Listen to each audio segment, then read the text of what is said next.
Doing the show with Carlos Pena today. Cardinals in the postseason hunt. This is going to be. Hey, Heidi. Hey, Carlos. Ready? Did you accidentally grab your son's shirt this morning? What do you mean? Is this a little tight? I mean, we all know you work out, but you know what? If your wife thinks it's all right, then go with it. I'll change. Fine. I'll change. Fine. You got 30. And the Diamondbacks are on a roll right now. Starting pitcher for the D-backs is the right-hander Merrill Kelly. Got him, Merrill Kelly. Guacamole. Michael Wacha on the hill. It's a strikeout. 7 tonight for Michael Wacha. First place Redbirds loving life. They're playing Cardinal baseball. Back to back, St. Louis on top. And the Diamondbacks win this ball game. How about that?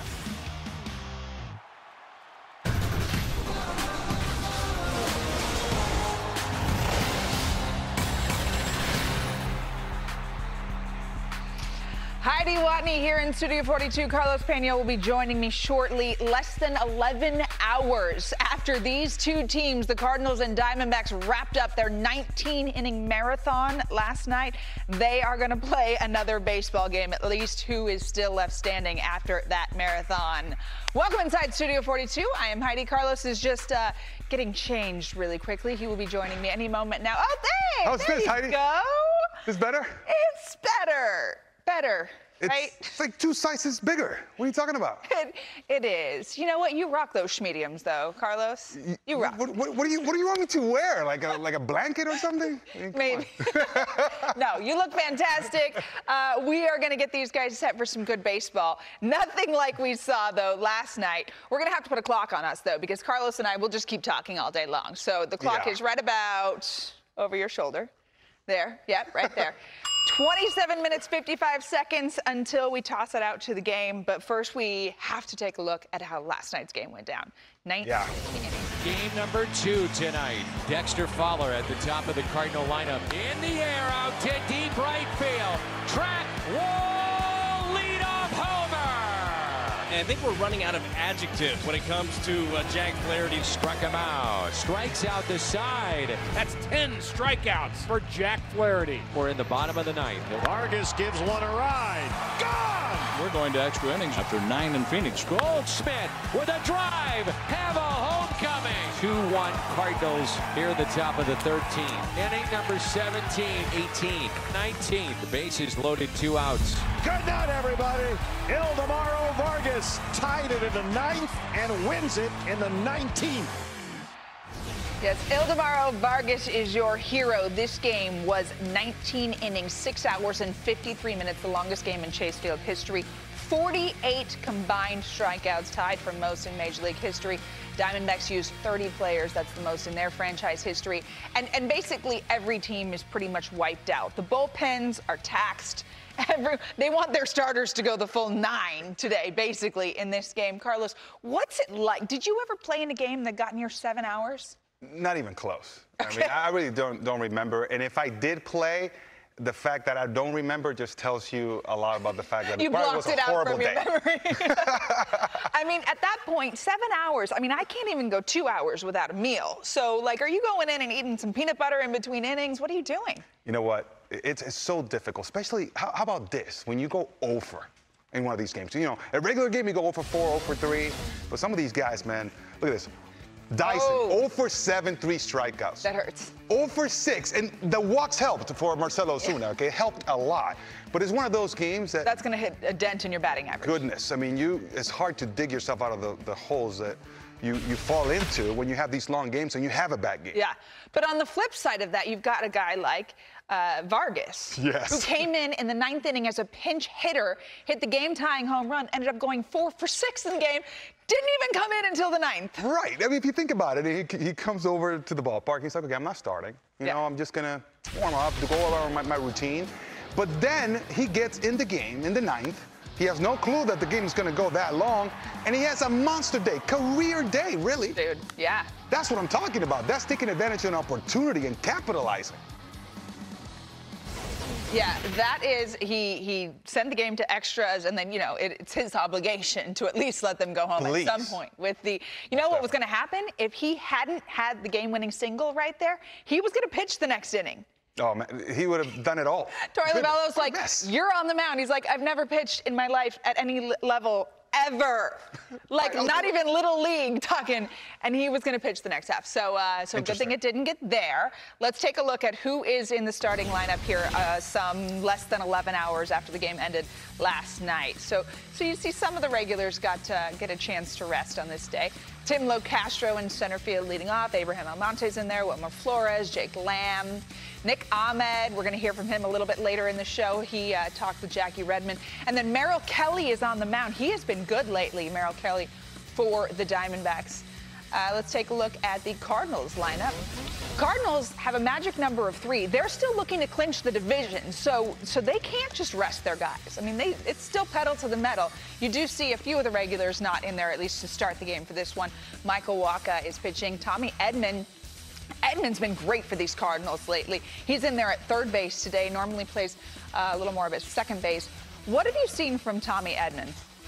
I just think that getting the opportunity to come into this very crucial time in the season, right, and for him to be able to perform the way he has, it's been quite impressive. You know, this is the first time that he's in the big leagues, and he has come through for the Cardinals. And they're in the postseason hunt, too, so there's a lot of pressure on him and on the team. I mean, if you look at his numbers, he has been outstanding, right? I mean, 297 batting average. Look at the home runs. I mean, that's a lot of home runs in a very short period of time. If you look at the WAR number as well, you're thinking about the 3.5. You're like, wait a second. I did not expect him to come in and be this type of an impact player. And then in September, he's absolutely raking. Yeah. He's on a 7-game hit streak right now for the Cardinals. And, you know, as we mentioned, they've got a magic number of 3, you know, either 3 wins by them, Brewers losses. So pedal to the metal, they can't really take a day off at this point in the season. So trying to stay mentally focused after a game like last night. Yes, and of course, as you see the lineup, you know, there's a lot of guys taking the day off, which I'm like, what's going on here? But Edman is in there. He's in there. Yeah. And let me show you what I like about his and what he does. First thing I must point out is the fact that he swings with 2 hands, right? He holds the bat with 2 hands throughout his whole entire swing, which I like. He almost like pushes the baseball with his top hand, whether he's hitting righty or lefty. Another thing that I noticed is the fact that he's really on his legs and he's able to actually go down and get those pitches when he's off balance or off timing. And yes, he'll stiffen up when he's on time, but this allows him a lot of margin for error. The body control, it's impressive.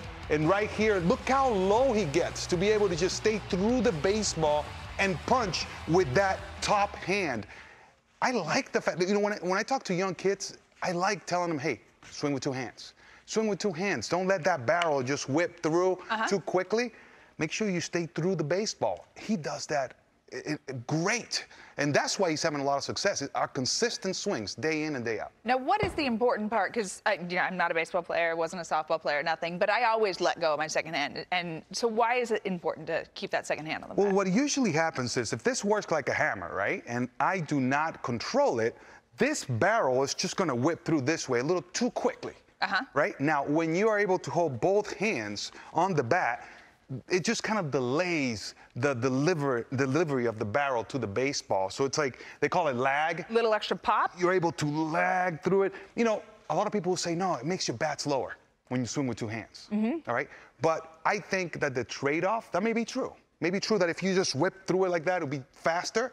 But in reality, it doesn't matter if you're hitting the ball at the end of the bat. Not as controlled. Right, so you can swing 100% speed, or let's swing 85% speed, but hit it on the barrel. I'd rather do that than swing 100% speed and hit it up the end. Same thing in golf. Golfers tell you all the time. Nice and easy, better shots, right? Oh, yeah. All right, let's take a look at Ballpark Cam right now. Takes us out to Arizona and Chase Field. I wonder, fans might be a little bit tired after staying up last night to watch such a great game, a 19-inning game, a classic game, but they are getting set for first pitch in here about 20 minutes. We're going to send it back to the ballpark right now. Jackie Redmond is with Nick Ahmed. All right, be honest with me. How many coffees are being crushed in that clubhouse right now? I don't drink coffee personally, but there's definitely the Keurig machine or the Starbucks machines in high demand this morning. A lot of K-Cups being crushed in there. Well, listen, it's interesting that we're coming off of that 19-inning game because you're a guy that likes to get a lot of sleep, get a lot of rest, up to 11 hours some nights. So what would your advice be to your teammates in that situation last night? Sleep fast. What does that mean? I mean, we finished at like 2 a.m. and, day game today, obviously, but you just get the rest you can and try to prepare yourself mentally and physically. You're not going to feel good physically, so it's just more of a mental preparation to say, okay, I'm not going to feel great today, but I'm still going to go out and perform and play hard and help us win. So almost like choosing to take the positive approach mentally in the situation instead of being like bogged down by it? You have to. I mean, we did that all night last night. Nobody wants to play 19 innings, but no one in our dugout last night complained, and no one said they're tired. No one did any of that, and I think that's part of the reason we came out with the win. So for you, the sleep guy, hopefully you don't mind me calling you that, what did you do? Like, how did you sleep fast last night? Did you do anything? Is there like a process? Yeah, I have a little bit of a routine. Tried to do it a little bit quicker than normal. What's the routine? So I get home, I put, all electronics, phone away and everything, take care of, brush my teeth and all that stuff, and do a little bit of praying, do a little bit of reading, and try to shut it down quick. All right, let's talk about this season. Unfortunately, you guys officially eliminated over the weekend, but when you look at this team, look at the roster, and look at the fact that you guys were in this thing late into the season, how do you feel about the D-backs moving forward? We're obviously disappointed we didn't make the playoffs. You start out every year, and that's the main goal. You want to play October baseball, and we haven't done that, so it's disappointing for sure. But there's a lot of good things and a lot of things to improve on. So, we had a lot of young guys come up this year and prove that they're able to play at this level, and collectively we just have to sit down and get better and find a way to do that this offseason and come out ready to go next year. Well, you got a team on the other side that's looking to clinch their division. They came into this series with the potential to do so in Arizona. Did you guys kind of take pride and be like, you're not doing it in our house? Yeah, we want to. A few years back we had the Dodgers clinch here, and they were celebrating out in our pool and all that, and it was what did that feel like? Yeah, it was painful. You never want anybody to celebrate. First of all, who let them in the pool? I don't know. There's not really. Did they get fired? Security. I don't know. Hopefully. So we're trying to keep them out of our pool. All right. Off season, what's it look like for you? I'm gonna go home. I live back in Massachusetts. Gonna home, spend a lot of time with my family. My wife's an awesome, amazing mother, so I'm gonna give her a little bit of rest, taking care of 2 boys and all that. So just going to be a dad and a husband and hang out with them and get the training going soon. All right, last one for you. How do you think that 19-inning game could affect today's game? The lineups are a lot different today. I think there's only maybe 3 of us from their side and ours who are playing. Bullpens are going to be a little bit tired, but we're going to go out. Merrill's going to do a great job for us, and we're going to have fun playing. All right, thank you for this and enjoy today. Thank you.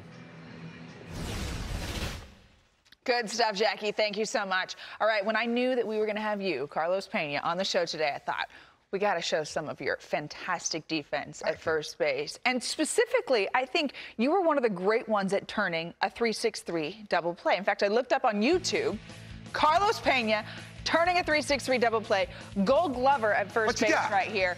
And we've got some great highlights of you, really. This is your in Minnesota. Look at that.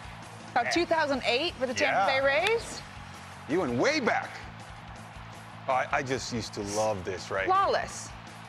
Used to love turning the 3-6-3. It's one of the most difficult double plays to turn, yet I took a lot of pride in making sure I executed them correctly. Yeah. You've got to field the ball, get it to the shortstop, and then get back to the bag to field the ball again. I mean, all of that incredibly difficult while dealing with a runner in your lane. So in this little breakdown right now, I'm going to be your runner. All right. Okay, and you told me a little bit ago that you had a bit of an advantage being a lefty. Yes, I'm glad that you actually pointed out the fact that the degree of difficulty is very high. Yeah. All right? Because, all right, you have to throw the ball, then come back and get to first base. There's a runner there that I have to avoid. I can't hit you on your back. The play is over. No, and the show would be over.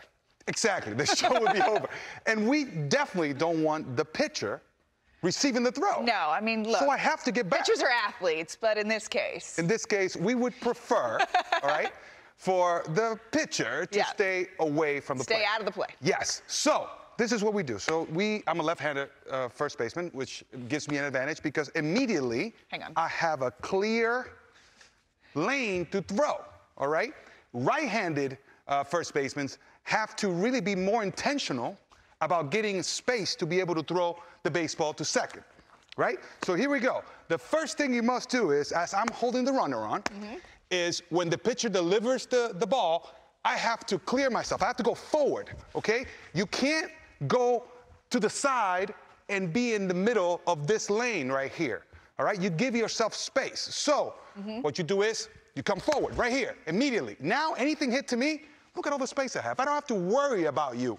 Yeah. Now, if you come and get in the grass, you are. Then I'm out of the base path. Yeah, you're on the base path. You're out. Fair game. So you cannot do that. So imagine now, if you're a righty, you really have to be intentional about getting this spot to this spot right here, so you get enough space, right, to make the throw.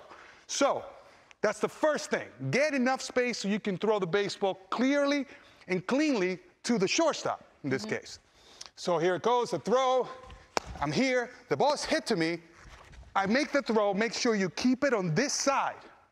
All right, this is, see the degree of difficulty is very high.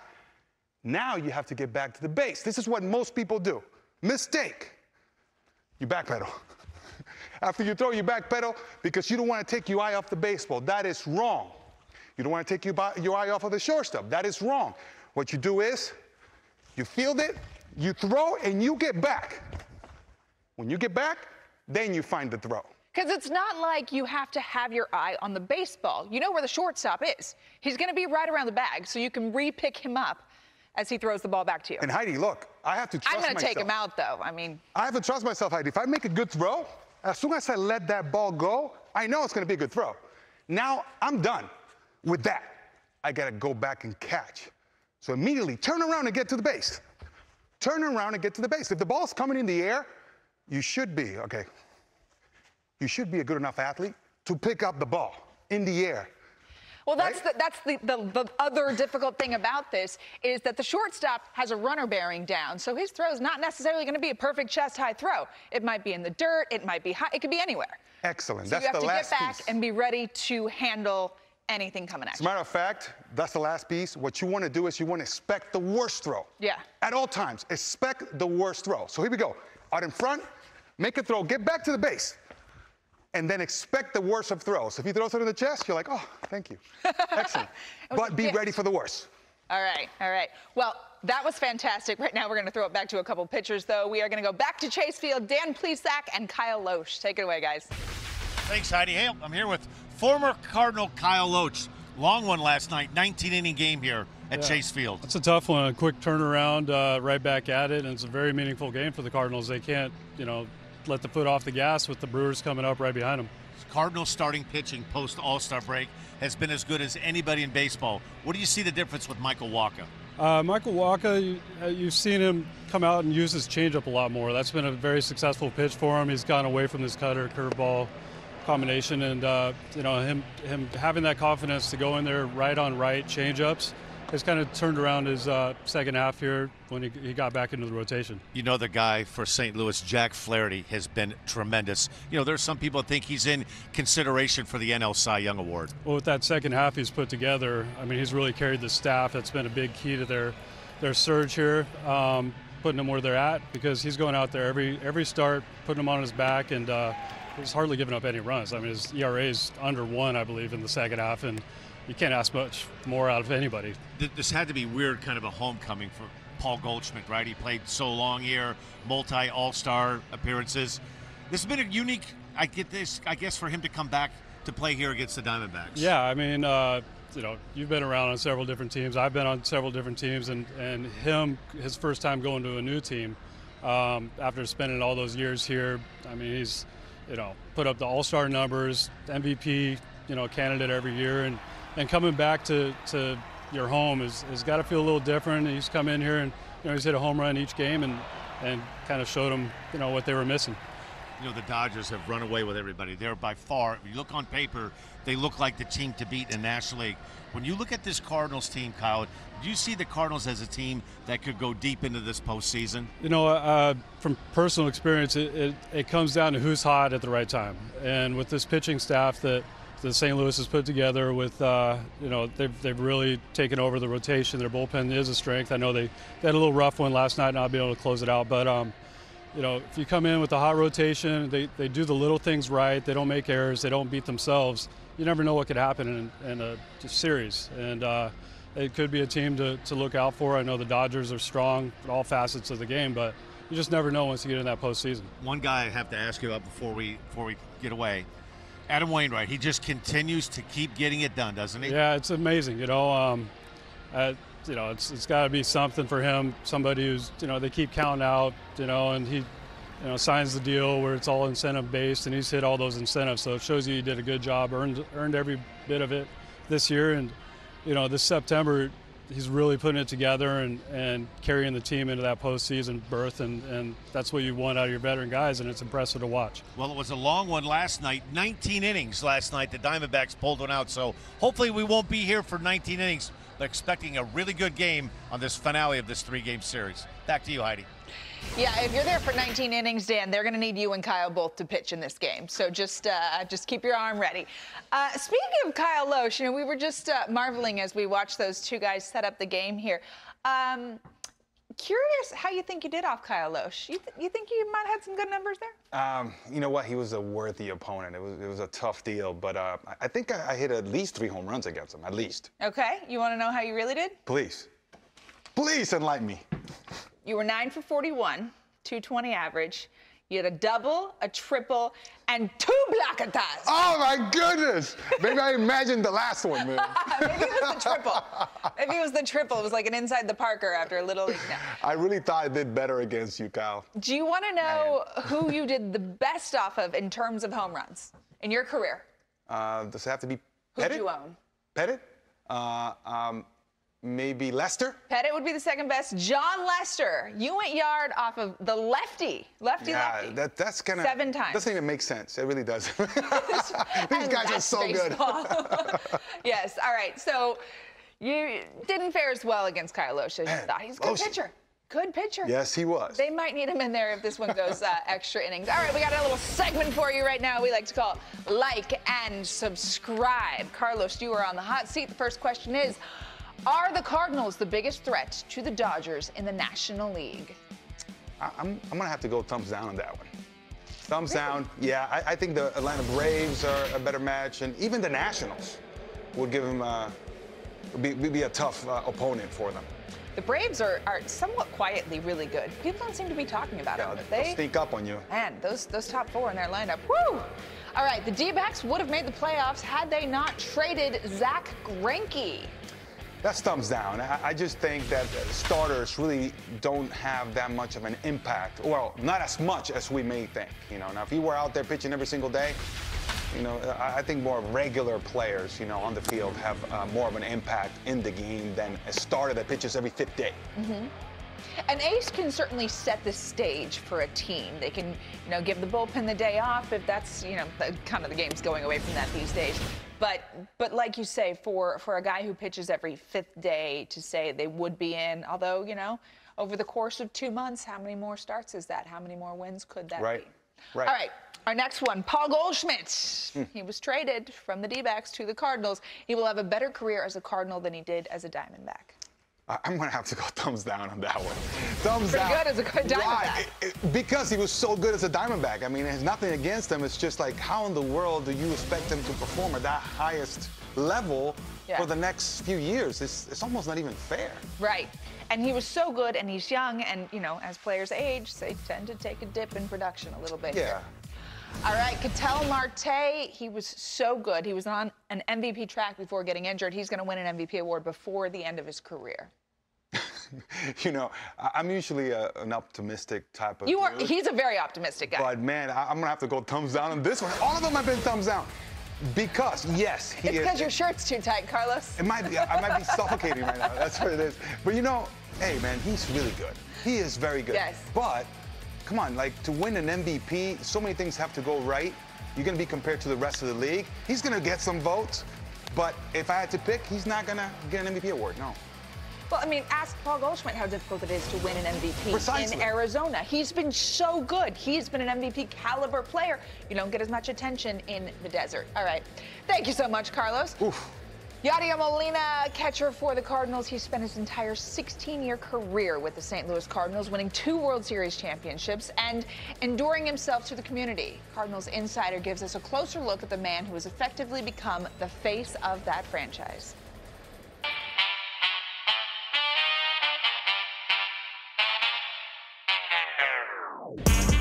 You know Yadier Molina for moments like this. Alfaro gunned down by his counterpart, Yadier Molina. And this. For the first time since 1982, St. Louis has a World Series winner. Those are the kind of moments that we think of with Yadi, but there's a lot more to him than what you see here at Busch Stadium. For instance, last offseason, he stepped into the dugout as the manager of Puerto Rico's U23 team. I think the passion they bring to the game and to see them working hard and trying to learn and trying to get better. That's what I like. I like to work with them. And obviously you're working for your country, you're working for Puerto Rico. That wasn't all Yadi did this past offseason. The Molinas traveled the world. We visited almost 20 countries. We ended up finishing Dubai. That was a great experience for our kids. We also went to Israel. That was also a great experience there. Yeah, we visited probably like 20 cities. This season, Molina has done what he's always done: produce, both in the field and at the plate. Baseball is always the focus in season, but this spring, Yadi had something extra on his mind too.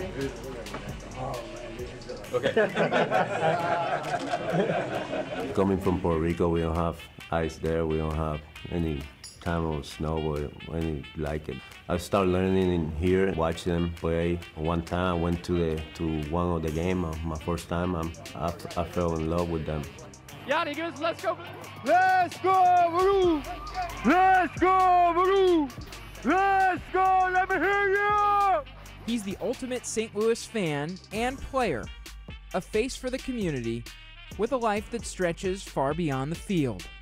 For Cardinals Insider, I'm Brett McMillan. The race to October is here as we get set to watch the Diamondbacks and Cardinals lining up for the anthem and first pitch here in just under 3 minutes. Now watch the MLB postseason with YouTube TV. YouTube TV is 70+ channels of live television, including every postseason game. It also comes with unlimited cloud DVR storage and 6 individual accounts for the household at no extra charge. You can add your favorite teams to your library so you don't miss a moment of the action. Setup is easy, only takes minutes. Get ready for the postseason and watch live with YouTube TV. Try it free now. Speaking of the postseason, here is the picture as it is shaping up. The East and the West have been clinched. The Central is still up for grabs. The Cardinals, 2.5-game lead over the Brewers right now, 2 in the loss column here. The Brewers have been one of the hottest teams in baseball, though, lately. They have really cut into that deficit. So the Cardinals, they have to be a little bit worried with Milwaukee playing as hot as they are. They should be, but then I look at the lineup today, I'm like, hey, wait a second. Not everybody's out there. Yeah, I mean, at some point, though, they played a 7-hour game last night. That's and tough. 11 hours later, you're going to throw them back out there. You don't want people to get hurt. Yeah, indeed. And of course, you want everybody healthy for the postseason, which they already have a berth for the postseason. But just winning the division is such a huge difference, right? Yeah. Than going as a wild card team. Well, this is how big it is for the team. They clinched the postseason berth with the win over the Cubs on Sunday. They swept the Cubs in 4 games at Wrigley. And they did a very muted toast in the clubhouse. They said, we have bigger goals on our mind. We want the division. And they got to go out and seize it because Milwaukee is right on their heels. Milwaukee has a little bit of a lighter schedule, too. They're playing the Reds, who've been playing well lately. And then they wrap it up against the Rockies this weekend. The Cardinals, they've got another series with the Cubs, and they just swept them, but the Cubs are no powder puff team.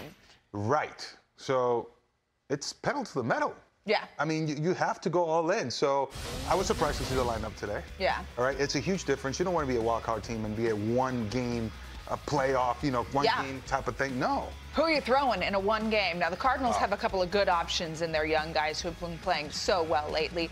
In fact, Merrill Kelly is out there for the Diamondbacks today, and he's pitched really well. Michael Wacha has pitched better lately. He's brought his ERA down under 3 over his last couple of months.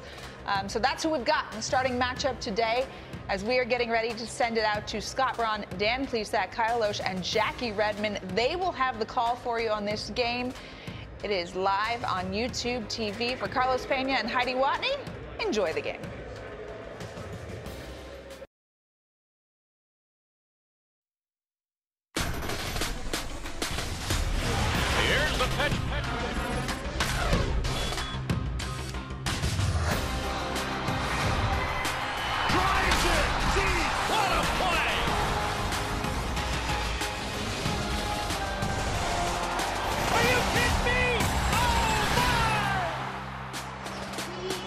Marathons can come on any day in the baseball world, and last night's near 7-hour epic in the desert means a quick nap, and we're back in action 11 hours later. There was actually heavy rain earlier this week in Phoenix, but no worries when you have a roof to create the perfect climate.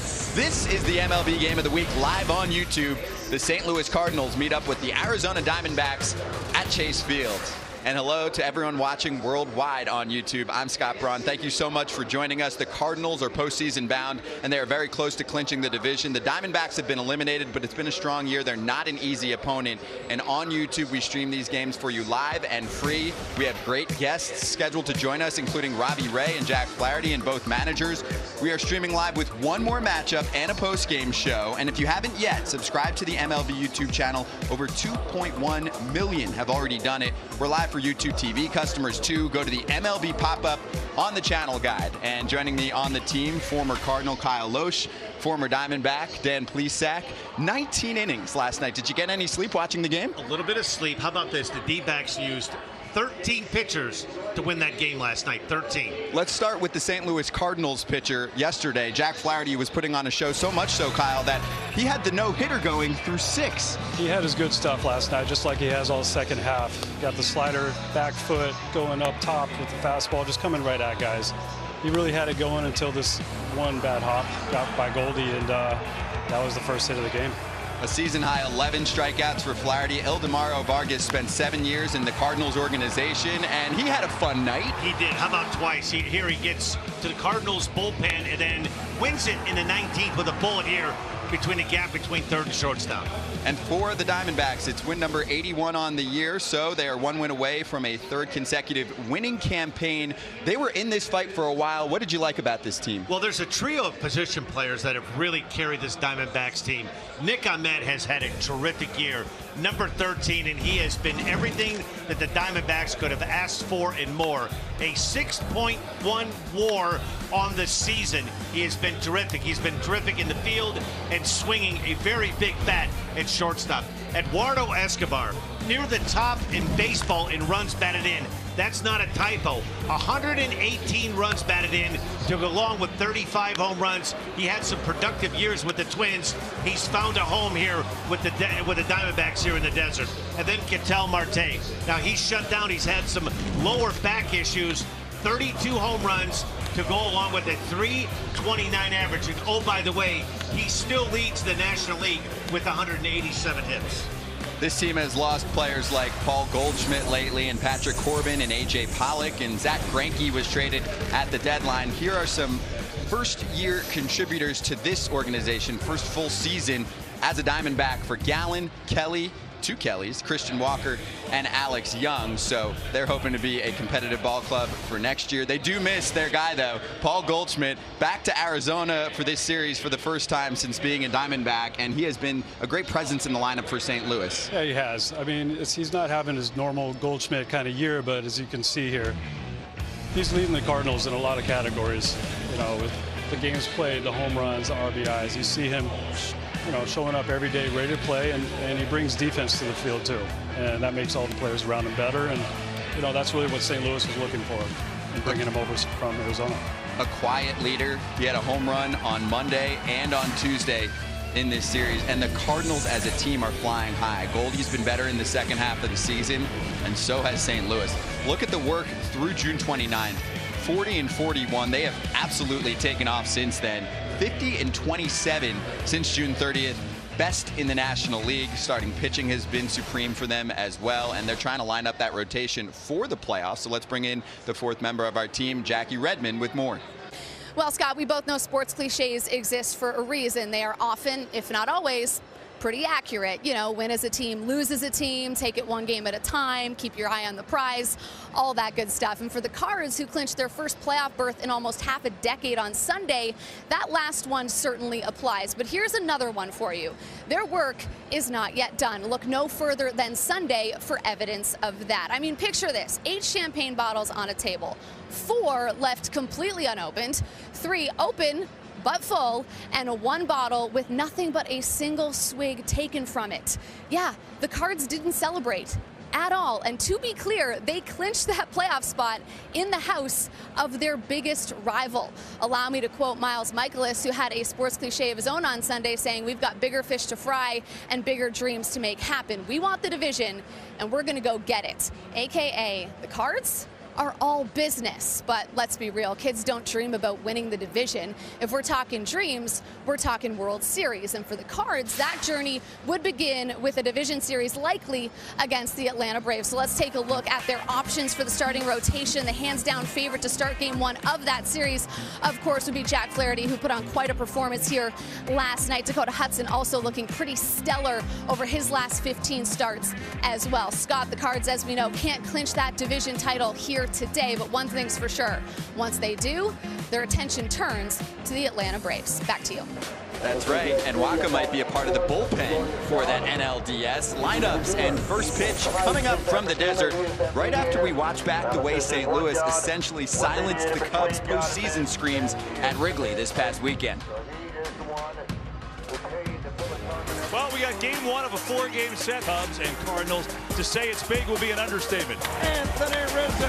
That's what being a team leader is all about. Base hit left center. Double for Bader. 4-1 Cardinals. Flaherty, outstanding work here at Wrigley Field. Matt Carpenter hits it out of here to put the Cardinals back in front. Oh, the emotion in that Cardinal dugout right now. Cardinals and the Cubs here in game two. Yadier Molina comes through on a 2-2 pitch, and it's 2-1 Redbirds. 4-6-3 with the double play. The fourth turn by St. Louis today. Ground ball to first. Knocked down by Goldschmidt. He steps on first. It's a Redbird winner. Time for game 3 of this 4-game series. And it's gone.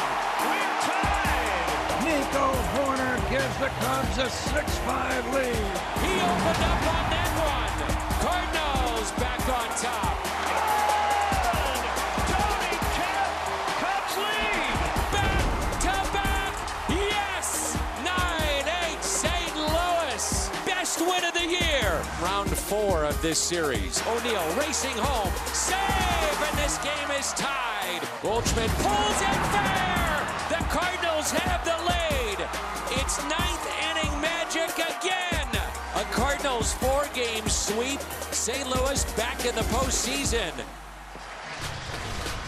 Every single win from the weekend in Chicago was by 1 run over the Cubs for the Cardinals. It's the MLB Game of the Week live on YouTube. St. Louis matching up with Arizona in Phoenix. Your NL Central standings were down to 2 teams. The Brewers can't stop winning. They've taken 16 of 18. They check in at 87 and 70, 2.5 worse than the Cardinals' 90 and 68 mark. Their magic number to win the division is at 3. It can't happen today. It could happen as soon as tomorrow for St. Louis. And that wild card is still running. And really, we're just trying to figure out who is going to host the game on the National League end. The Nats at 88 and 69. They clinch a postseason spot as of yesterday. The Brewers are very close to clinching their home in a wild card spot, but it will either be in Milwaukee or Washington, D.C. We don't know yet. We're in Arizona right now for the Cardinals and the Diamondbacks. And the Paul Goldschmidt return to Arizona has been well documented. A home run on Monday and a home run on Tuesday. It's good for Arizona fans to have him back. Big ovation. They did the video tribute. They're excited to see him for these few games before he gets ready for the postseason. He is not in the starting lineup this afternoon for St. Louis, but let's go through that starting 9. All 8 starters yesterday played the full 19 innings. They give a break to just about everyone, not Tommy Edman. He's going to lead the way. Then Jose Martinez, Rangel Ravelo, Matt Wieters is catching for Yadi Molina. Tyler O'Neill is in left field. Randy Arozarena batting 6th. Jairo Munoz at shortstop hitting 7th, and Mundo Sosa is the 8-hitter, and Michael Wacha will be on the mound and hitting 9th tonight for St. Louis. All going up against Merrill Kelly, who has had a standout September, a 1.00 ERA in his 4 starts this month. He has picked up steam so far. He's been really good, Scott. He's been our most reliable, dependable starting pitcher, as you touched on. 4-pitch mix, not overpowering, 91 and 92 with a fastball. Has the curveball, the straight changeup, and a little bit of a cutter slider hybrid that he uses. I think one of the keys is to incorporate all of his pitches early. They're going to need some length after that 19-inning game last night. Torey Lovullo told us before the game they're hoping somewhere between 100 and 110 pitches, so they're hoping that's through at least 6 or 7 innings. Last start for Kelly was in San Diego. 7 shutout frames, 3 walks, 9 strikeouts, gave up just 2 hits, both of them singles. And Tommy Edman is going to lead the way for St. Louis. We are underway. The MLB Game of the Week live on YouTube. The Cardinals and the Diamondbacks. And Edman, nicknamed the Microwave, for the work that he's done since making his debut on June the 8th.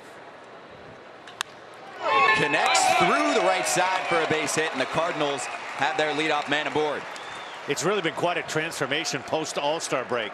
Tommy Edman is a big reason why. He's hit just about everywhere in the lineup. You see a first pitch fastball, outer third, 92. Hits his ball right between the gap between first and second base, and just like that, the Redbirds are in business early. That's an 8-game hitting streak for Edman. That compact swing producing the base hit, and then Jose Martinez gets his first start since September 1st. He's been dealing with a shoulder injury. He said he's getting close to 100%. Tough guy to pitch to too, Kyle. This guy swings at about everything. He comes up there looking to hack. He really does. The guys like that, it's really hard to attack. You don't know where to go with them. You just try to get ahead of the count and go to your best stuff.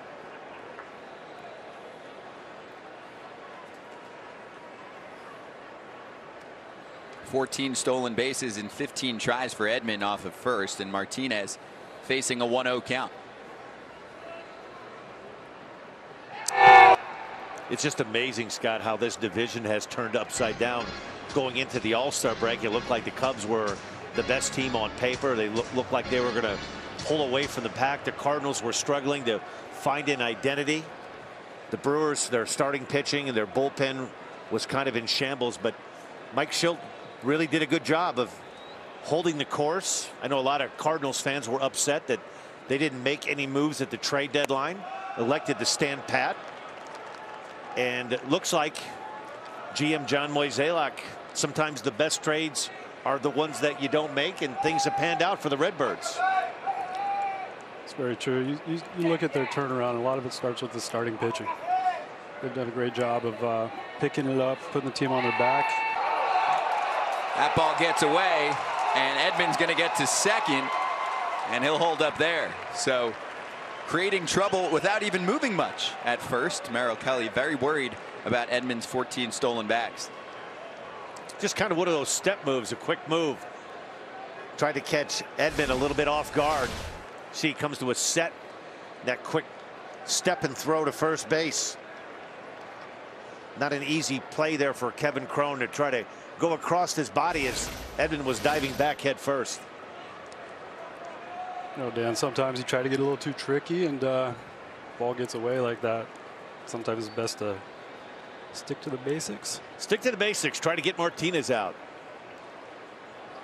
Kelly's only allowed 2 stolen bases all year. This is his 32nd start of the season. Big cut and a miss from Martinez.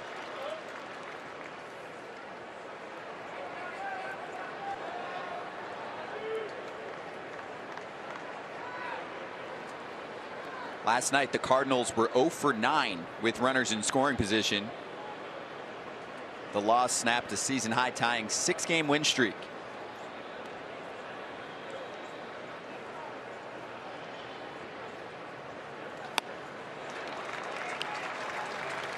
It'll be interesting to see how the Cards recover from last night, going 0 for 9 with runners in scoring position. You know, here we have an opportunity early in the game to get on the board, something that they need to do after a long night. Kind of give Wacha something to work with. It'd be great for him to walk out there with the lead. And all those starters from yesterday are part of the bench mafia, they call it, for the Cardinals this year.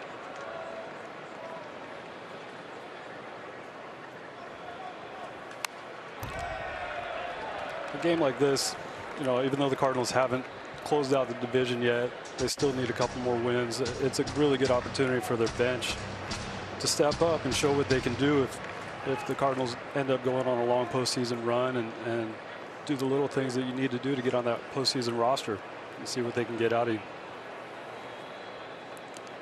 You can call this audition day too. Very much so.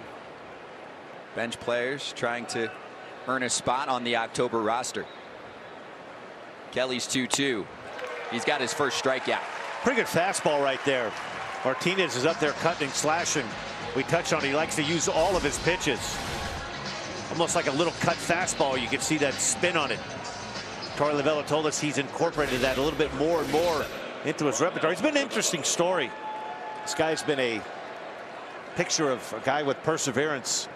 Was drafted in the 37th round out of high school. Local kid in Arizona by the Orioles. Elected not to sign and drafted again in 2009 by the Indians. Then finally drafted in 2010 by the Rays. Spent 5 seasons in the minor leagues with the Rays. They released him in December of 2014. Went to pitch in Korea. Kind of self-taught himself how to figure out his game and incorporate his game. And really, this is his first taste of big league baseball. Opening day in 2019, we had a chance to talk to Mike Fetters, bullpen coach of the D-backs, before the game, and he said it just took him a little while for him to get his legs underneath, to get accustomed to the different style of pitching from Korea to Major League Baseball. There you take a look at it. A 2-year, $5.5 million contract. Spent 4 seasons in Korea. So this is almost like his rookie year in the big leagues. He's been well traveled. His major league debut at 30 years old.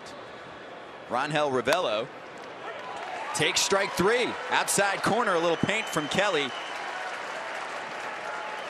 That's a tough one right there. Pitcher did exactly what he wanted to do, got the call.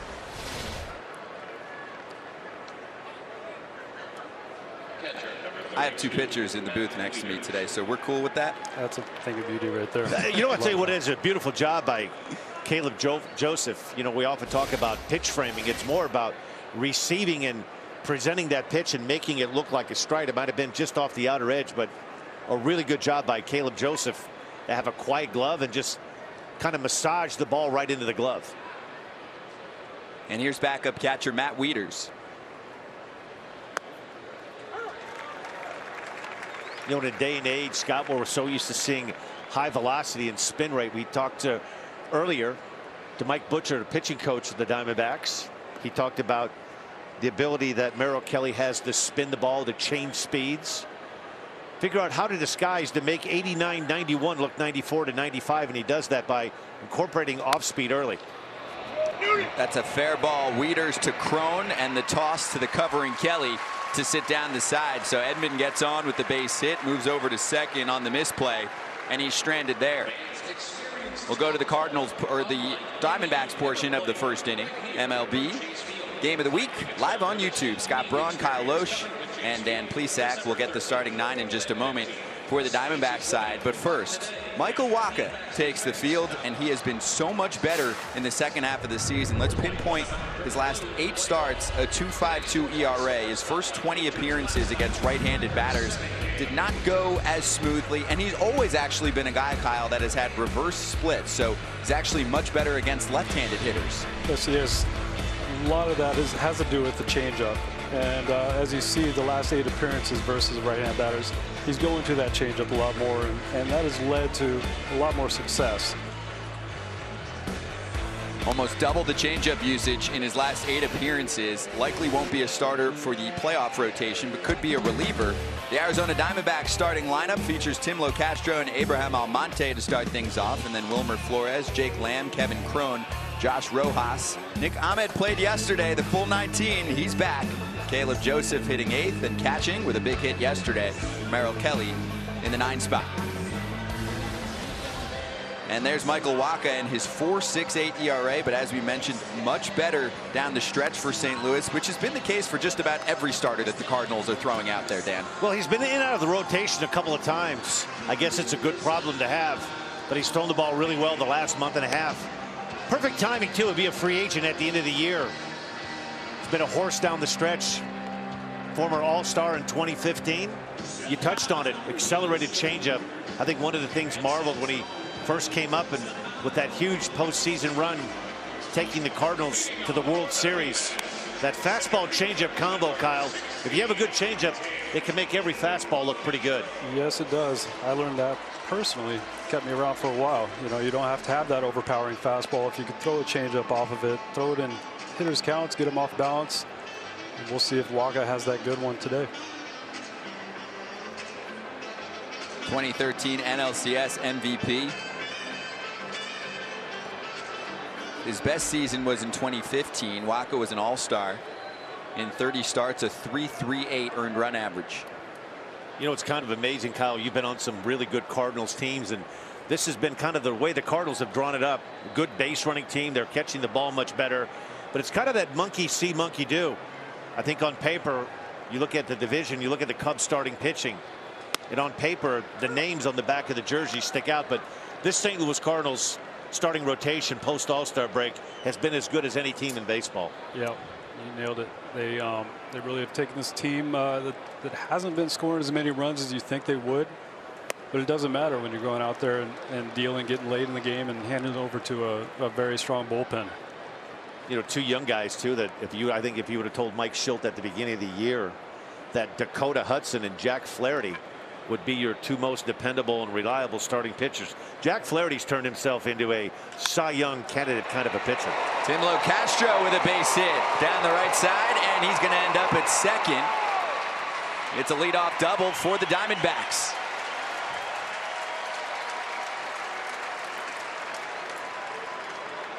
That was a tough one right there. Goes with the fastball down on the way. It's even maybe a little bit off the plate, and he just dives out there. So that's one thing that'll tell you. See if Wacha makes the adjustment. If the hitters for the D-backs are leaning out over the plate, is he going to have to pitch inside? That'll make the changeup more effective as well. Also, when you see a swing like that one, Kyle, you almost feel that a hitter's almost sitting more of an off speed or a breaking ball to be able to take that pitch. It was kind of an emergency swing hack to hit that ball fair down the right field line. Yeah. So we'll see if they pay attention to that kind of stuff and going forward. Almonte's trying to move Locastro over. Abraham Almonte, 30 years old. His contract was selected by Arizona on September 1st.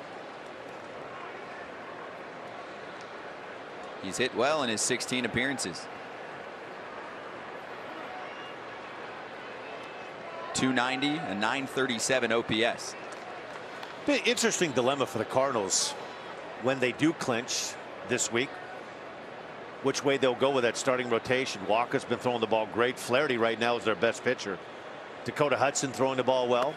Adam Wainwright and Miles Michaelis. So it'll be interesting. Somebody in that starting rotation is going to be relegated to some bullpen duty. Look at Jack Flaherty right there. There he is. That's the man.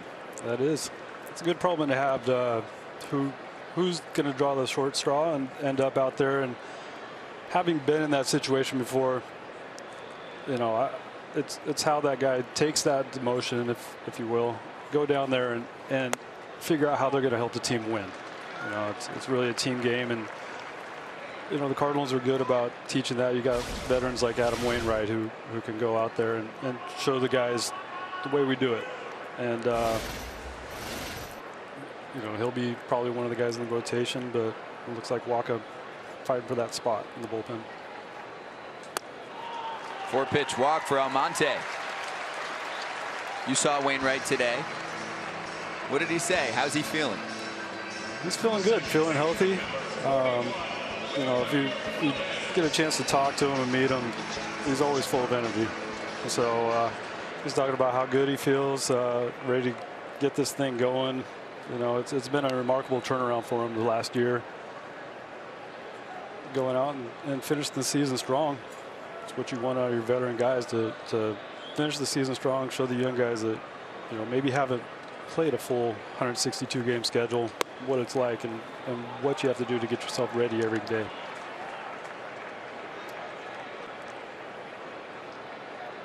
That was ball one to Wilmer Flores. We may have talked a little golf too, but just a little bit. Just a little bit. He's hoping that's not until November this time around. He's definitely hasn't been playing. That was his excuse. He hasn't been playing. Flores scorches that to left, and that's going to bring in at least one. Locastro will jog home. Almonte is being waved around, and the throw won't get there. It's a 2 RBI double for Wilmer Flores, and the Diamondbacks strike first.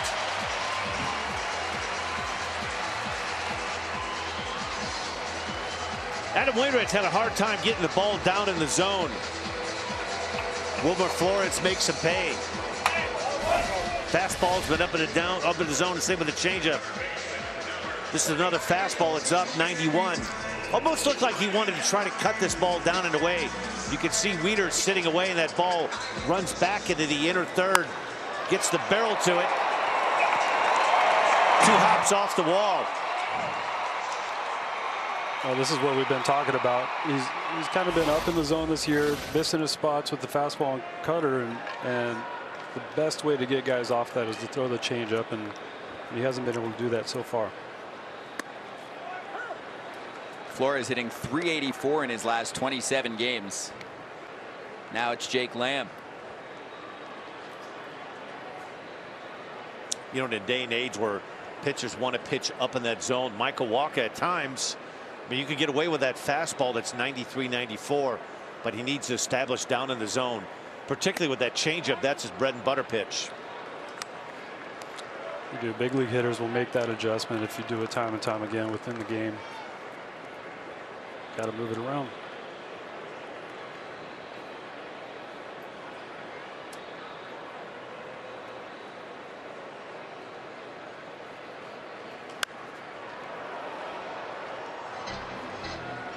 It's kind of dilemma you run into early on, Kyle. You can talk about it as a starting pitcher. Michael Wacha is in traffic early. You really don't want to empty out the bucket if you don't have to early, but you have an inning like this where you're trying to get your pitch count down and try to get some quick outs. Yeah, especially after a night like last night, you want to go deep. You want to try to save all your pitches, not expose yourself out there. But you get in a jam like this, you got to go with everything you got. You come in with your best game plan, but sometimes you just don't have the same stuff that you prepare for. Then you got to go to plan B or plan C. Like I would say, just throw everything you got. And Wacha hasn't been turning a lineup over a third time around lately. That's been one of the keys to his success down the stretch. His last 8 appearances entering tonight, or today that is. .252. Home run rate down. OPS way down. It'll be interesting. We did get a chance to talk to Shildt about what his plans were, but you know, you got to assume you need Wacha to go deep here. But you also, this game's very important. You got the Brewers chasing them down, and they have to win these games. You know, even though they don't have their A lineup out there, they still got to go with what they got, come out and try to win this ball game.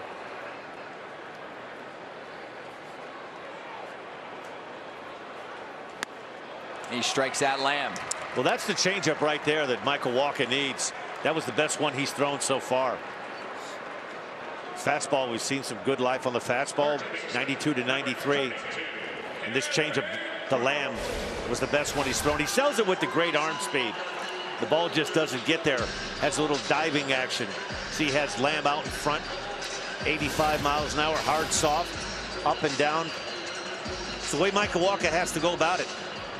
You know, when he first came up, his fastball velo was, you know, in the mid to upper 90s. Was able to get away with a few more mistakes with the changeup. Has to be a little bit more dialed in around the strike zone with the fastball.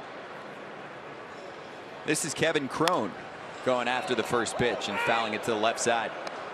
Well, there you see, lead him off. It looked like first pitch changeup. They're coming out swinging, so you got to go to that, keep him off balance. Go with what's been working for you. Well, that's part of why his future could be in the bullpen.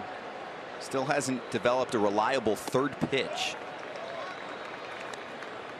It'll be an interesting offseason for Michael Wacha. We touched on it earlier. He'll be a free agent at the end of the year. There are a lot of teams with need as far as starting pitching goes.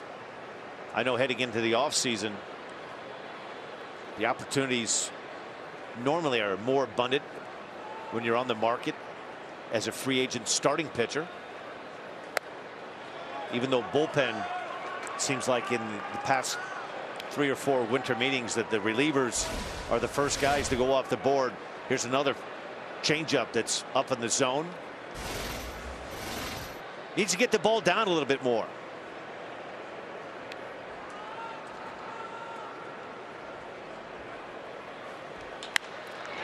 Left side, and it gets past Edman. Cron's got a base hit. Flores moves up to third.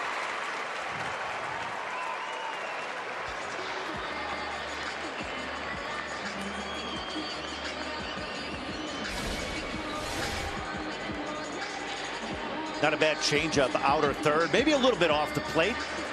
Looked like Matt Wieters was setting down and in. A good job by O'Neill to get to this one, forcing the Diamondbacks third base coach to hold that runner at third, keep the double play in order.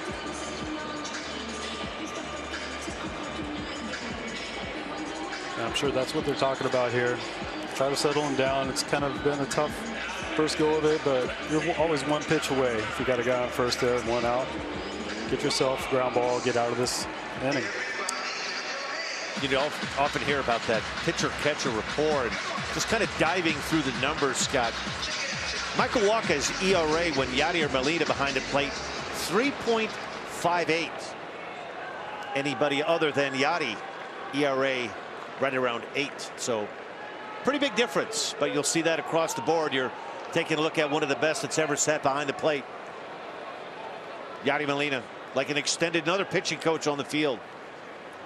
Looks like he's got the bench mafia eye black going. I like that. You know, the thing that I think that is so cool about him is he just takes control of a game from a starting pitcher and an elite pitcher standpoint. He sees so many things that most people don't. That's one thing I learned throwing to him. You know, a lot of times we'd go into a game with a strategy of how we're going to face a guy. And mid at bat, we switch gears. And I trusted him so much. I just turn my brain off and throw the pitch. And then I'd ask him afterwards, what did you see? Why did we throw a fastball in when we said we were going to stay away? He'd say, you know, the guy spread out. He was looking, you know, hard away, or he moved off the plate or moved up on the plate, just little things. And I go back and look at video and think, wow, he actually saw that in between pitches, made the adjustment for me, you know, and I tried to learn that and carry it on as I went throughout the rest of my career, but nobody does it better than Yadi. There's the ERA by catcher Molina, and then his work with Wieters. You know, and that's nothing against Wieters. He's a very good catcher himself. It's just sometimes you just don't quite have that connection, or this game's so mental, right? You know, I mean, you go out there and you have full confidence that Yadi's going to call all the right pitches, and maybe a couple times him and Wieters didn't agree, or maybe he threw the pitch where he thought it should go, and the result wasn't the same, and next thing you know, you have a discrepancy in the ERAs between the two guys, and you know, it's not Wieters' fault. It's just you know, Yadi's been that good. Josh Rojas strikes out. Second K for Wacha.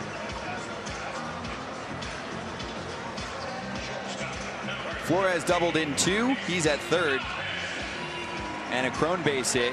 2 outs. Here comes Nick Ahmed.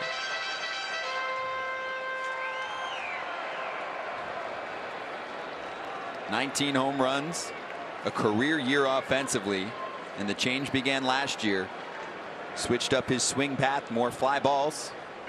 A likely story in today's game."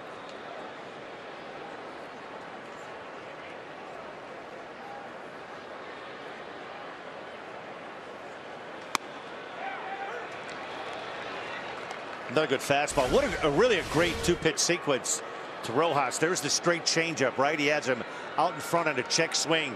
So what does he do? You slow him down to do what? To speed him back up. Makes 94 look 105. You often hear about pitchers now talking about sequencing. None better than that last right there from Wacha. Straight changeup followed by the heater.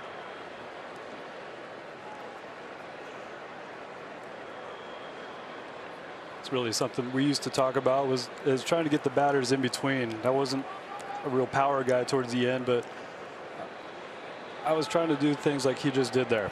You know, go back and forth, crisscross corners, keep the batter guessing. Is it going to be hard? Is it going to be soft? Inside, outside. Pitching. What's so hard about that is, Kyle, you know as well as I do, when you come up through Little League, high school, and college, most guys, you and I and Michael Wacha, you could probably throw the entire Cardinals pitching staff. You're used to being dominant, striking people out, overpowering. All of a sudden you get to this level, and all of a sudden that 94, it plays, but it doesn't play like it did in high school and college. And you have to learn different ways to make 91, 92 look 94, 95. Eventually, all the great pitchers, Randy Johnson, and there's a look at Jack Flaherty. His stuff is so good right now. But one of the things that's so impressive about him, he pitches now and doesn't throw. Wacha strikes out all 3 to get his outs in the first, but does give up 2 runs. Wilmer Flores punches a double into left. It's 2-0 Diamondbacks after 1. Paul Goldschmidt spent his first 8 seasons in Arizona before departing for St. Louis in December. And on Monday, the Diamondbacks welcomed him back in a big way. Ladies and gentlemen, the D-backs welcome back to Chase Field, Paul Goldschmidt.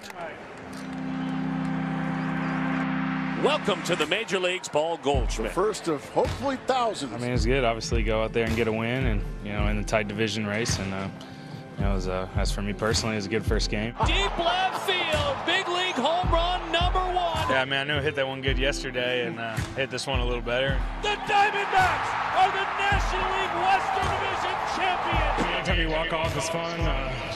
Great crowd tonight. It's nice to have their support. To be able to give back to kids here and help them, be able to play baseball, hopefully inspire more to play. It's a huge honor. We can do anything to help out someone who's in need. We try to do the best we can and give back.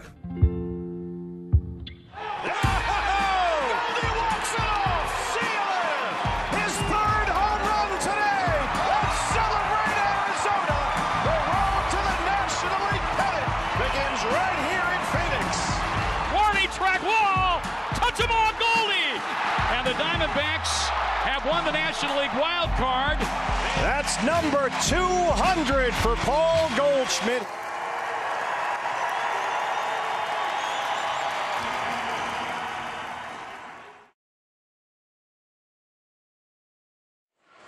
To see more exclusive behind-the-scenes videos from the Arizona Diamondbacks, subscribe to their YouTube channel at youtube.com/dbacks.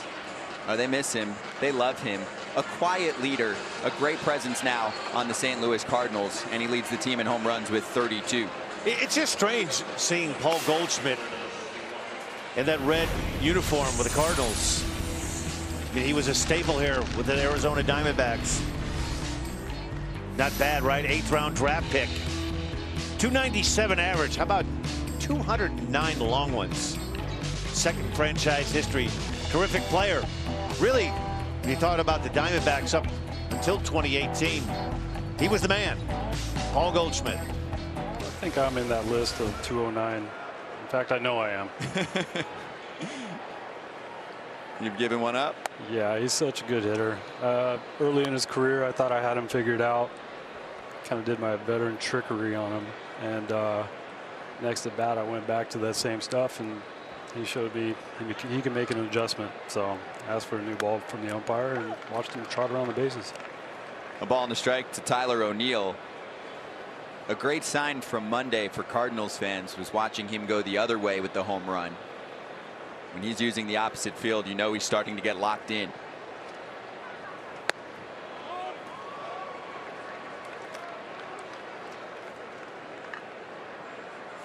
Yeah, the way the Cardinals have been going, they'll take the offense any way they can get it, using all parts of the field. O'Neill has been one of those guys they could use on this playoff run.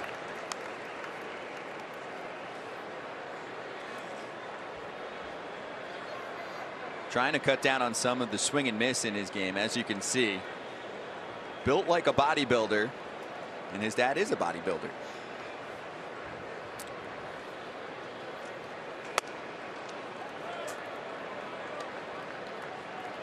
We've seen Kelly do this a couple of different times. The righties run that fastball in.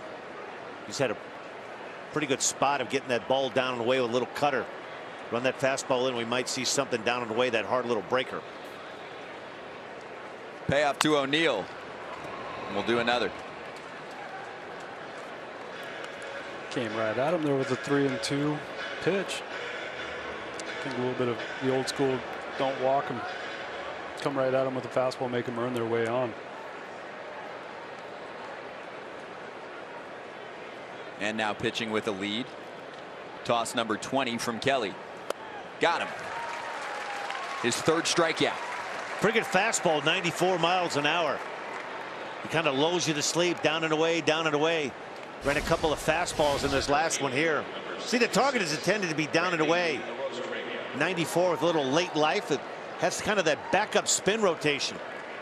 Intended to be probably a hard cutter down and away, but best pitch in baseball when it backs up and you get a swing and a miss.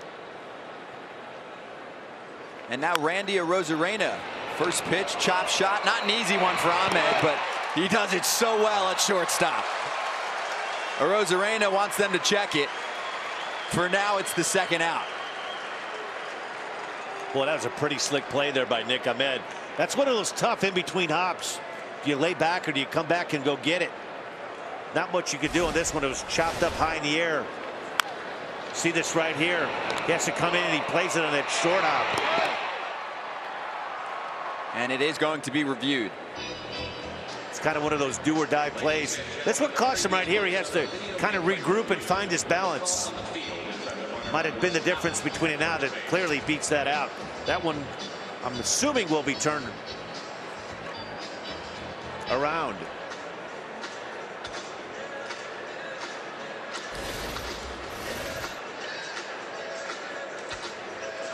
I think it's just a habit. You're used to seeing a ground ball go his way and it turning into an out, but the speed of Arozarena clearly beats out the throw.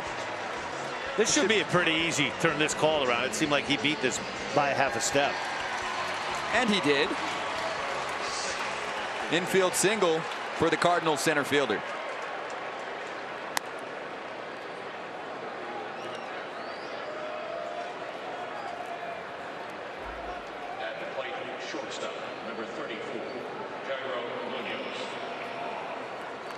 Successful challenge by Mike Shilton Company.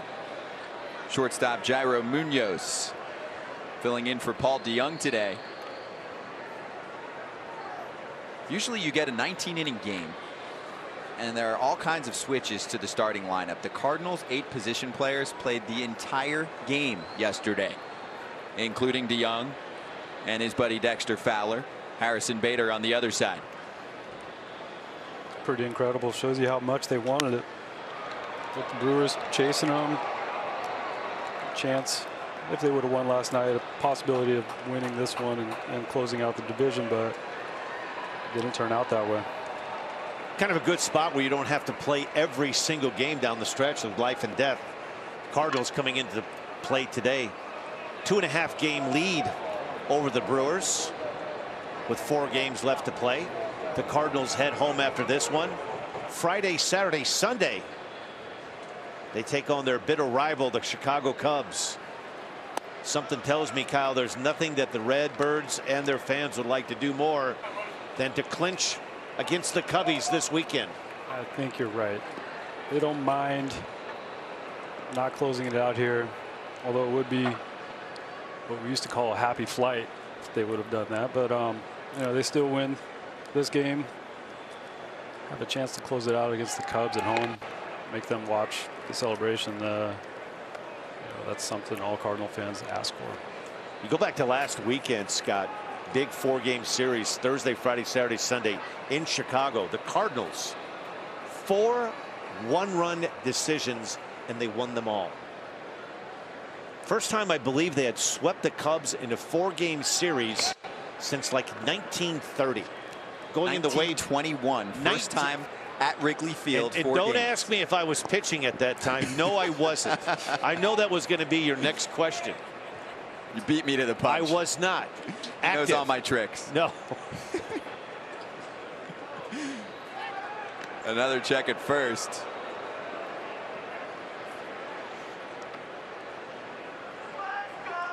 Yeah, and 3 of the 4 wins for the Cardinals this past weekend came in the final at bat. Pretty good move over to first there by Kelly. You can see that he's able to get that right hand just underneath the glove of Cron.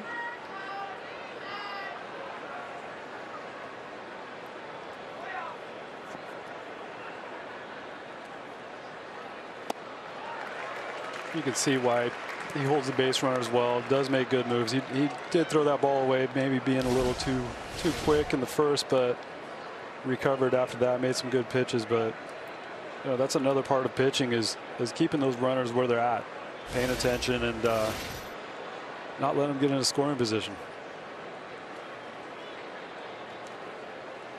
He struck out O'Neill. A Rosarena infield hit, and that could be 2. Ahmed's whipping it over to first, and there it is. Munoz bounces into the double play. It's 2-0 Diamondbacks over the Cardinals as we get to the bottom of the second inning from Chase Field.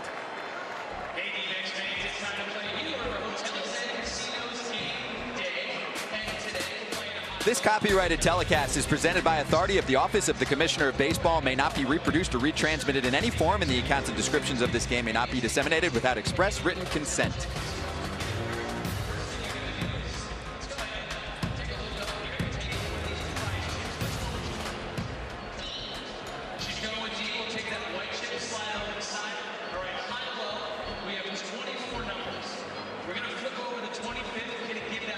Back at Chase Field, Scott Braun, Dan Plesac, Kyle Loesch, and Jackie Redmond. It's the MLB game of the week, live on YouTube. Diamondbacks, Cardinals, Arizona leading 2-0. And our first guest of the afternoon, he's ready to go.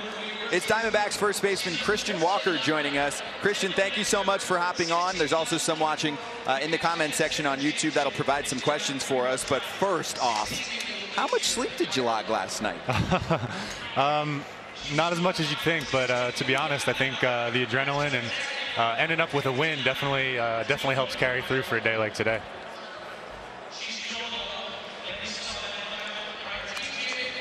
Hey, Ketel Marte, tell him we said hello. Hey, they say hello. How much of an impact did he have on this Diamondbacks team? I know he doesn't get to finish the year with the squad, but with just a few games left to go, you look back and still he's leading the National League in hits. Yeah, I've been so impressed. I've been playing with Marte for the last few years, and to watch him grow and develop and turn into, you know, in my opinion, one of the best players in the league is it's not an accident. It's on purpose. He works hard. He gets everything he deserves, and it's been a lot of fun to be a part of this. Hey, Christian, it's Dan Plesac. Tell us a little about Eduardo Escobar. What a monster season he's put together. Hey, talking about that, there he is. Yeah, the caballo. He's been a big part of the team success for sure this year, and I know for me specifically and my personal year and navigating my first full season, yeah, he's been a huge part of that for me, and I've enjoyed my time with him a lot. Ask him if he can bring up some seeds for us, seeing that he's wasting them so easily. Hey, they want some seeds. Yeah, bring them up. Bring them up.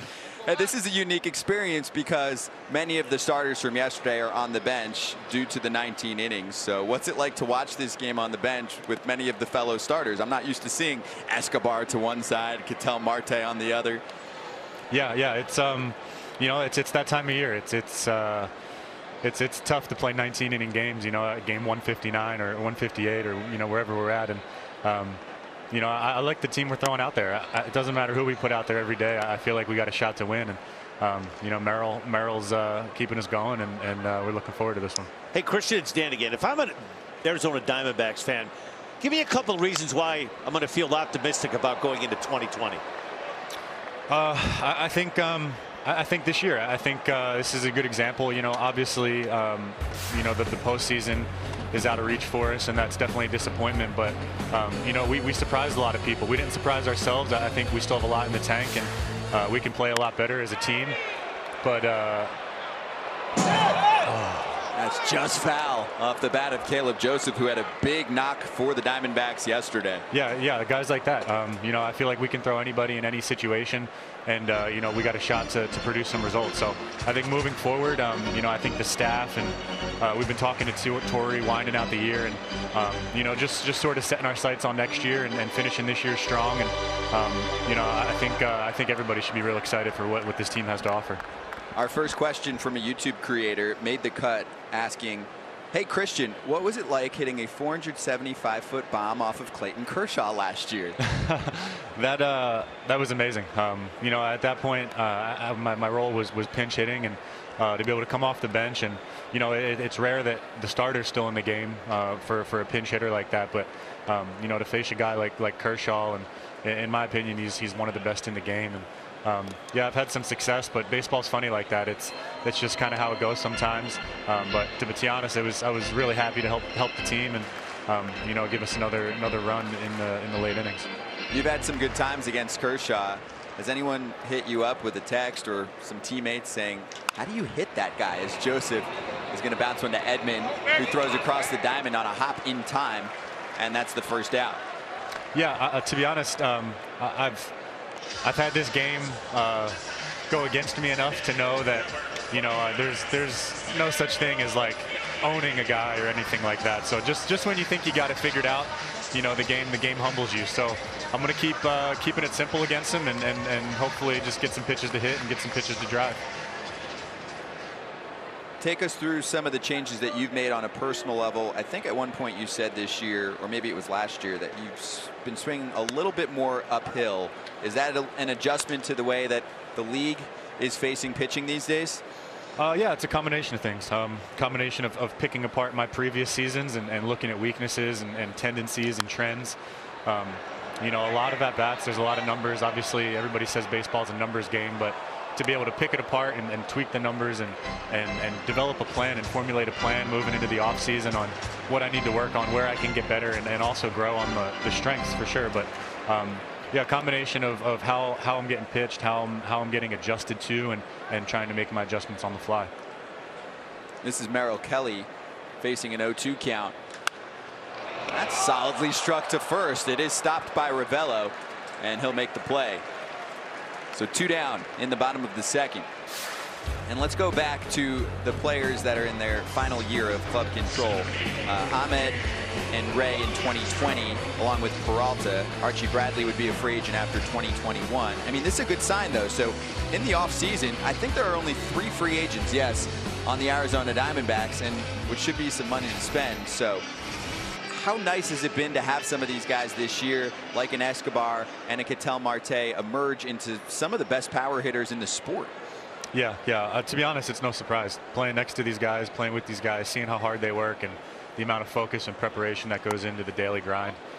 It's definitely not a surprise. All that's on purpose. But yeah, it's a tribute to who we got. You know, we like our guys. We have a lot of confidence in our guys, and you know, regardless of how everybody outside the clubhouse feels, we have a ton of confidence and a ton of momentum, you know, even going into next year.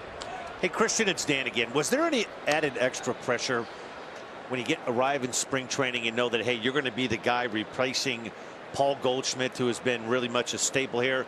Was there a little added pressure that you feel when you came into camp? Yeah, maybe. I don't know if pressure is necessarily the right word, but yeah, some excitement for sure. It seemed like there was going to be an opportunity there for me. You know, me and Lamb were going at it for a while, and you know, still playing the matchups here and there. But you know, honestly, it's baseball. There's a ton of pressure. There's always an angle where you can make it seem like, you know, the odds are stacked against you, or you really need to come through and prove somebody wrong. You know, I try to always play with a chip on my shoulder and play with a little bit of an edge. But yeah, this year's been definitely fortunate, and you know, it's always hard to be the man after the man, per se. So just to come in and try to bring what I can to the ballpark every day and stay within myself.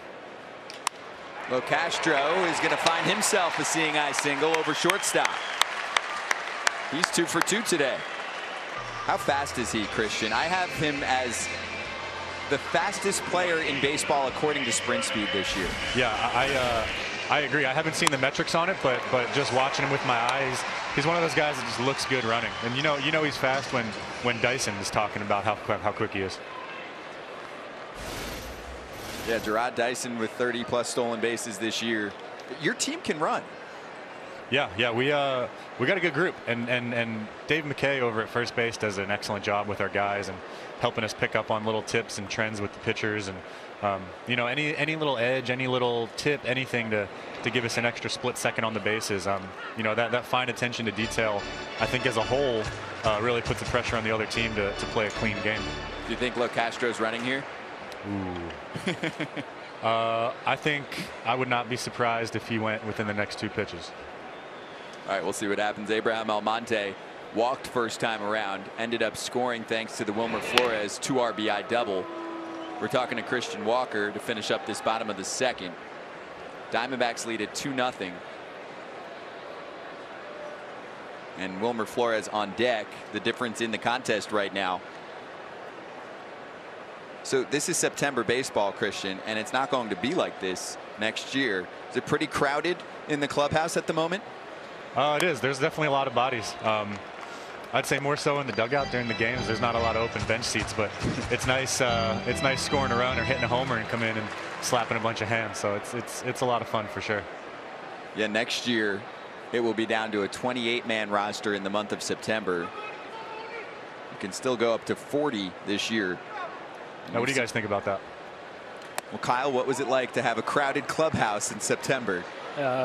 It was the worst when you go into somewhere like Wrigley and some of these smaller clubhouses, but you know, luckily I was a veteran later on and I didn't have to share a locker, but you actually have big leaguers sharing the locker and having to move out of the way. Oh, that was so nice of Escobar. A little water break. They're checking on Michael Wacha right now. While they check him out, Christian, we'll let you go. We got some time here. Thank you so much for joining us. We appreciate the time. Global audience watching on YouTube appreciates it as well. Yeah, thanks for having me, guys. All right, Christian Walker, Diamondbacks first baseman, with us on MLB's The Game of the Week, live on YouTube. And suddenly a little action in the bullpen. Well, after a 19-inning game, guys sitting out in that bullpen. I don't know if Mike Schilt and Mike Maddox, pitching coach, something they didn't like in that last delivery. Kind of a meeting on the mound. One of the things you really have to make sure, if you're Michael Wacha, that you're being truthful. Looks like he's coming out. That's it for Wacha during the at-bat. So on a day when the Cardinals are coming off a 19-inning marathon, it is going to be an extended look at this bullpen. Quick action out there, and a new pitcher coming in. We'll get you the info in a moment. For in-depth perspectives on the game, don't forget to check out YouTube's live game commentary featuring MLB, the Cardinals, the Diamondbacks, and a select group of creators. They'll add to our thoughts during the broadcast with a unique viewing experience. You can view the live game commentary from those YouTube creators on your mobile phone, computer, and also in the living room on your smart TV. We'll be keeping an eye on the discussion throughout the broadcast. Some headlines around the league. Capital gains. The Nationals clinch their 5th postseason berth in their last 8 seasons. And Marty Brennaman is signing off. He's announcing his last game is Thursday after 45 years as Reds broadcaster. King Cole Garrett sets the single-season franchise record, 316 punch-outs and counting. And then Jose Ramirez comes back yesterday. His first game back from the injured list. A couple homers, including a grand slam, and 7 RBIs. Wow. Jose Ramirez coming off a broken hamate bone, which sometimes can sap the power for a little bit when you return because of a little weakness, and it's just not there anymore. Maybe modern science and surgery is creating better players, because actually we're seeing many players coming off of surgery like that and just not suffering in the same way. I mean, what he was able to do last night, first of all, he hits the grand slam from the left side. Then he comes later on in the game and hits one from the right side. And what the Cleveland Indians have done, really, without Jason Kipnis, without Tyler Naquin until yesterday, and without having Jose Ramirez, has been simply remarkable. They've kept pace with the A's and the Rays. The end of this season will be interesting. 3 games in D.C. against the Nationals, so a little interleague play, which seems like a little bit of a disadvantage for a team that's built around the DH to have to play the last 3 days of the season with their pitchers hitting. So Indians might be up against it when you look at it, but their young pitching has been terrific. Franmil Reyes, who's played plenty of outfield this year for the San Diego Padres, is the DH for the Indians, and he'll have to play in the field in those final 3 games if he wants to be in action. Mike Shildt going with Mike Myers, who is one of the 2 pitchers who did not appear in yesterday's game for St. Louis. Here's Michael Wacha walking off. The jersey is drenched. It's not that hot in here. Maybe some dehydration? Hard to say. I mean, he was kind of looking down towards it, like his leg area. Could have been cramping or something. Not sure. I mean, I used to have issues with cramping playing for St. Louis, but usually that was at home because it was so hot and humid. You don't have to deal with that here, but you never know. Well, Mike Myers is in. He's well rested, Scott. 19 days. He last appeared September 6th. One of those guys that says, Coach, I need some rest. They're like, great. 19 days, go get him. This is one of those days, too, when you're sitting out there in that bullpen. You get home, thankfully it's September baseball where you have some additions to the bullpen. You have a tough game, you get back to the hotel room, and you're barely situated sitting around, and some of the guys are thinking, well, something happens. Who do you think the long guy is going to be? Well, hopefully it's you and not me. And just like that, I'm sure there were a lot of lumps in some throats out there when they saw Mike Shildt and Mike Maddox head out to the mound to look at Michael Wacha. Couple guys. So it is what it is. Mike Myers is going to have to be, I would assume, to get at least 2 innings. A couple guys down there in the bullpen putting the hoodies on, looking the other way when that phone rang. Well, John Brebbia has pitched in both games of this series, 40 pitches. 26 pitches in the last 2 days from Gallegos. Ryan Helsley, 29 pitches in the past couple days. There are some heavily used relievers sitting out there in the bullpen right now, and Mike Shildt having a conversation with Mike Maddox. They don't seem too concerned about how the rest of this game is going to play out. You can see the bullpen, a standout performance for the season. 3rd best in Major League Baseball. Best in average and OPS against, and the fewest home runs allowed. One of the strengths of the team heading into October. It really is, and I think you tip of the cap to Mike Maddox and John Mozeliak, and they really believed in this starting rotation. There's a look at Adam Wainwright. He's got the eye black on. We might be seeing Wainwright playing some outfield. He has that look like he wants to get in this game, Kyle. I got a good one for you. When I was down there talking to him before the game, he actually told Shildt he was ready to come in last night and close the game out after they had blown a couple of the leads. And Shildt told him, yeah, sure, go get ready. So he went into the clubhouse, got fully fired up, getting ready, headed down to the bullpen, and you know, he was down there getting his game face on, and a little bit later they called for him to come possibly hit, and he came all the way back down to the dugout and says, hey, I was down at the bullpen. Shildt goes, why? I thought we were just kidding about you coming in and pitching this game. Wainwright's ready to do anything he can to help this team win. You know, that's what it shows. He's closed games before, we know that. He is a little jealous of one accomplishment that I have, though, is in a game similar to last night's. I believe we played 21 innings. I got to play the outfield, played left field for 3 innings, and he was on the bench just so jealous. You know, that was. Any plays come out your way? Any fly balls? I had direct, you know, from La Russa and Duncan, was told do not throw the ball hard in from the outfield. Did you? Well, the second inning I was out there, I want to say Jason Bay hit a moonshot with the guy, with Jose Reyes is on third base. I have no chance to throw the guy out, right? I mean, one of the fastest players in baseball. I'm on the warning track, floating back, catch it, fire it in as hard as I can, like I had a chance. Locastro's headed for second, you know, but and he's in there. I had, you know, in the back of my mind, I'm like, what are they going to do? Take me out? You know, because we were out of players except for Wainwright, and you know, I'm sitting there batting fourth behind Albert, doing my thing. So, long story short, Wainwright's jealous of me because I played the outfield. How about LaCastro right there? Readers just had to put that one in his back pocket. He hasn't been thrown out. 22 for 22 in stolen base opportunities. There might be a team that would like to have him on loan coming up in a week, right? That's right. Nice little weapon to have in the postseason when the games are close. extra innings, tie games, one-run game. Bring a guy like LeCastro in, turns a single into a double. We've seen Terrence Gore fill that role for a number of years with the Royals organization, now with the Yankees. That missed inside to Almonte, and a long stare at Myers. Little conversation going on right now. We've seen a pretty good fastball from Myers. We touched on it. 19 days rest. He's had some time to recoup. Fastball up to 96, 97. Saw a good breaking ball earlier in that at bat to Almonte. Pretty good heater. Just pulls it in just a little bit. What do you think he's upset about? Not quite sure. He kind of gave a stare out to Meyer. That look right there.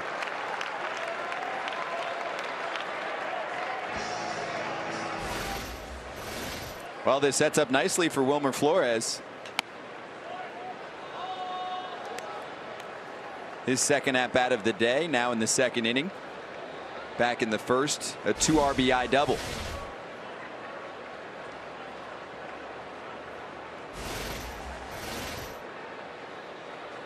I was going to read his lips, but then someone got in the way of the camera. Well, guy's a little testy.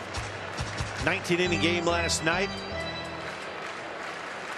There's no history between Myers and Almonte. They've never faced each other up until just now. And it wasn't even a full at-bat.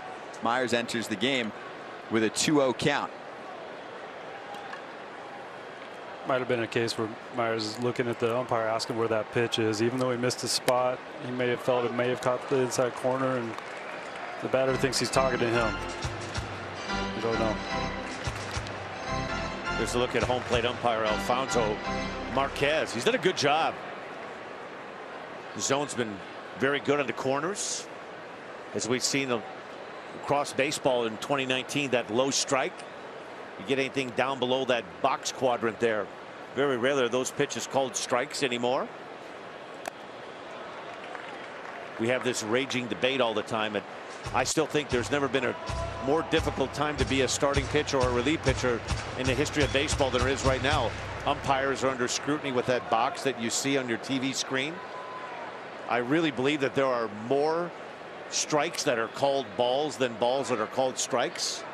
Umpires are graded every night. Flores lifts it to center, running in Arozarena, and he's got it. So some traffic, but nothing to show for it on the Diamondbacks side. Michael Wacha out of the game after 2. Diamondbacks 2, Cardinals nothing.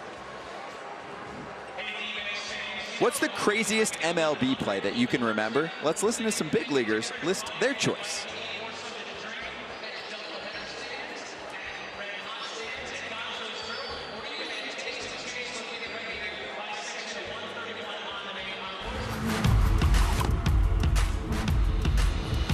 A lot of the plays I remember, like crazy plays I remember as a kid watching them on TV as a highlight, like Jim Edmonds. Long run for Jim Edmonds.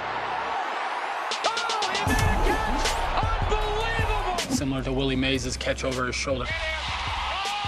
Derek Jeter, the jump throw. Toward the hole, Jeter backhands from the outfield grass. Things in baseball that are just iconic. There's a few that stick out to me. When I was playing a shift on Pedro Alvarez, he hit a ball to my right. He hits it hard. Oh, what a play. And I dove, picked the ball, and I got up and I threw it. And he is out. There's no way that I'm getting to that in his mind. By far the most memorable play I made was the home run I robbed against Milwaukee. That ball is gone. No, it was caught. Climbed the fence, got my cleats in, and then I got a little bit of a boost off the fence, which never happens. In Miami, a guy went to bunt. The catcher dove after the ball. It tipped off of his glove. And I was able to tip it up with my bare hand and then catch it again with my bare hand. Josh Colmenter has it one away. The other day in spring training, there's maybe 5 fans there. There's no one there watching. And Joey Votto is leading off, and he pops up to the infielder. So most guys might not run very hard. Joey books it out of the box, he rounds first, he gets to second, the ball drops. This is one of the biggest names in baseball, and he booked it to second in a backfield game when no one was watching. That's how the game should be played. Back at Chase Field, and let's go down to Jackie Redmond with an update on Michael Wacha. Thanks, Scott. Yeah, according to manager Schilt, he's got tightness in his shoulder, his right shoulder. So a tough way for Wacha to leave this game in what's probably his last start as a Cardinal. Thanks, Jackie. And that could put his postseason hopes in jeopardy as well, because, Dan, like you mentioned, there are a number of good options for the rotation, and he was a potential bullpen option, but they have plenty of valuable weapons there as well. They do, Scott. And starting pitching going into the postseason, we call it, you know, bullpen baseball. It's kind of the way the postseason's been the last 4 or 5 years. The Cardinals are so deep with Jack Flaherty. In my opinion, he's their best starting pitcher. Dakota Hudson's had a marvelous year, and don't count Adam Wainwright out. Adam Wainwright could just manage a game. He doesn't throw as hard as he used to. He still has that good overhand curveball. So they're 3 deep, and you throw Miles Michaelis into that mix. Don't feel bad for the Cardinals. Their starting pitching is in order. Their bullpen has been throwing lights out. So good. They're in a good spot right now. Listen, they would love to have, hopefully this is just a minor blip with Michael Wacha. Some right shoulder tightness. They certainly like to have them, but their pitching is in pretty good order right now heading into this last week of September, and with 3 big games coming up Friday, Saturday, and Sunday in Busch against the rival Cubs. 4-pitch walk for Edmundo Sosa to set the table for the Cardinals in the 3rd. Yeah, Wacha has had 2 career stints on the injured list for that shoulder back in 2014 and 2016. And the 28-year-old will be a free agent. You imagine if he's not on the playoff roster, it could hurt his stock in the wintertime. Yeah, not knowing exactly what's going on or how long it'll take for him to get back. I mean, the postseason is a long month. Things could happen if he rehabs himself, gets himself ready to go back out there. He was probably going to be looked at as a bullpen guy anyways. You never know what could happen. A spot could open up, and he still could play a key role. You just never know. We'll have to wait and see what the prognosis is on the shoulder. A rare appearance at the plate for Mike Myers, and the bunt goes the other way.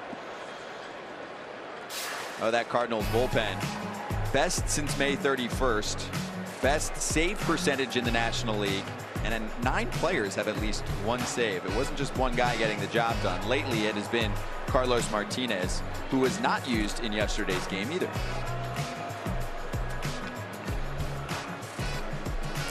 A lot of options out there right now for Mike Schilt.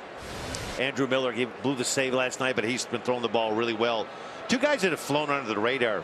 Giovanni Gallegos has thrown the ball really well, and John Gant, John Brevia, they've gone to a lot. It's a deep bullpen. Carlos Martinez closing things out. Myers goes with a swing and fouls it off. 2 career plate appearances, a strikeout and a walk, both of them coming last year. Pretty good swing right there. The old butcher boy kind of lulling the first and third baseman to sleep like he's going to square around to bunt. See him right here, then he pulls it back. Pretty good swing. The dugout, they might have seen that first bunt attempt and said, hey, let's let him go ahead and swing it. Maybe a little less chance of getting hurt. Third base and second base nice and tight to field the potential bunt. And he went around. That's a strikeout. Yeah, that's just not fair, right, Kyle? I was just going to say they start throwing the curveball, right? That's not cool. Throw the fastball up. The little butcher boy brings it back and swings at it. This is what happens. You see it on the side of the ball right here. That's the overhand curveball. He was going to give them all fastballs and took that swing with the infield moved in, and he said no. The head of the bat leaves the right hand. That's when he. Well, if the Cardinals come back and win this one, I'm sure Michael Wacha, Adam Wainwright, and the guys will. Hey, can you cue that AB up? We'd like to have him watch this AB. Kyle can show him a thing or two. 75 career sacrifice bunts. Yeah. I wish, you know, I appreciated the guys being on base in front of me, but I wanted to swing it. 0 career homers. I get asked all the time, how many did you have? 0. I was really good at 4 o'clock though. In batting practice. Your response has to be, hey, I could pitch. Yeah. It's a little different when they start throwing the sinkers in on your hands and the sliders down in the dirt. They both look the same, but they don't end up in the same place. It's an amazing thing, this game of baseball, that all the position players want to pitch. And most pitchers think that they can hit until you get a chance to walk in the batter's box and see what it's actually like. 0-1 to Tommy Edman. It's 0-2. I always just blame. I didn't get to hit in the minors. I came up with Minnesota. I spent 5 years in the big leagues with them. Only interleague. I didn't get to hone my skills in the minors like position players. Otherwise, I would have raked. You've stated your case. Yeah, I buy it. Good luck at Mike Maddox. Just tell him, just going to forget work about that at bat. Go out there and give us as some many innings, right? Yep.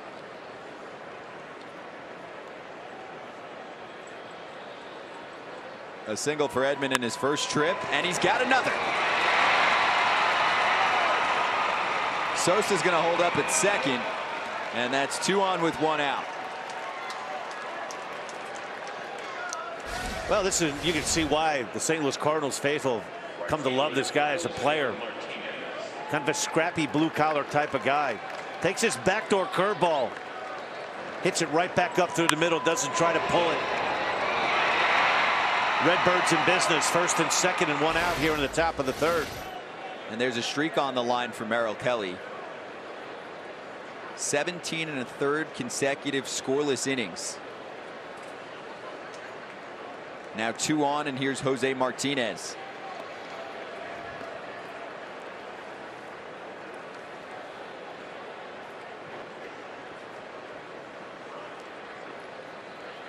Kelly made his major league debut this year at age 30.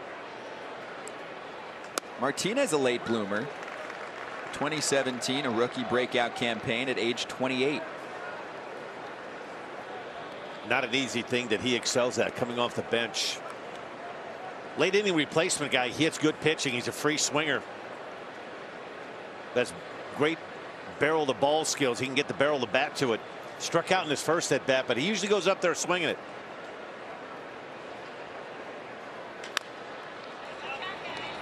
As Kyle touched on earlier, he's a hard guy to really set up because he's pretty much in swing mode when he gets out there. You almost have to throw every breaking ball to Martinez like it's a 2-strike breaking ball. That get me over first pitch breaker or the 1-1 breaker that you want to get over. It's not a particularly good pitch to a guy like this. No, you almost face a guy like this and you just, in your mind, you say it's an 0-2 pitch every pitch. You know he's going to swing. You're not afraid to throw it off the plate a little bit, because even if you do miss, he might swing, or he takes it. So what? He might swing at the next one. It was a good take right there, though. Is that distracting for you as a pitcher to watch all of that movement in his pre-pitch setup? You do the best you can to just, when I was out there, you locate, or your concentration is on the location of the pitch that you want to make, and you try to block it out, but there's a lot of bat wiggling and foot stomping going on there, so it could be distracting. He's dancing his way to extra bases, and the Cardinals have their first run of the day. Sosa and Edman come in on the 2 RBI double for Jose Martinez. We are tied at 2. Well, this is what Martinez does, and he might do it better than anybody in baseball in the National League, coming off the bench, getting a starting assignment due to that 19-inning game last night. Gets a hard cutter up in the zone right here. 91 miles an hour. Gets the barrel to it and drives his ball in the gap. Just about at the 413 sign. Splits the gap. One swing of the bat. The Cardinals have tied this thing up at 2. He brings in Sosa and Edman. It's actually his first RBIs since August 1st. 42 ribbies on the year. And all smiles. That snaps the shutout streak that was going on for Kelly at 17 1/3 innings. It was the 2nd longest active streak in baseball. Dan, as we were just talking about with facing Martinez, 2 strikes. You're not looking to do that, obviously. So that's one of the pitches that Merrill Kelly's probably kicking himself. And it was a good visit to the mound, kind of let him regroup. This game just tied up, but you got to execute that slider cutter off the plate, especially to a guy that's swinging like you were talking about. Ravello digs in. Kelly struck him out in the first. There's that low ball in the zone. Alfonso Marquez. We're seeing that more and more, that low pitch. It looks like it's right down at the bottom of the zone. It's almost a 50-50 flip of a coin if you're going to get that pitch called a strike or not as a pitcher. I want that one every time. It's a strike.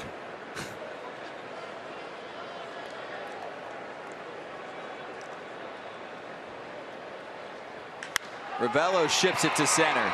Though Castro has it. 2 down.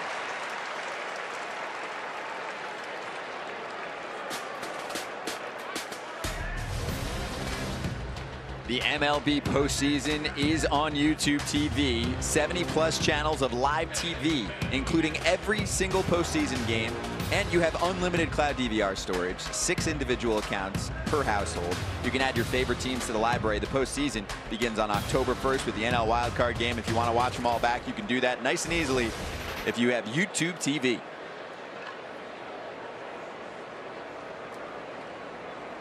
The roof is on in Arizona.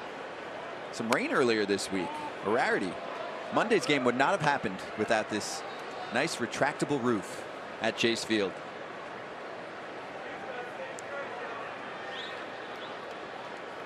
They were calling it Monsoon Monday in Phoenix. Yeah, I caught a lot of that. I live in the area up in North Scottsdale, and had some flooded roads and tried to stay inside that day. Matt Wieters pops one up. Strolling in is Rojas for the 3rd out. The Cardinals get 2. It's Jose Martinez with a double to even up the score at 2 as we head to the Diamondbacks portion of the 3rd.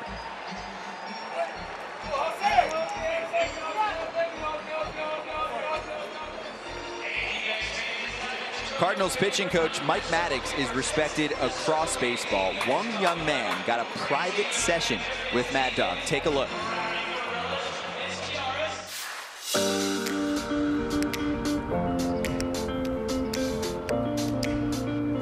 There you go. Just try this when you throw the ball.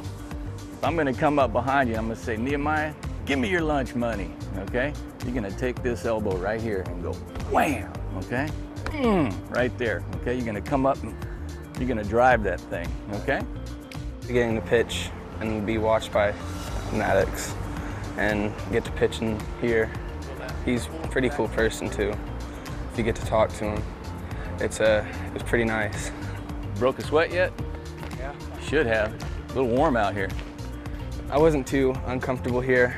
It was a nice experience. Getting my arm pulled out more, pulled down harder, and it'll keep me going straight forward to the catcher. And I'll have to remember that in the game because it'll help me pitch better. Yes. That's what we're talking about right there. It's got a little bit of violence in it. That's what we want. Oh my. Dude, that is dead on. Pretty cool experience. I got to learn a few different things that'll help me with my baseball and become a better pitcher. And the stadium's a lot to take in, so it's a cool experience. That's good work right there, man.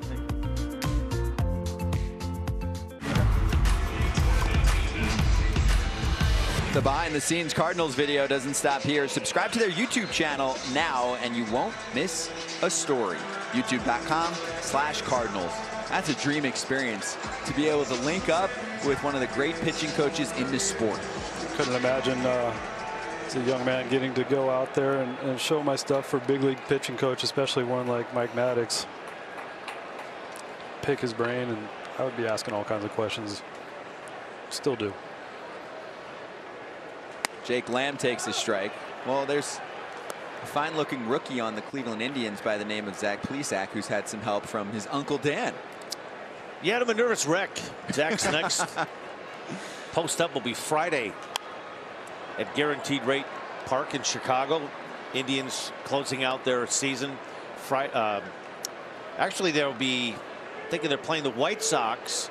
They'll be pitching Friday night in D.C. So I'll be a nervous wreck. I'll be on the air that night at MLB Network from 8 to 10. And every time he pitches and he throws a ball, I change my seat. I walk around. I couldn't imagine being a parent what my mom and dad must have went through for 18 years, because he's my nephew, and Scott, I'm pacing back and forth. And I think part of it what makes it so cool is when he made his debut against the Boston Red Sox. When you've done this for a living, you know what it's like to warm up in that bullpen in Fenway and the people hooting and hollering on you. And you come into a ballpark like this one in Arizona. I played for the Diamondbacks for 2 years. It's just the experience that walking through the ballpark that you don't get to see, Kyle, now that you're retired. You know, when you're a player, you're so isolated. You get on the bus, you come in a cab, you go through the back gate. But when you get away from the game and you see what goes on, it can be pretty intimidating. Yeah, Jake Lamb strikes out. He went around. Go ahead, Kyle. Like you said, this being my first experience, there's a lot more to it, you know, than when you get on the other side. I always had a lot of respect for the media, and I always love having the fans come out. But like you were saying with your nephew, I couldn't imagine more pressure because you can't do anything about it. When we're out there playing the game, pitching, you're in control. You may not be having the best day, but you're fully in control. On the other hand, when it's a family member, there's nothing you can do. You know, it's funny. The Indians were at Citi Field playing the Mets a couple of weeks ago, and I spent the day. I was a former teammate. I played with Terry Francona in Milwaukee. So they allowed me to watch my nephew throw a bullpen on a Tuesday night at Citi Field. It was amazing how just watching that, the juices start flowing again. Like you're putting yourself out there, throwing a bullpen, trying to get the ball down, move the ball up and in. And every pitch that he was throwing, I was like, no, slow down, Zach. What are you doing? You hit the glove. But yeah, it's a great game. So Zach will be teeing it up Friday in D.C. against the Nationals team that is postseason bound, but they will likely be fighting for the right to host that wild card game. 1-2 to Kevin Cron. Sends it to right. Martinez moving to his left for out number 2. The calendar turns and the action ramps up as baseball's brightest young stars take center stage. The MLB postseason begins October 1st. Go to MLB.com/postseason for the full schedule. Oh, it's going to be a good one. We have powerhouse clubs like the Dodgers and the Braves and the Yankees and the Astros, and this Cardinals team has emerged in the second half of the year. That's a strike to Rojas. And then there's always the teams that you don't want to play. I don't think anybody's overly joyed right now to take their chances at the Washington Nationals with that starting pitching. And on the hands against Rojas, jammed him. And a nice 1-2-3 quick frame from Mike Myers to get through the third. Tied at 2.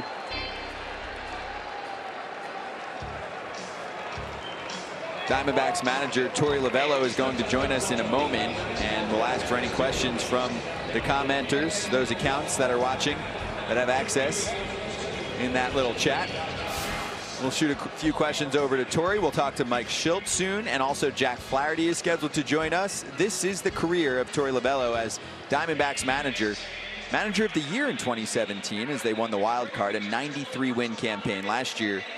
Back down to 82 wins, and this year they're 1 win away from 82. We saw Torey earlier, and we'll say hello. Torey, how you doing sleep-wise? You holding up in this game right now? Yeah, I'm doing all right, Bronny. You know, it's one of those things where you just come back out here the next day, and you're conditioned to do it. You've been doing it your whole life, and even though there were some difficult circumstances surrounding last night's game, we know we got to do it. Both teams are out here giving it their best effort. Hey, Torey, it's Dan. What have you seen so far from Merrill Kelly? Yeah, I mean, he's pounding the zone. I think there was maybe a couple mistakes that he made in some kill counts. You know, he hung the curveball. He had Martinez in a situation where he could put him away, and he made some mistakes, took advantage of it. But up until that point, I think he's been very good. He's just been pounding the zone with about a 4-pitch combination. I know that you're trying to beat the Cardinals, of course, but do you feel for Mike Shildt when, unfortunately, Michael Wacha has to leave the game, and you guys went 19 innings yesterday? Not every reliever is fresh. Yeah, you know, those are the things we talked about in pregame. You're adding up what you got in your bullpen, and you feel for the athlete himself. You know, I know Wacha had great expectations. You don't want to see a player come off the field like that, and then all of a sudden, from a manager standpoint, pitching coach standpoint, trying to figure out how you scramble, and they're I'm sure over there trying to figure that out right now. Torey, thanks for the time and good luck in this one. All right, guys, talk to you soon. Thank you so much. Torey Lovullo, Diamondbacks manager, and we'll talk to Mike Shildt after this half inning. Another frame from Merrill Kelly. Local guy, grew up in Scottsdale. 2 colleges in Arizona, ending up with Arizona State and selected in 2010 in the 8th round by Tampa Bay. He's got O'Neill, Arozarena, and Munoz this half inning.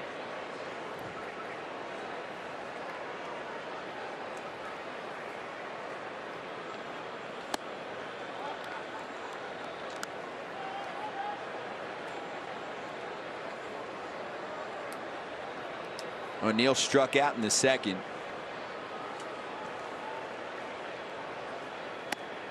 Four Ks tonight for Kelly.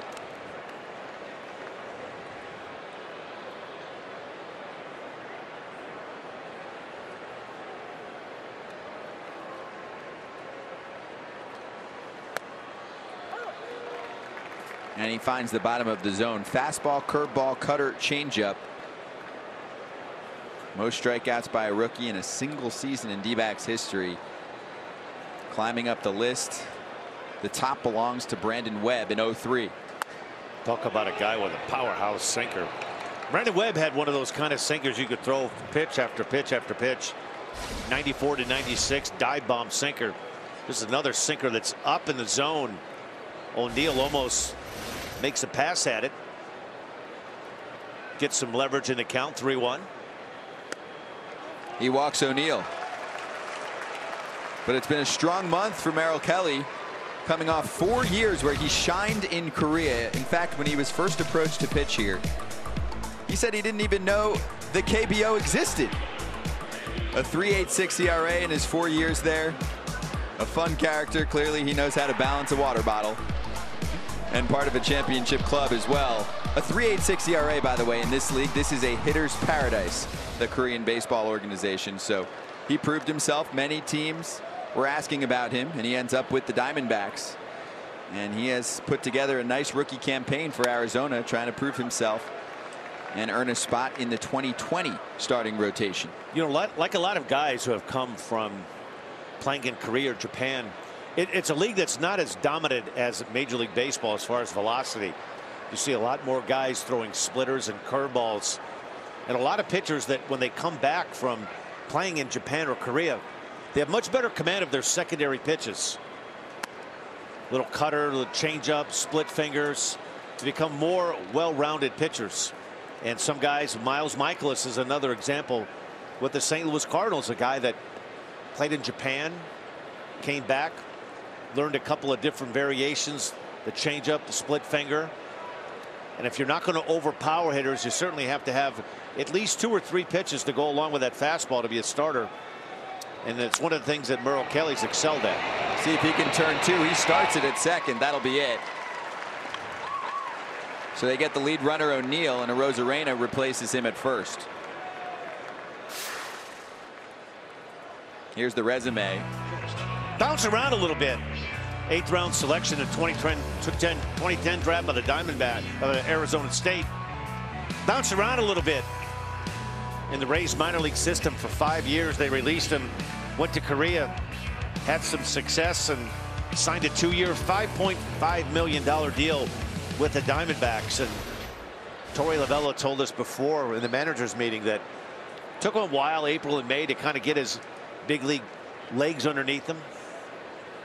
Being over 30 in his rookie season in the major league, started to feel more confident in himself around June, July.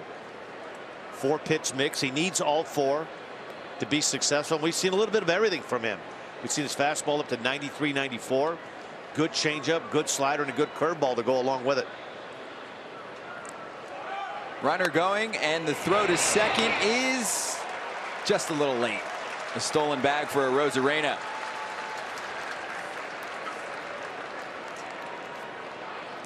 Going back to Merrill Kelly, I couldn't imagine going over to Korea, getting the job done, then coming back and getting to play at home where you grew up. And I'm sure that was part of the adjustment period early in the season, because, you know, whenever you're playing around the friends and family, everyone's asking you for tickets.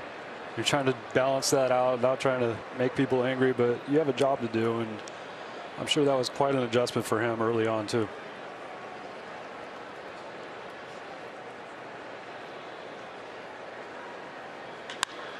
That's pulled to left, and that's a base hit. Arozarena held up at third, and Munoz connects. First hit of the inning for the Cardinals.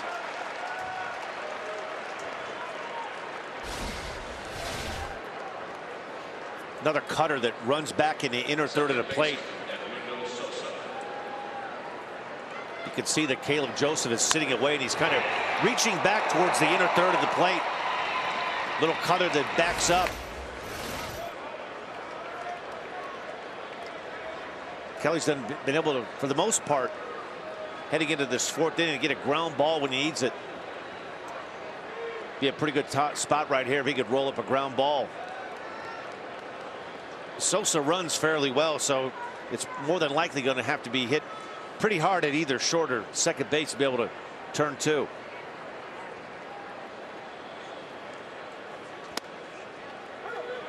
Sosa walked and scored in the third inning.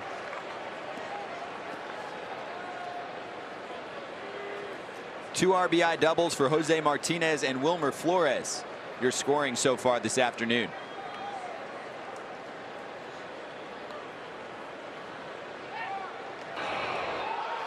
Breaking for home, Arozarena. Here's the throw, and he's in there.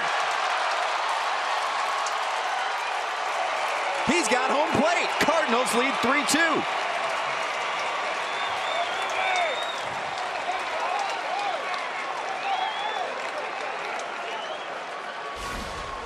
Really heads up base running right here. He sees the throw to first.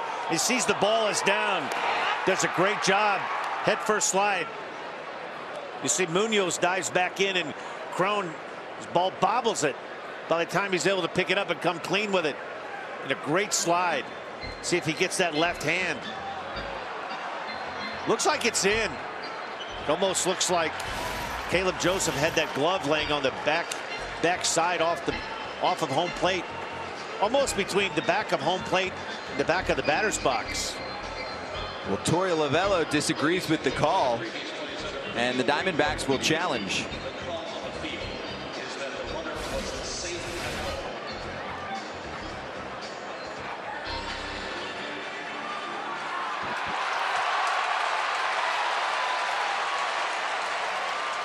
This is probably a better view right here, Scott. I'm not sure if the hand gets in. If Caleb Joseph had that glove on the back portion of the home plate. It almost looks like he swept in front of the hand. Oh no, it looks like he got him right there.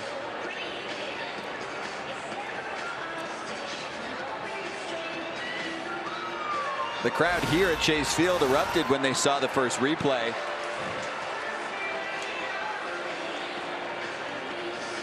Caleb Joseph, a veteran backstop.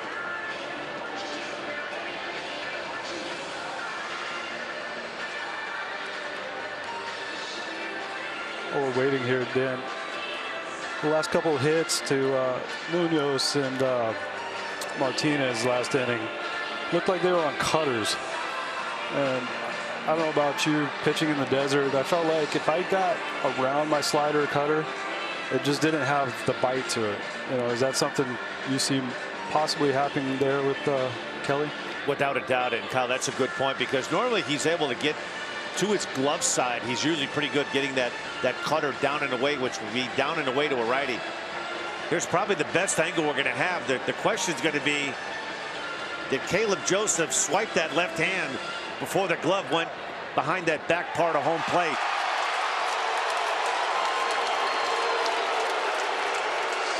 And he's safe. Not enough evidence to overturn the call, and the Cardinals grab the lead 3-2. That's been one of the differences in the Cardinals season from last year to this year. Their base running has been on point. They're doing the little things, which has led to a lot of close wins late in the season. That was some really heads-up base running right there. Cron at first base wasn't able to come up with that throw from Merrill Kelly. Good job of reading that and off to the races, and a good head first slide to get that left hand in. We'll be able to ask Cardinals manager Mike Shildt about that play. He's going to join us after the top of the fourth. Might be a nice guy to stick on the playoff roster with that speed. A little heads-up play like that definitely gets the manager's attention. Something they could use later on in the postseason.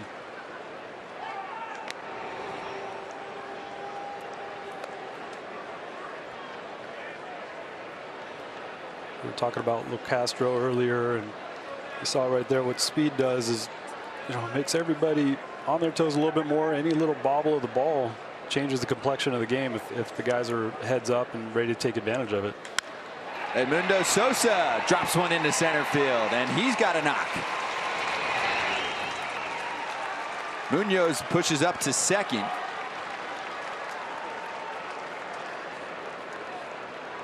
Well, they made things difficult for Merrill Kelly so far.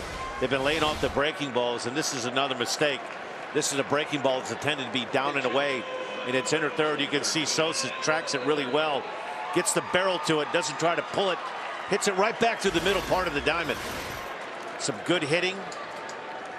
What makes it a little bit more difficult for a guy like Merrill Kelly, doesn't throw overly hard, so you don't have to go up there as a hitter trying to defend 95 to 98 miles an hour. You can kind of sit on a couple of different pitches. Cardinals going to their bench. Matt Carpenter hit a big home run in that series in Chicago. That 4-game sweep. It's amazing that what the Cardinals have done second half of the season, and really Matt Carpenter has been relegated mainly to a bench player, a guy coming off the bench. He only moved back into his starting role when Colton Wong went down last week. Carpenter hitting .317 in his last 17 games. He's been much better in the past few weeks. But a very down year for a player who turned it on in 2018 and put himself in the MVP discussion. There's his last 17. Clicking at the right time. And Wong is making progress. He's back in St. Louis rehabbing.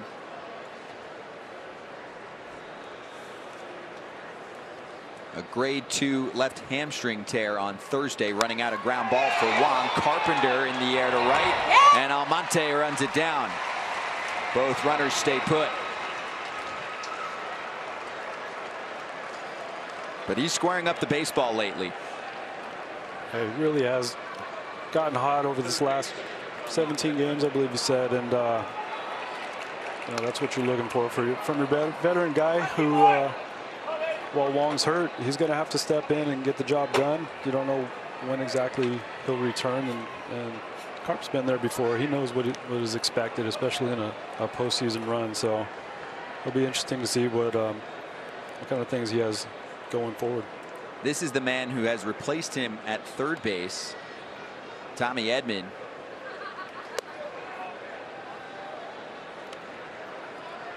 Edman moves to second when Wong goes down last week, so it's been Edman at second, Carpenter at third. But when Wong comes back, how can you sit Edman right now? You can't, right? You can. And it's tough, but I think you have Carpenter, who you just never know what's going to happen. You like to sit here and play the what ifs and things that could happen, but Carpenter will have some at bats coming down the stretch. Things usually have a way of panning out, and you know, you definitely have to keep Edman going out there. He's shown that he can get it done. He's hot right now. You stick with him. You see how Wong comes back. If Wong needs a breather, you got Carp, and he's been hot, so he knows how to get himself ready and stay ready. You know, when he first came up, he was a bench player. Had to learn how to get himself ready, and then he got the opportunity and became a mainstay over there in that lineup. You know, it's amazing at the beginning of the year how there are going to be one or two guys every year that aren't on the radar. And Tommy Edman has been that guy for the Redbirds this year. He's been a pleasant surprise, solid player. He's kind of the Brewers version of Keston Hiura. That, you know, guys that you're not counting on a whole lot of production. You're hoping that they're eventually going to turn out to be good players, but Tommy Edman has just forced himself into the lineup, and he's forced Mike Shilt's hand to keep him in. He's played a lot of different positions. He's hitting several spots in the order. Puts the ball in play, solid player and a solid defender. And he leads the team in OPS. Oh, that pitch example right there takes a 3-0 pitch. You know, a lot of young hitters. You're getting the green light to go ahead and swing. Gives you an idea that he has an idea of what he's looking for, a ball in a particular area. That was a terrific 3-0 pitch. Not much he could do with it. He handles the 3-1 and sends it to right center.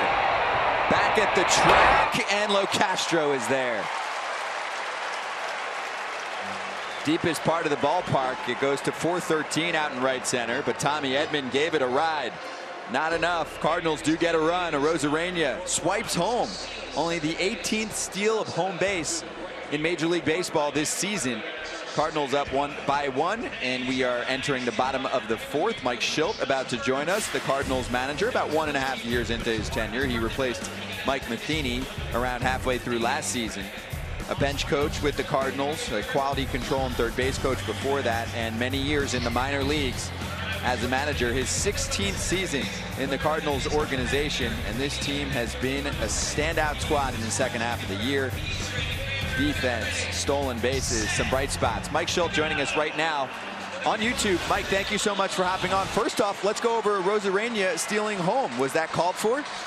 You know, this is the play we trust our guys, use our instincts, looking to be aggressive, looking to push, and you know, he knows this guy's throwing over a lot, so he pushes down the line and saw the ball get away from Cron, took a shot, and gave us a lead. Hey, Mike, it's Dan Plesac. Hey, Dan. Jack Flaherty, did you anticipate he was going to be this good? Honestly, yes. Jack's got a special skill set that, you know, you see, a lot of glimpses of, not just occasional, but you've seen Jack be really, really good. And then once you see that and you see him start to put it together and how he prepares, how he thinks about competition, him being as dominant as he's been is not overly surprising. Mike, how worried are you about Michael Wacha leaving the game with shoulder tightness? There's concern. You know, listen, Michael was came in after the first, said, you know, having trouble getting loose a little bit. So we obviously kept our eyes on him in the second, and then just made sure we did the smart thing, got him out of there, and we'll evaluate when we get back to St. Louis. And how difficult is it to piece this together the rest of the way, being that the bullpen did some work yesterday? Yeah, bullpen's done work. You know, we got a lot of guys down there who take our shot with Carp. You know, two schools of thought. You know, we try to open it up a little bit, get him on the ropes a little bit, and open this thing up. Carp put a good swing, Eddie put a good swing. Now we got Johnny Ganton there for a couple multiple innings, hopefully. Mike, thank you so much for joining us. Good luck in this one, okay? Thanks a lot. Appreciate it. Cardinals manager Mike Shildt. Last year takes over one game before the All-Star break, gives him some time to figure out how he's going to approach the job, and it's been a standout performance for him. He signed a 3-year extension back in August of 2018. The MLB game of the week live on YouTube. Yes, there is a pool in Chase Field. Have either of you ever been in this pool? I have not. I have been, and I've thrown a couple of home run balls into that pool also. Tony Gwynn, Barry Bonds. When I was playing for the Diamondbacks, Barry Bonds sent a few balls into that swimming pool out there in right field. I had a feeling that Dan had spent some time in that pool. I just had a feeling, knowing the personality of Dan Plesac. What was it like to be in a pool in a Major League ballpark? Well, you're certainly not going to go out there in full uni. You would test that thing out during the afternoon, like early batting practice, when you could go out there in a pair of shorts and hop over the fence and jump in for a little bit of a swim. I could see you requesting the roof be open. Oh, and absolutely. Get the suntan lotion out. Shag a couple of fly balls in BP. I'll be out here in BP, guys. Oh, the man. hot tub. Look at that guy having some cake right there. Muscled up. With the hot tub, you have How the about excuse. that, I'm just right? getting ready for, getting my body ready for the game. That's baseball Twitter. See the guy in the back with a computer on, logging in. Times have changed. Out stunning at the ball yard. That guy might be playing hooky, so he might appreciate us not showing his face. Hey, I'm working. Yes. Ahmed, Joseph, and Kelly due up for the Diamondbacks in the last of the 4th. 1-2 coming from John Gant. Let's bring in Jackie for more on Ahmed. Yeah, you guys were just talking about that pool, and Ahmed actually told me he had to watch the Brewers celebrating in that pool in the past when they clinched the division here, and he talked about how that sucked, obviously. And I said, who let them in the pool? He said, I don't know. I said, well, they should be fired. He said, I agree. I hope they were fired. But he talked about that serving as motivation, too, to not let the Cards clinch here during this series because of how brutal it is to watch another team sort of accomplish something like that, especially when your season, or at least your postseason hopes, are officially done. So that certainly served as motivation for the D-backs. And considering they just came off a 19-inning performance, and Nick likes to sleep 10 to 11 hours a night. It's crazy that he's even in this game today because he definitely did not get that 11 hours of sleep last night. Torey Lovullo told us he is in better shape than any player that he has ever been around. And there's strike 3. There's a low strike, which we haven't seen much from Alfonso Marquez. It's a new pitcher for St. Louis, too. It's John Gant, who came on in the bottom of the 13th with the Cardinals leading 2-1. He gave up the Ahmed triple, walked Dyson, and that was pulled for Junior Fernandez, who gave up the base hit to Caleb Joseph to tie the game at 2. Ended up going 19 innings yesterday. Longest game by innings in Arizona Diamondbacks franchise history. Gant, another big part of that bullpen that's had a resurgence post All-Star. Big strong guy, big velo, not afraid. Mike Schilt will use him in some high leverage situations. It's a good look at that heater, 96. Good hard breaking ball to go along with it. We've just seen an industry wide right now, Kyle, that most teams are running guys out of that bullpen 95 miles an hour plus.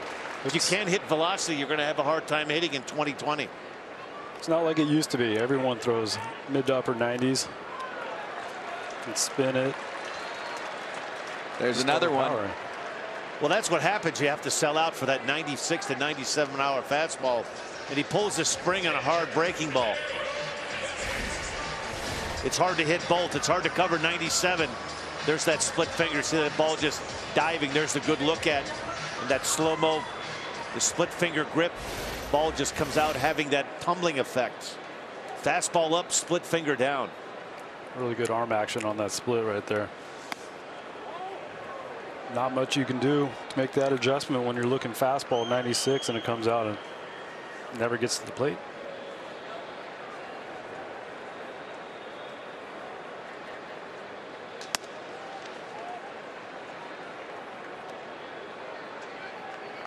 Kelly made contact first time up, a ground ball.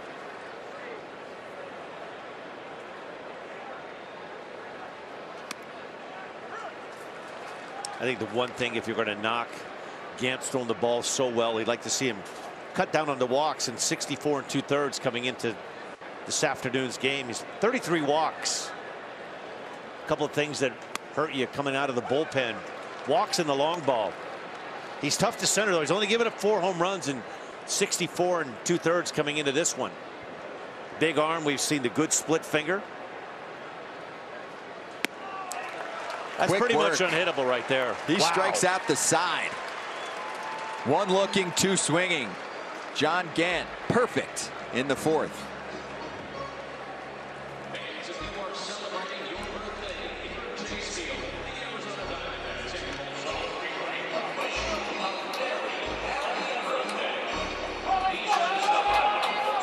Cardinals 3, Diamondbacks 2, finishing up the series in the desert.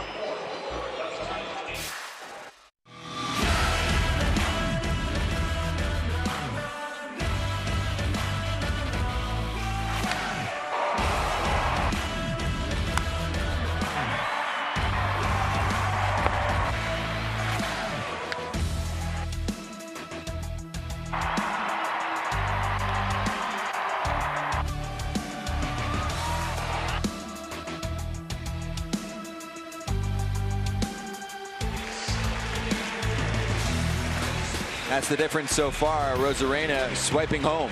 Visit the official online shop of Major League Baseball at MLBshop.com. Find the largest selection of authentic caps, t-shirts, jerseys, hoodies, collectibles, and more. Commemorate your favorite team at MLBshop.com. And take the field with your ultimate MLB squad. In RBI Baseball, RBI 19 delivers a genuine MLB experience with the ability to manage your MLB franchise across multiple seasons. You have official 2019 uniforms and hundreds of new animations. Learn more at RBIGame.com, rated E for everyone. Scott Braun, Dan Plesac, Kyle Loesch, and Jackie Redmond, the team for YouTube. The MLB Game of the Week, the final one on the regular season docket for us. And we finish up in warm Arizona. How far away are you from the ballpark, Kyle? Took me 35 minutes to get here, up in North Scottsdale, and yeah, this is the weather we're looking for right now. It's finally cooling down. Hopefully it's going to stay that way. Ideal for Cardinals fans, too. They have been packing the house for this series. Whether it's a quick trip for a vacation in some warm weather, or some snowbirds, or some that just live in the area now. There's a lot that have moved out this way. When I played for the Cardinals, I always noticed how many that different shade of red there was. You know, not the D-backs red, but the Cardinal red spread throughout the stadium, and Cardinal fans travel well. They're all over. I walked from the hotel to the ballpark this morning, Scott. A lot of Cardinal fans, birds on the bat, right? Hey, speaking of Cardinals, Jack Flaherty is joining us right now on the broadcast for this half inning as we get going with the top of the fifth. It's 2-3-4 due up for St. Louis. Martinez, Ravello, and Wieters. Jack, thanks so much for the time. How you doing today? I'm doing pretty good. Just enjoying this game right here. You know, got a nice lead here. Try to add on and you know, bring it home. How much sleep did you get last night? It was a long one yesterday, that's for sure. You know, it was got to the point where it felt like I didn't even pitch yesterday. So it was a long one, quick turnaround. But you know, these guys are out here. You know, they're giving it their all today. It's fun to watch, fun to see. Hey, Jack, it's Dan, please. It's fun to watch you. What has been the most difficult adjustment from minor league baseball to the big league life? I mean, just in general, just the consistency of the guys. You know, you see these hitters and you know, those pitches that maybe you kind of got away with in the minor leagues. You know, missing over the middle of the plate. You know, guys here they consistently hit those. You know, they may miss one or two, but if you give guys you know, a couple to hit in that bat, they're not going to miss it. Jack, take us through your transformation during this season. You have been on fire lately. What kind of changes did you make to your arsenal and just your understanding of what works best for you? I wouldn't say anything to the arsenal, just better execution, especially when it comes to, you know, comes time when you get guys on base and get, you know, runners in scoring position or anything like that. I felt like I'd walk away from an outing and it'd be one pitch away, or you know, one pitch here or there, and just, you know, trying to stay within myself and not try to do too much when you get in those situations, and just understanding that, you know, what you got is good enough. You don't have to do anything more. Hey, Jack, does it help throwing to a guy like Yadi or Molina? Absolutely. I mean, you get Yadi and you get even Matt Wieters, who filled in while Yadi missed some time. You know, when you get two guys like that, it's unbelievable. Yadi, you know, he's one of the best of all time, one of the best to do it. He makes our life way easier. You know, he's unbelievable. It's impossible to put into words what he does for pitching staff. Good down. Martinez sends it to right. Almonte does not have it. It's past him, and then he skips away. Go ahead, Hosey. Here comes Martinez to third, and he'll end up with a triple. Look at you. That's way too far for him to run. You guys going to provide a towel and some water when he comes in? We're going to need to get him an oxygen mask and an oxygen tank. It was the same thing in Chicago when he hit that ball. It took him a while to recover. Hey, Jack, Kyle Loesch here.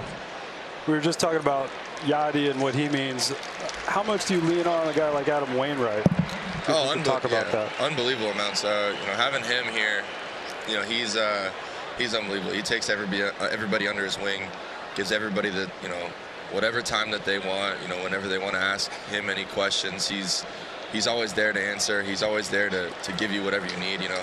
Right after, you know, I first got called up in 2017, and at the end of that season on that Sunday, hopefully he's all right. But, yeah, we're checking on Almonte. It looks like he's going to leave the game. Go ahead, Jack. But, you know, I asked him for some time after the last game of the season, and he sat there with me for about 2.5 hours and just, you know, we just talked baseball and anything that I could pick his brain about. So, you know, that tells you the type of guy that Adam is. He's definitely a guy who tries to make his teammates better, and that's impressive stuff right there. Yeah, he's a great guy to have around. You know, he's still doing it. I mean, he's fun to watch every time he goes out. His preparation, you know, his prep work, his demeanor, his attitude about everything, just day in, day out. It's fun to watch. A few more looks back at Almonte getting tripped up. You think that's an ankle? It almost looked like kind of a left hamstring type of injury. After the ball was able to get by him, he was kind of hobbling. Looked like he was favoring trying to put any weight on that left side, whether it's a hip or a hamstring. Hey, Jack, we saw Michael Wacha leave earlier. Did you see him? Yeah, he's doing fine. I don't know the whole. You know, I don't know everything that went on. I just am guessing he felt some discomfort and you know, thought best to rather than push through it. Look behind you. What do we got going on back there? I see Miles Michaelis. Yeah, Miles is a little bit of a clown. I saw him over there. He's always doing something. You never know what he's up to. You never know what he's up to. Hey, Jack, when you get this time of the year, you try to conserve your bullets between pitches. What do? Do you throw a full bullpen in between after you pitched last night? What will you do before your next start? Well, yeah, it's interesting. I think at this point in the year, it just depends on what you need. You know, it's kind of all about feel. You know, at this point, throwing any more or trying to work on anything, it doesn't really feel like it's going to get anything done. You know, what you got right now is what you got, and you got to work with that. Yeah, that's a good one right there. But what you got is what you got. But, you know, just go out, make sure you feel good, make sure the arm feels good, and just at this point it's just about trusting your stuff and knowing that all the work that you put in throughout the year, throughout the offseason, is going to pay off at this point. Still waiting for the Diamondbacks to give us a right fielder to keep this game going. Hey, it's been a long past 24 hours in Arizona, hasn't it? It's been a long time. Yesterday's game, it was unbelievable. I mean, it was really back and forth there. I mean, you know, we scored, we had the lead. Vargas put a good swing on the ball. Then Goldie hit the home run, and then you know they came back, and you know it was a hard-fought game. You know, it was tough to walk away from that game. You know, for being here for that long, and tough to walk away with how it ended. But you know, it's great to see. Like I said, it's great to see these guys out here, and you know, thankfully I didn't have to come out and play today, but these guys are doing it, and it's awesome. So what's the bench mafia like today? Because it features many starters. Yeah, it's all the starters. The starters are getting in on it, man. All these guys are embracing it. They got the, if you see closely, they got the eye black with the bench mafia written on it. I think Jose still got it, even though he's playing. He actually might have taken it off, but there's, you know, all the starters are embracing it. So it's fun. It's fun to be a part of. Quick question. Jack, go ahead. Does Wainwright still think he can dance? Oh, absolutely. He thinks he can dance, he can sing, he can play the guitar. You know, there's nothing that, if you ask Waino to do anything, he thinks he's the best at it, and he can do it. He can farm. He can grow some plants. He can do that for sure. That he can definitely you know, tend a garden. Go ahead, Dan. Jack, was there a time right after the All-Star break you guys were hovering around the 500 mark where were you wondering if you were going to get this thing going or not? I don't know that we ever doubted ourselves. You know, we had some guys got hurt a little bit here or there. You know, we missed Yachty for some time. He was battling his thumb. You know, Ozuna missed a lot of time there too. I don't think we really ever doubted ourselves. It was just a matter of everybody. It was a matter of everybody kind of getting it together at the same time, and you know, that's kind of what happened there. You know, end of July, right after the All-Star break, and kind of through this. So, you know, we just continued to pitch well, and you know, the bats have come around. Guys are swinging it well, so it's you know, I wouldn't say we ever doubted ourselves. It was just kind of a matter of time. Jose Martinez tripled. Almonte slipped in right field. Adam Jones replaces him, and this is Rangel Ravelo with nobody down in the top of the fifth. We're talking to Jack Flaherty. What's Mike Shildt like as a manager? Because you were with this team last year, and he takes over, and we've seen some categories really surge for the Cardinals, including defense and base running. He's just under control. You know, he sees the game. He sees what's going on. He's looking ahead. He stays within the moment, but he's also looking many steps ahead in the game, looking further in the game, you know, trying to figure out what the best move is. But he's always under control. Yeah, he's always under control, and you know, he's got a good staff with him. So he's just, you know, he's the guy you want to be. He's the guy you want to play. You know, you want to play for. Made the cut as a question in the comments section. Hey Jack, what was it like playing with Lucas Giolito and Max Fried in high school? How dominating was that team. Come on, Jose. That's in center. Let's see the speed from Jose Martinez. He's off to the races. Throw home. Not in time. It's 4-2 St. Louis. He can run. Don't let him surprise you. All right, get him the towel, the water, the whole deal. Yeah, we'll get him some oxygen. We'll make sure he gets to sit down and catch his breath here. Are you going to get a high five in there? I don't know. We'll see if he makes it all the way over here. Hermano.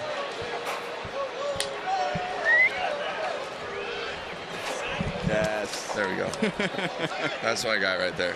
Yeah, playing with Max and Lucas. What? That was unbelievable. You know, it was crazy because I didn't know anything about high school baseball when I first came. Like my family, we never followed any of it. So I got to Harvard Westlake, and it wasn't for. I didn't go there for baseball. I went there because it's a great school, and you know, I come in as a freshman, and there's talk about this kid Lucas Giolito, and you know, he ends up being one of the first guys to come up and say hi to me, and we kind of just built a relationship from there. And, you know, he's one of the most selfless, like just caring human beings that you could be around, and he was that way in high school too. And then Max came over his senior year after his school like shut down athletics, but having both those guys on a team was special. You never knew what you were going to get. You never knew what you were going to get. It was just fun to watch. I'm sure that other teams did not love really having to go against those two guys. Look what Merrill Kelly found at first. How difficult is a play like that? Man, it's just reaction. I mean, there's a lot of times where those balls that get hit back to you, they're hit softer than you think, and you kind of panic a little bit, and you end up missing those ones. But the ones that are hit, you know, that kind of bounce and skip, they just kind of find your glove. Hey, Jack, what was that 4-game series like in Wrigley this past Thursday, Friday, Saturday, and Sunday? Pretty intense? Intense, a whirlwind of emotions, just all over the place. Everything that went on in that series from game one, you know, having the lead, and then, you know, we knew they weren't going to go away easy. And then, you know, Carpin, the big home run. To the next game, just a hard-fought game, and then, you know, the back-and-forth game on Saturday with, you know, the questionable balk call that led to a home run, but then, you know, Yadi and Paul going back-to-back was, I mean, that was unreal. And then, you know, Sunday, Darvish was really good, but Miles matched him pitch for pitch, and then, you know, we never gave in. We just continued to play our game. It was unbelievable. It was so much fun, and it was obviously a good result for us. Now you've got them again as you're about to head home with a chance to clinch the division. It's pretty cool because, hey, Cardinals fans love nothing more than making Cubs fans' lives miserable. Yeah, well, yeah, we'll see how it goes here. We gotta take care of this one here, and then you know, do our job this weekend. Well, that's strike 3 on O'Neill. That's going to do it for the 5th.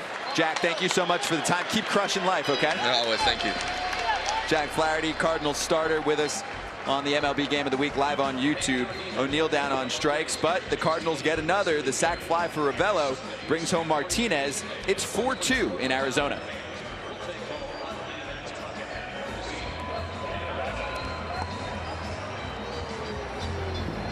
Okay, if you were a big leaguer, what would your walk-up music be? Let's go straight to the source to find out what today's players prefer.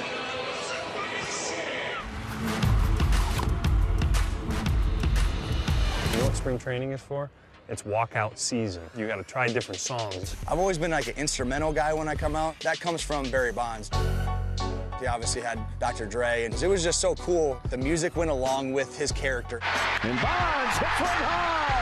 It's a deep. I listen to a lot of music. You could go from Future, Lil Wayne, Lil Baby to Billy Joel and Elton John. An American treasure, Billy Joel. I'm a metalhead. My favorite band is Throwdown, which is like a hardcore metal band. She was not into it. So I come out to Awesome God, but a hip-hop version of it. You know, I like to let the fans know what I represent. I tend to go with something slower or relaxing. I perform better when I'm relaxed. Genius, the first run ever with 4 home runs in a game. Some guys are the opposite. They want something that can kind of wake them up. And I like to dance to the music. Some guys have had the same song for years, and some guys might switch it up between at-bats. When I played, whoever was pitching that day would usually pick the uniform that we were going to wear. Check him out. He has his uniform on upside down. And the music that we were going to listen to. Well, the boys in the audio room, yeah, that's on you. That is a well-cut clip. I enjoyed it, and it's 4-2 Cardinals over the Diamondbacks. What was the music of choice for you two? Go ahead. Well, my last year in 03, actually, my daughter Madeline decided she liked the Nelly song "Hot in Here," so that's what I came into, "Hot in Here." I'm not surprised. Yes. I listen to a lot of rap and hip hop when I work out. And, that kind of got me going. So I liked next episode, but I had the clean version. Yes. And that got me going. Well, it's Tim Locastro, and then Adam Jones is on deck, replacing Abraham Almonte in the last half inning. Wilmer Flores due up third in this frame, and then John Gant, the 27-year-old, with another inning of work. He struck out the side in the fourth. Ahmed, Joseph, and Kelly.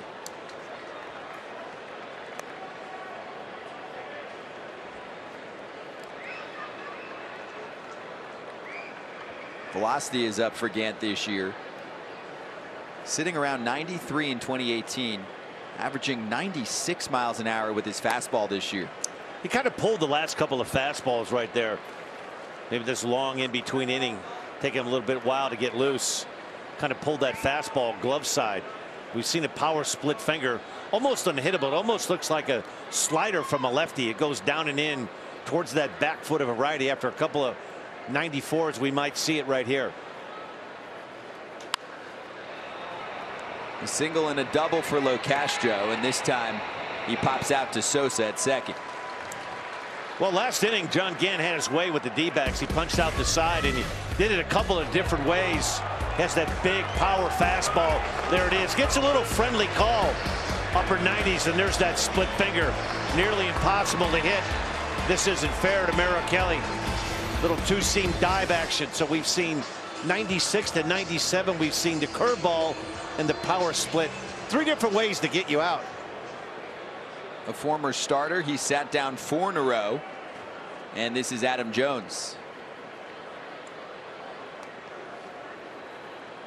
He has qualified for the batting title every year since 2008. Nobody plays every game anymore, at least not for multiple seasons in a row. You rarely see it, so you can put Adam Jones on the Ironman list. You would assume last night this game ended almost about 2 a.m. local time. Thought he was probably going to get the day off with the injury to Almonte. Forced into some platoon duty this afternoon. Certainly not the ideal way you see a guy like John Gant throwing bullets.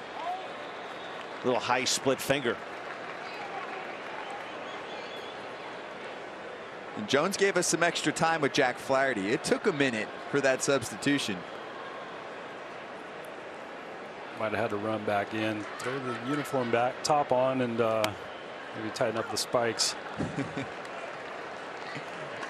I've been on the end of that call before when someone got hurt running the bases and they didn't want to burn a position player, and I'm sitting there with my tennis shoes on, full jersey but tennis shoes. It's a walk for Jones with 1 out. Let's bring in Jackie.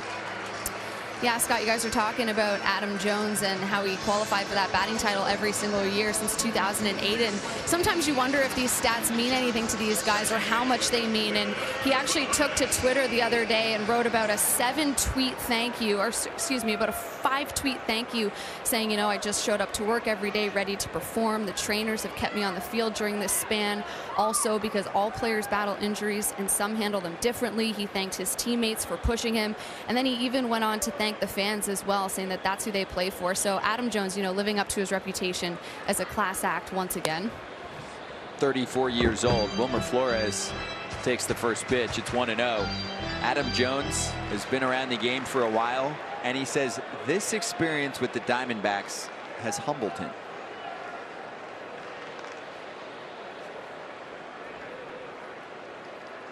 Not playing every day down the stretch. And it took him a long time to sign up with his squad. And that is another knock for Flores. Jones is going to hustle for third.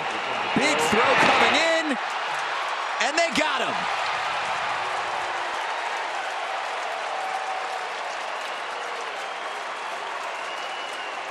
Arozarena showing off the speed and now the cannon.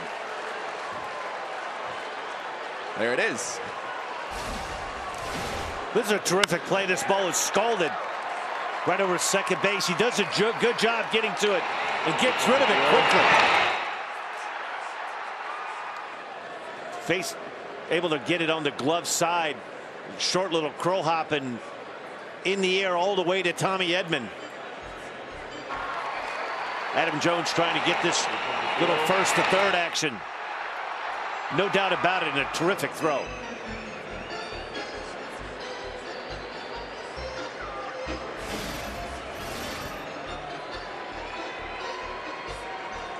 That's it for John Gant.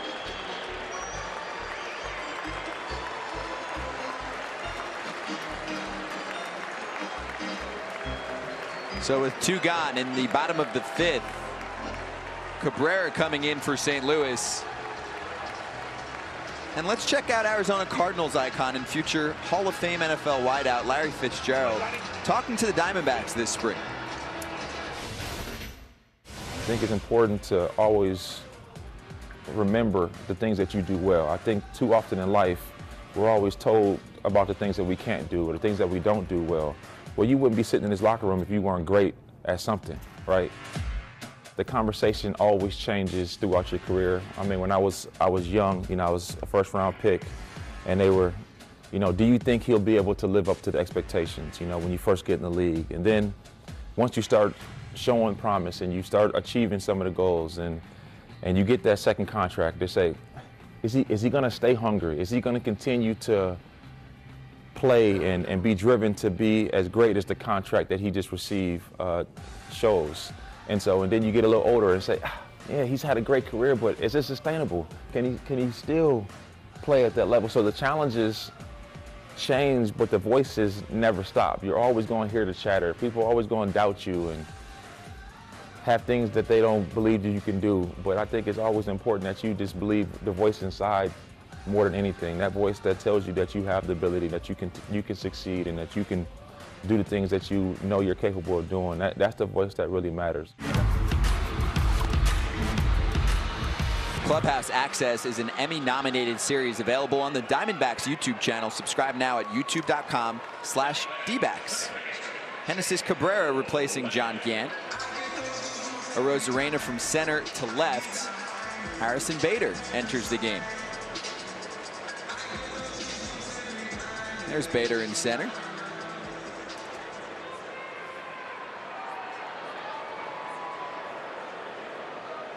Two outs now in the 5th. Cabrera against Jake Lamb. Scott Braun, Dan Plesac, Kyle Loesch, Jackie Redmond. And Cabrera with an ERA in the 4.5 range. 2 runs allowed in 8 innings since being called back up on August 31st, including a scoreless 12th last night, 18 pitches. Well, if you're looking for a postseason audition, Mike Schilt, this could be if you're looking for a lefty to have coming out of your bullpen. A tight game, 4-2 game in the 5th inning. You bring him in a left-on-left situation, see how he'll handle that. Falls behind in the count 2-0 to Lamb. 3-pitch guy, fastball, curveball, changeup. Cardinals expect some big things from Cabrera down the road. 18 strikeouts in 19 2/3 innings.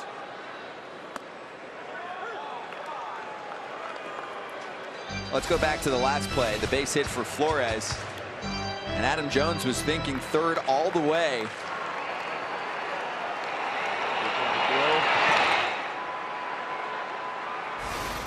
Looks like he didn't pick up the third base coach, Tony Perez-Chica. And Jones was toast at third. Pretty good fastball right there, 96 miles an hour. The only thing with Adam Jones, and that plays right in front of you. He took a little stutter step around second base and had a pretty good idea where the ball was and where the center fielder was. Decided to risk reward, thought he had a shot to get there. Do you think that's a case of not having the scouting report on the center fielder's arm? Maybe not being prepared? Could be. Big strikeout for Cabrera. Left-handers were 10 for 18 against him. Proves himself in a big spot. It's 4-2 Cardinals after 5.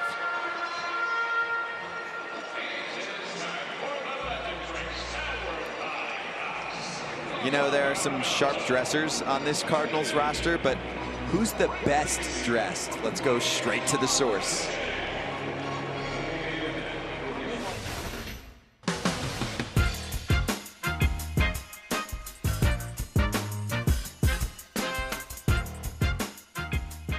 I'm gonna say either Jack Flaherty or Harrison Bader. Those two young guys, they got their own style, which I really dig. I like what they bring to the field every day. I like Miles. Miles, his suits, depending on where we go, city to city, it's always different. It's always based on what city we're going to. So he always has something different. He always has a nice tie. He always has a tie to go with it. Best dressed, I would say Miles Michaelis. He's usually got the flow going. He's got the nice suit. I don't want to say myself because I think, you know, I wear the suits on every flight. I like to look nice. If you're looking for something cutting edge, I think I got to go with Bader. Probably Harrison because he's just got that out there. It's just different. You know, he's wearing yellow shorts sometimes, he's wearing plaid t-shirts different days. I dig it. I dig his style. That'd be me because it's me. Ultra flashiest would be Carlos Martinez. I don't know, maybe Fowler. That's the Fowler. He got good dress, and me. Besides myself, I gotta. A lot of people try. A lot of people. I like that. I like the the fact that they try. Of course, myself. I look tremendous pretty much on a regular basis. That's right. We saved the best for last with Brebbia. There's Bader. Did you notice the shades upside down? I did, of course. You know, the behind-the-scenes Cardinals video doesn't stop here. You can subscribe to their YouTube channel now. You won't miss a story. YouTube.com/Cardinals. A lot of them can dress. A lot of them vote for themselves. And yes, Brebbia needs a little work on the glasses. Yeah, that was interesting. A couple buttons I think he missed there. Just a few. Just a few. Top and bottom is most important. Showing off all that hard work. It's showing off all that facial hair now. It's hard to recognize him there. All the buttons unbuttoned, belly showing, sunglasses upside down. Now he's sporting. Every time I see him, I think it's that Bruce Sutter, right? He has that Bruce Sutter look to him. Kind of pulls his cap down when he's in. I tell you what, he's pitched some really good baseball. He's a high leverage guy. You can bring him in with runners on base. He's had a solid year for the Cardinals. It's 0-2 to Arozarena. Let's go back for you two. Best dressed teammates. Who comes to mind? Well, for me, Gary Sheffield. He was always cutting edge. I was actually in 1988, Robin Yount and Paul Maurer. I was dubbed as the second best dressed guy on the Brewers team. Everyone else tied for first. It's not a good thing to carry around with you. I had one sport coat, Scott, that usually that lasted me the entire season. I looked at it this way. Who's going to see you? You're flying charter flights. You're getting on a bus. You know, I wasn't big into the suits because to this day, I really don't take care of clothes all that well. I just don't. And hey, you were consistent, Dan. We knew where to find you. Yes, you're exactly right. Creature of habit, as we say, right? I used to try, but I couldn't get out there to be too flashy with the clothes. I kind of stayed in my comfort zone, the dark grays, black, maybe a blue every once in a while. So I can't vote for myself. Had a lot of colorful teammates. Carlos Gomez comes to mind. He was one of the guys that he wasn't afraid to experiment, you know, stuff that I wouldn't really ever try, but he wasn't scared. But you have the body art, Kyle. Yeah, I've put on a couple tats over the years. Arozarena rips it to left. Warning track wall. It's gone. His first career home run. Randy Arozarena, have a day. He swipes home, an outfield assist, and a solo shot to put the Cardinals up 5-2. Well, a night that didn't end until about 2 in the morning last night. The Cardinals lose a tough one in 19 innings, and you touched on it. Arozarena having quite an afternoon in the desert. A day he's never going to forget. High fives, you can hit your first big league bomb one time. That smile says it all right there. Steals home, throws out a runner, and hits his first bomb. Pretty good afternoon. It's a feeling I never got, Dan. Now this is another one, another cutter that was supposed to be away. And this was a no-doubter right off the bat. This ball was squared. You could tell by the sound. A couple of rows deep over the Diamondbacks bullpen in left field.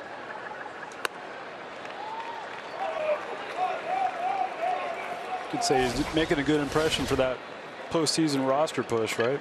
Showing some versatility, right? Some wheels, strong arm. There's a look of Merrill Kelly. Looked like he was in control of this one early. Roller to short. Ahmed cleans it up. Munoz is retired.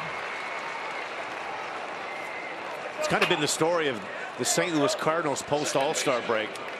They've really put it together. They've tightened up the screws. The starting pitching has been excellent. Their bullpen is rounded back into shape. Carlos Martinez closing things out. We saw John Gant earlier. Saw the young lefty Cabrera get the last out in the last inning. They've got a pretty good thing going on right now. Brevia's been throwing the ball really well. This is almost like with the B Troop. Coming to the ballpark, Noel Goldschmidt in the lineup. Pretty good afternoon for Arozarena. MLB Pipeline has him as the Cardinals' 10th best prospect. It's his 4th start, all in center field, and his first since September 5th.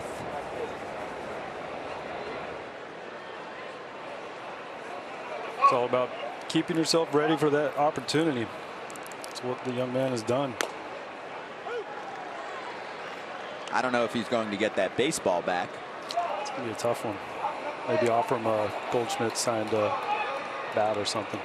If I'm a Cardinals fan at this point, I'm negotiating for playoff tickets. It's a tough one. Sosa down on strikes, 2 gone. For the Cardinals, they'll be postseason bound for the first time since 2015. Center field, Harrison Bader.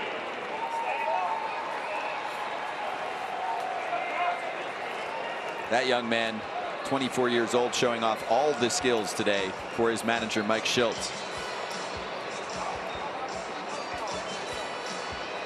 For in-depth perspectives on the game, don't forget to check out YouTube's live game commentary. The Cardinals account, the Diamondbacks, MLB, a select group of YouTube creators are there right now, adding to the broadcast. You can view the live game commentary on your mobile phone, your computer, if you're in the living room, on your smart TV. We're watching it all game long. They've helped us out with some questions and some comments as well. Actually, just had one in there from Dodger Films. Go, crushed that. Congratulations. Yes, Arozarena. His first career home run. And Harrison Bader's first trip to the plate today. Self-proclaimed best dressed on the Cardinals. Was struggling before the All-Star break, was sent down to AAA, kind of clear his head, and since he's been recalled, he's been a much better hitter. I know the Cardinals would like to see him cut down a little bit on that swing and miss. Gets a little over aggressive at the strike zone. At times he gives himself away by swinging at some pitches that are up and way off the plate. Finds himself in a lot of counts like this, 1 and 2, where he's at the hands of a pitcher making good pitches. Once you get the rap of a kind of a guy that I wouldn't say undisciplined, that it's a free swinger, you get experienced pitchers, Kyle, that can move the ball and manage it around the plate. You're going to see a lot of breaking balls down and away. Until you show that you won't chase, you're going to get a steady diet of those types of pitches. Very true. If you're going up there super aggressive and not showing any plate discipline, they're going to expose you. There's a lot of film, a lot of numbers that a pitcher gets to see, and if you're not making that adjustment, they're just going to keep going back to it. That pitch right there, that fastball that was in, he yanks it foul over the dugout. I wouldn't be surprised if right here you go to something soft. If he's that far out in front of the hard stuff. And Bader strikes out. That's it for the Cardinals half of the 6th. Another run. Arozarena, his first in his career, makes it 5-2 St. Louis. 2019 marks the 20th anniversary of the 1999 Diamondbacks, the team that reached the postseason quicker than any expansion team in MLB history. 1999 is upon us, the baseball season. The way we think about it is that we can walk out there on any given day and compete with anybody. It's gone! Down the left field line. This might win the game. It will win the game. What a win! And you can touch them all, Luis Gonzalez. That is a hitting streak that now totals 30 games. He is absolutely on fire. High fly ball to deep left field. You can touch them all. Joe Bell, Diamondbacks win it. Yes! If you wrote it in Hollywood, they'd never buy it. The game is over! Oh my God! Can you believe this team? This, my friend, may be a team of destiny here in 1999. And I wanted him to be the centerpiece. Well, he is the big unit, and he is Randy Johnson. He has been the big dependable unit so far for the Arizona Diamondbacks. Power and intimidation poster boy. This guy is nasty. He got it! Unbelievable! What a catch by Finley! Oh, brother, it doesn't get any better than that. And you can touch them all, Luis Gonzalez. The Diamondbacks win it 8-6. Ground ball third. Williams has it. Throws to first. And in the National League West, the buck stops here. Born in 98, the Diamondbacks are champions of the West in 1999. Raise your hand if you were on that team in 1999. Raising my hand. Oh, Dan Plesac. Yeah, I was traded in May from the Toronto Blue Jays to the Arizona Diamondbacks from worst to first that year. That was, in my opinion, that was the best team that I ever played on. We lost to the Mets. Game 4 in Old Shea Stadium. Todd Pratt hit a home run off of Matt Manti.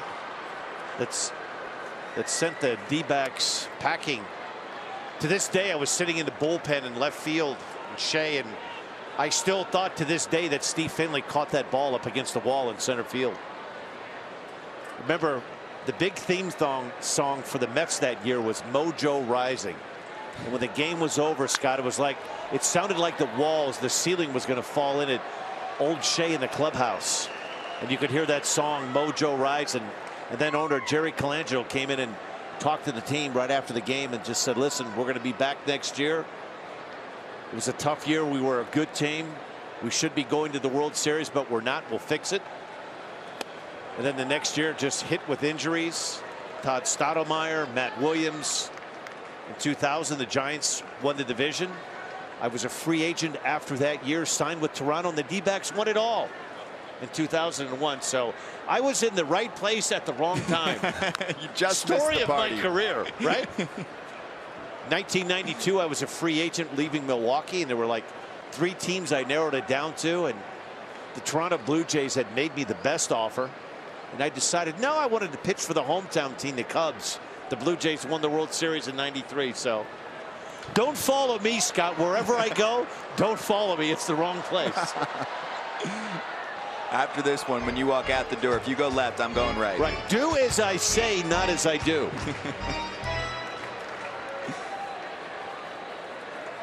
Cabrera against Kevin Cron, counts 2-2.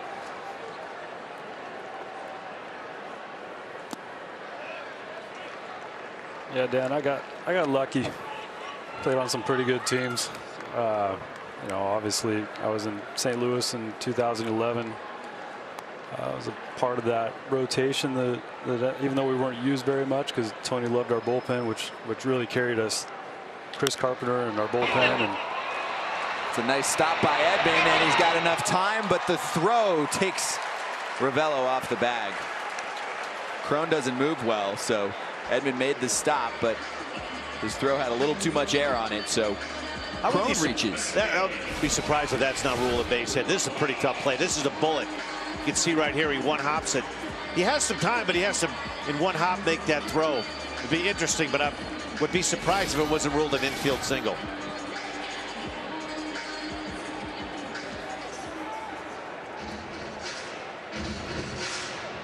And they will charge him with an error. That's a tough error. That's not an easy play. I'm sure it's one that Tommy Edmonds would say that he should have had. He was able to get it and knock it down.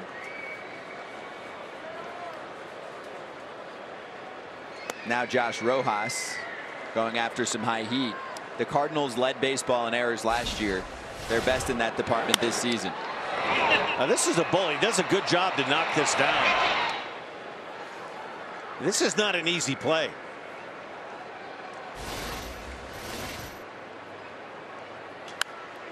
Well, you could see why Cabrera would not be a very comfortable at bat from the left side. First fastball at 96. That one at 98. He kind of has that low three-quarter arm delivery. After two fastballs like that where you speed it up. That hard breaking ball, which we saw early on to Mike Lamb, might be in order here. That hard sweeper down and away to go for the strikeout. Rojas doesn't bite on 98. Cabrera made his big league debut on May 29th. His first two appearances were starts. Now he's trying to prove himself in the bullpen. Tough to crack that rotation this year for the Cardinals. That's a nasty breaking ball too right there. That's a good one. 84-mile-an-hour slider down and away. You can go either way right now. He's shown the ability, really strong getting the ball to his glove side, which we down and away to a lefty. Seems like he has a really good arm slot with that fastball, and there's the breaking ball, and that's a good one. Almost a little bit too good of a breaking ball. Junior Fernandez loosening.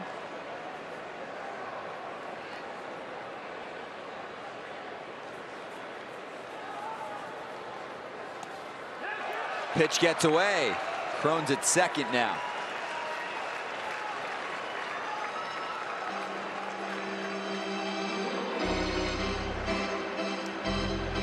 Sometimes when you see a little bit of inexperience from a younger pitcher, you get so aggressive, you want to try to make some things happen. Matt Wieters calls for that slider down and away, and he just simply overthrows that one a little bit. Sometimes you feel as a young pitcher that every breaking ball that you throw has to be a nasty one. You kind of paint yourself in a corner right now. You have a 3-run lead. The last thing you want to do is a base on ball. Put yourself in a challenge position. Throws that good fastball down and away and just trust it.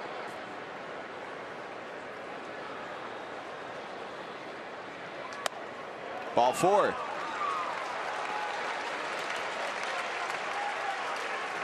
A base for Josh Rojas. We talked about the Diamondbacks 2001 championship. Well, let's look back at the past two for the Cardinals. 2006. There's that save for Adam Wainwright. And 2011, Jason Mott and the Cardinals closing out Game 7 in an epic World Series back in 2011. And that's their last title. A team that is absolutely dominated in terms of competitiveness in the division up until 2015. This is their first postseason since then.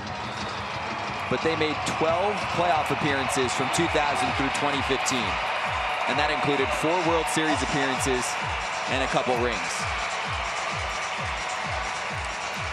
Well, there's two guys right there, Adam Wainwright and Paul Goldschmidt. Goldschmidt was brought in to get this Cardinals team back into the postseason. It looks like that's goal accomplished. He's had a down year as far as you look at the numbers, and he leads about every statistical category for the Cardinals this year, but we're used to seeing Paul Goldschmidt up there with average home runs and RBIs. It's been a good year, but not one of the better Paul Goldschmidt years. 6 postseason appearances. That includes this year, and that could turn into a 4th NL Central title in the next few days. Cardinals leading 5-2. They can clinch the division as early as tomorrow which is an off day for them, and another game for the Brewers. Tonight against Cincinnati. They'll play tomorrow against the Reds as well. Milwaukee's won 16 of 18. You know, you look at the matchups, that series with Cincinnati, they did something yesterday that's not been easy to do, to beat Sonny Gray. Sonny Gray's had a marvelous second half of the year. That's a Reds team that nobody really wants to play down the stretch, with some terrific starting pitching. That's a team that I think you should really watch out for going into 2020. The NL Central looks like the Cubs may be in a year of transition next year. The Cardinals have been better. Milwaukee's going to have to do some things to spice up that starting rotation. They've been able to get away with it in the month of September, leaning on that bullpen. But watch out for the Reds. Starting rotation on the upswing. They made the trade for Trevor Bauer. The terrific changeup. Castillo has thrown the ball really well. Things on the upswing for the Reds.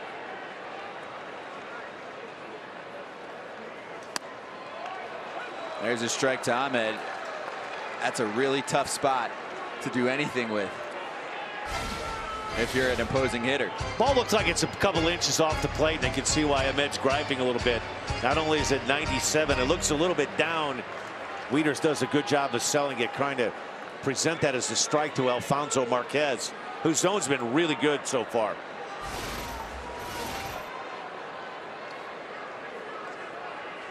Ahmed does his best work against left-handed pitching. .949 with the OPS against southpaws this year.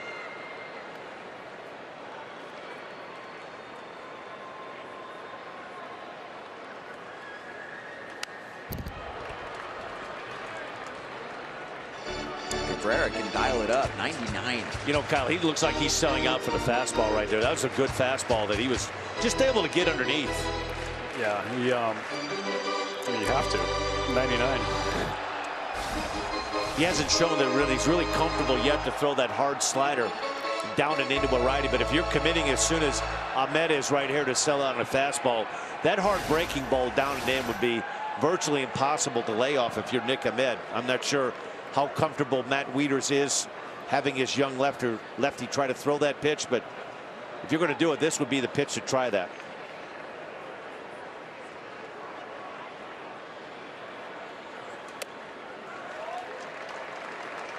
He looks like he's reluctant to call that slider. He doesn't want to put two more guys in another guy in scoring position and possibly have another bounced. And that's really the first pitch that we've seen that he's kind of overthrown that's gotten away from him to his arm side. He's been around the strike zone. His comfort zone is that glove side, down and in to a righty, down and away to a lefty.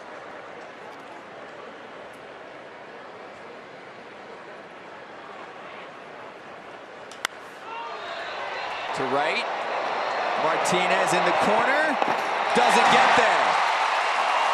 And it hops over the wall and knocks off the foul pole. In comes Cron.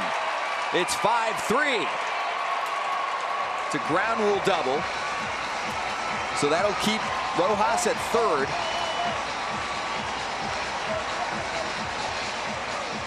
Nick Ahmed finds the corner. Well, his inability to execute the slider, I think, really got to him right there. It did. Here's a changeup grip right here. I'm not sure that's the greatest call. Just reluctant to throw the slider down and into a righty. He feels very comfortable to a lefty. And Ahmed really, this ball's an 89-mile-an-hour changeup that stays up in the zone. Martinez does a pretty good job to try to get to it. Not much he can do. This ball short hops and hops up over the wall for a ground rule double. And another pitching change. Next man up for the Cardinals. Cabrera pitching on back-to-back days for the first time in his big league career, and Junior Fernandez will replace him.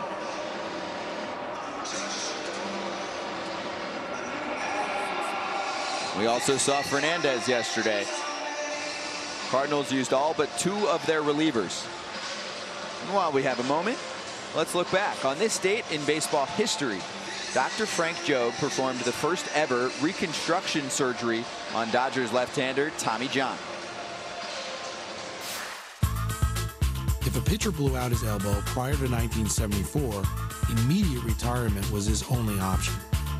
That was precisely what left-handed pitcher Tommy John faced in '74. when his arm was rendered useless. It felt like my elbow came apart.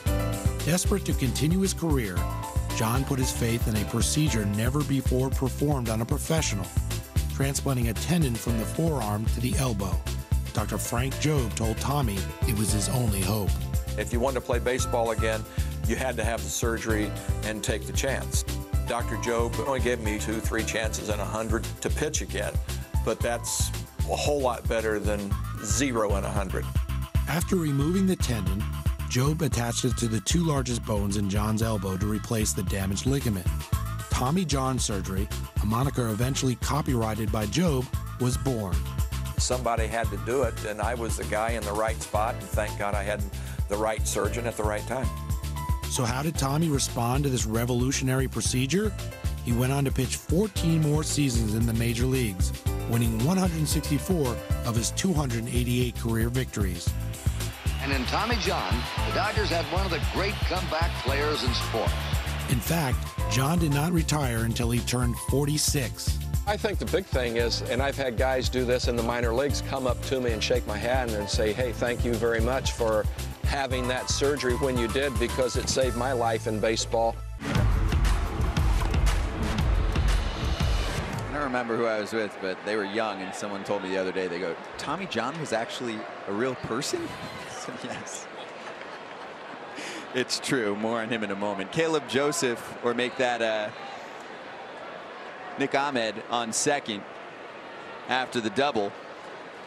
Brings home Kevin Cron. Josh Rojas also on the base paths. He's at third. Junior Fernandez, number 8 prospect, according to MLB.com, in the Cardinals organization. Another guy with a big arm. Fastball 96 to 97.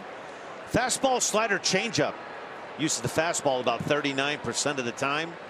The slider 33% of the time. So 3 good pitches.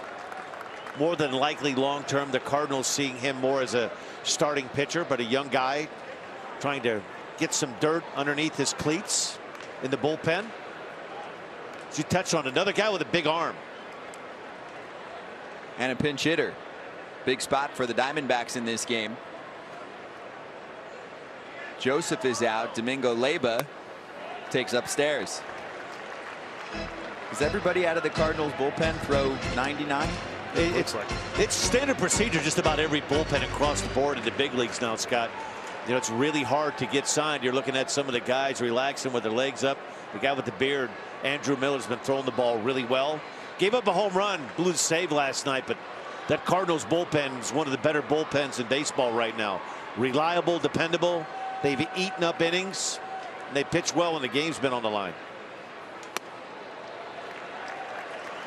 The Cardinals are missing their ultimate flamethrower. Jordan Hicks down for most of the year. Kind of a nice lead in, not for Jordan Hicks coming off the Tommy John piece. You know, you just wonder in day and age now, Kyle, where so many guys are throwing hard, whether it's throwing competitively in high school and summer ball or youth baseball, showcase games. We're seeing just more and more elbow Tommy John injuries year after year after year. Personally, in my opinion, I don't have the science behind it, but I just feel like it's the year-round baseball, and it's also the guys come in. I was taught not to go full out every pitch. These guys nowadays, as you can see, throwing 97 to 99 max effort every pitch. It's causing a lot of stress on that ligament in there, and I think you're seeing the result of that. I mean, it's a staggering amount when you look at 1980 through 1989. 33, then you go to 1,172. But I think one of the things that gets lost in that is we hear far fewer injuries as far as the shoulder. It used to be where the labrum tear rotator cuff, that surgery is kind of like what the Tommy John is today. And I think so much has been preventative. You go through clubhouses and spring trainings. Now, Kyle, these guys are on programs, strengthening programs, kind of before they get hurt to keep the structure of the shoulder and the elbow strong and healthy. Yeah, I feel like the shoulder one is the one you want to stay away from. The elbow one, it seems like almost everybody's had it, and they know how to treat it. And you almost come back throwing harder, it seems like. Christian Walker pinch hitting. day is done for Merrill Kelly. Walker, a guest with us earlier.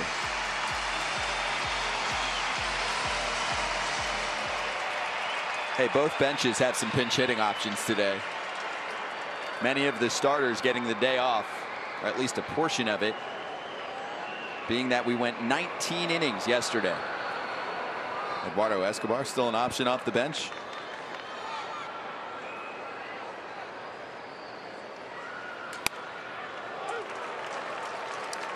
Not much you can do with that pitch right there.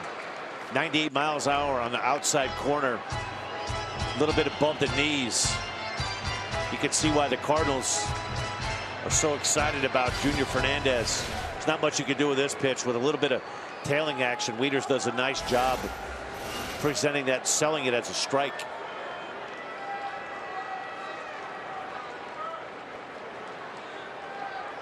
He's ahead of Walker.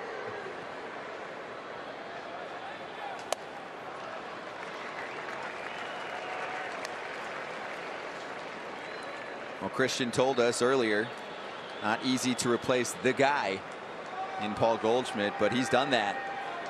Second most home runs among rookies in the National League to Pete Alonso. And the numbers offensively are very comparable to Paul Goldschmidt. Rojas, Ahmed, and Leyba on the base paths.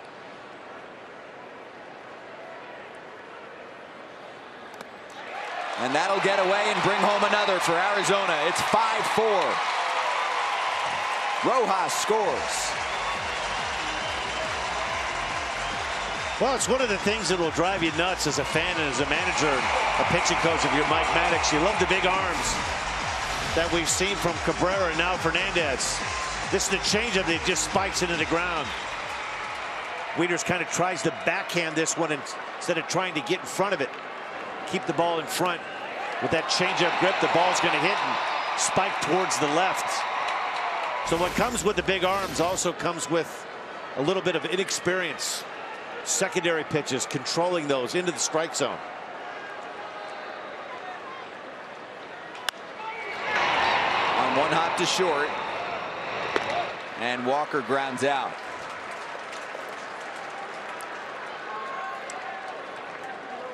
Yadi Molina went 19 innings catching yesterday's game.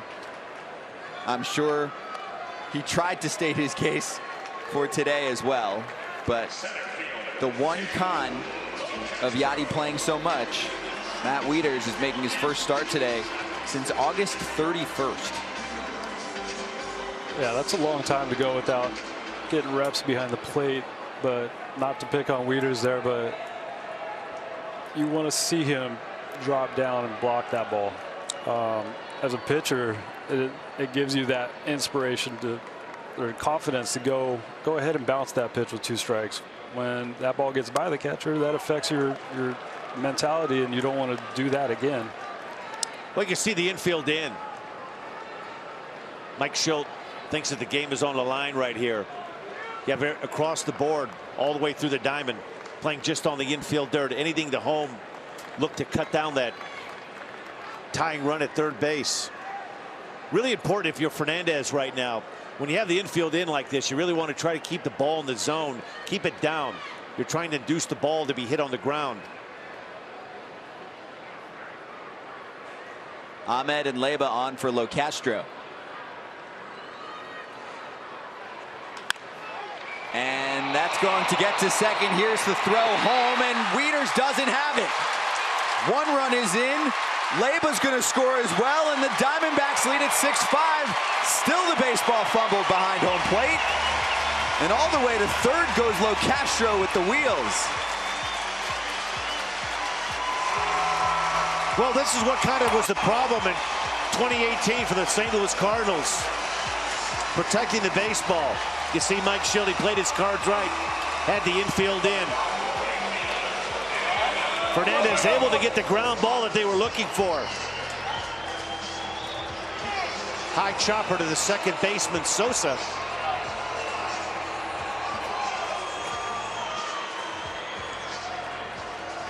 Matt Wieters not able to handle the throw from Sosa from second base.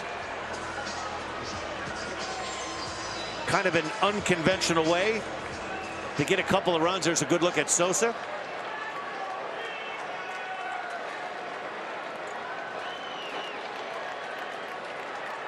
Sloppy game after a marathon night. Infield remains in. Big cut and a miss from Jones. See the ground ball right here. Sosa, he has to leave his feet. With a good throw, they probably have a good chance.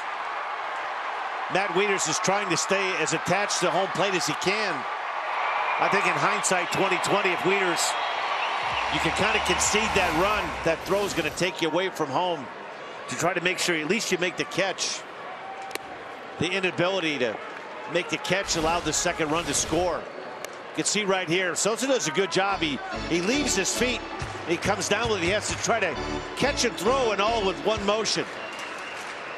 It's probably a ball that had maybe had a little bit of cut on it. Not that bad of a throw. One that you would think that Matt Wieters would be able to handle. Turns into an error and 2-run score, and the D-backs take the lead.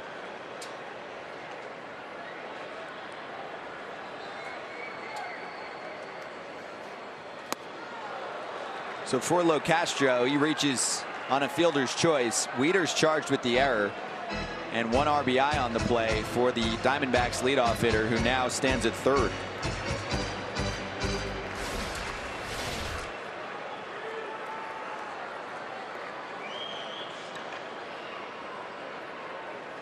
Should he take his mask off for a play like that? That play happened so fast, so that's a tough play, Scott, because that ball's hit right at the second baseman. And that's right up the middle for Jones. It's 7-5.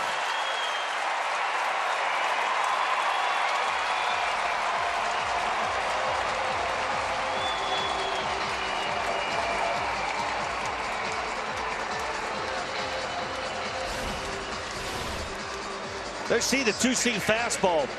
Middle of the plate down, and Adam Jones does what he's done for so long, just hit it right back through the middle.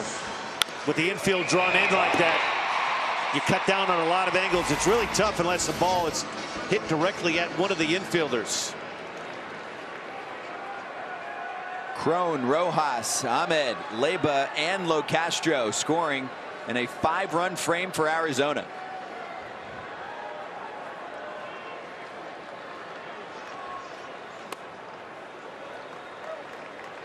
Fourth at bat this afternoon for Flores.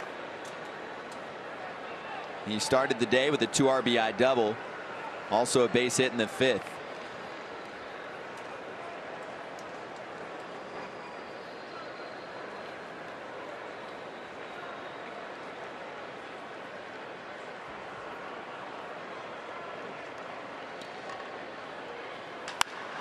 Drives it to left, and that's gone. Wilmer Flores muscles up for a 2-run home run. It's 9-5.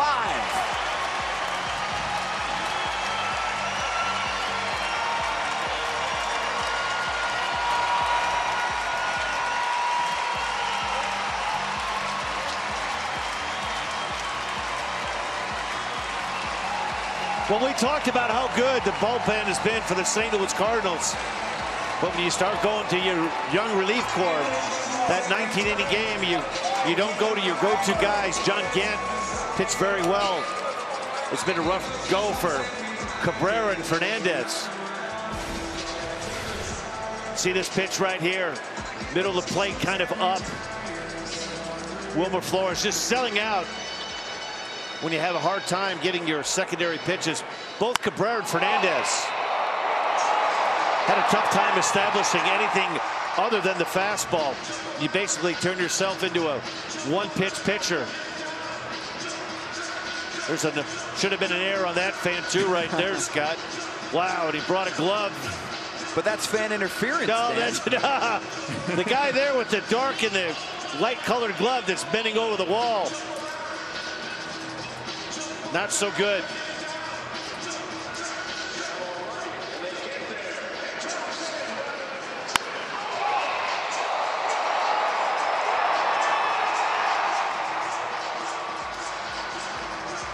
Four RBIs for Wilmer Flores. There's a look at him. The culprit. The guy in the white D-bag shirt there in the middle, he's trying to talk strategy. It's like a cut right in front of him. That was pretty much set on a platter for you. Ball wasn't really scolded. See the guy with his hands up in the air right there. He'd like to have a do-over.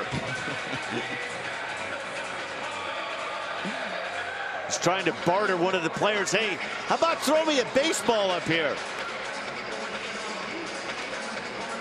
There's a good chat going on right now. Guy's on his phone there. That camouflage hat on. Is he asking for the replay review? Yeah, he's wanting to call Chelsea right now. Get the Mitel on the phone. Let's get going. See what's going on here. What's that scoring decision? That's an E10. In the postseason chase, every play like that one matters. And the MLB At-Bat app delivers with live baseball on your favorite devices. Follow the races to postseason clinches with pitch tracking, video highlights, up to the moment standings, and much more. Download MLB At-Bat today. Look at Randy Johnson run. Woo! He's got the wheels. Is that a pillow? No, I tell you what, I played with Randy for 2 years, and Randy never ran that fast. But boy, he could throw it. You know, it's amazing to a lot of younger fans when they think of Randy Johnson, this dominant guy, but he struggled for a long time in the minor leagues. In his first couple of seasons in Montreal, that was traded in that Mark Langston trade to the Mariners, and it took him a while to find himself. But boy, when he found himself, 1999 and 2000, it's hard to say that there was anybody in the game of baseball that was better than number 51, the big unit. Roller deep in shallow right. It's Sosa making the play at second, and Jake Lamb is 0 for 4. The Diamondbacks have batted around. Second at bat in the 6th for Kevin Cron. He started off the inning reaching on an error against the third baseman Tommy Edman. A tough play for Edman at the hot corner. Yeah, I feel this inning's really obviously gotten away from them, and that was a tough error call. But when I look back at the next batter, when Cabrera walked him, that was one of the things that kind of keyed this inning, that a young guy, I feel, has to learn to slow things down. You still have the lead, you still have to make pitches. And he kind of let it get away. He had kind of overthrowing the baseball on that at bat, trying to do too much leads to the walk, which leads to him being pulled, and badness ensued after that. You know, that's one of the things that you have to go through as a young pitcher, getting a good look at Fernandez right there. It's not going to be about the stuff. His fastball 96 to 98 miles an hour. But there's a difference between doing it in double and triple A. Jim Leland had a great line that the minor leagues are for prospects and the big leagues are for production. If you're Mike Shildt and Mike Maddox right now, it's about trying to win a game and get closer to wrapping up the Central. A little too much lift on that one from Kevin Cron, and the side is retired. 7 runs in the 6th for the Diamondbacks. It matches the most runs allowed by the Cardinals in an inning this season. The MLB Game of the Week live on YouTube, heating up offensively. Well, that's the error of the game, isn't it? Wilmer Flores with 4 runs batted in. A big second half for the Diamondbacks infielder. What a season we've had here on YouTube. Be interesting next 3 days for the Cardinals. They lose that 19-inning game last night, Scott. Looked like they were in good spot going into the bottom of the 5th inning. Big 3-game weekend series, Friday, Saturday, Sunday. The Chicago Cubs come to the loo, as they say. 3 more matchups between the Cardinals and the Cubs. That's right, Dan. And Cardinals fans can take this half glass full and go, we want to wait to clinch the division until the Cubs come to town, and we do it in our home ballpark. The champagne tastes sweeter at home.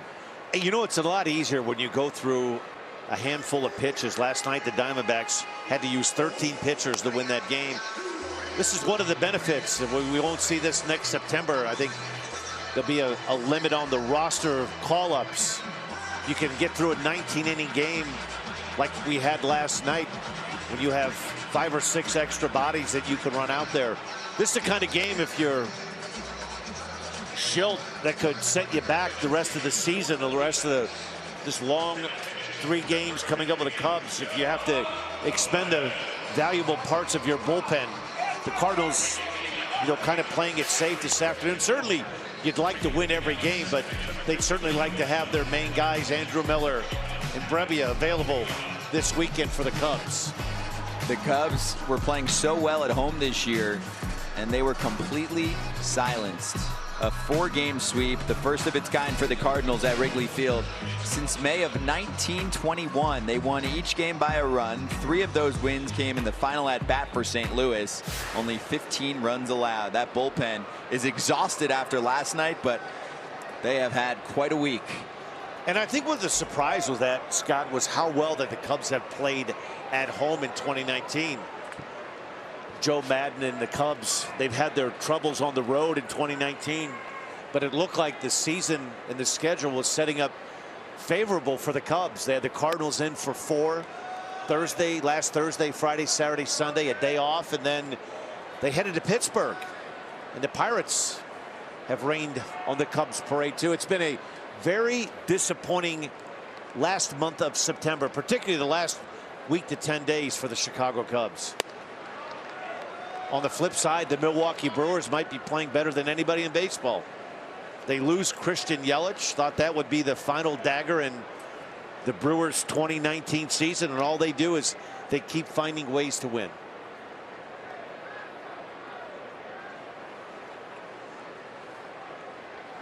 Leadoff man Tommy Edman takes strike 1. 2 for 3, couple base hits today.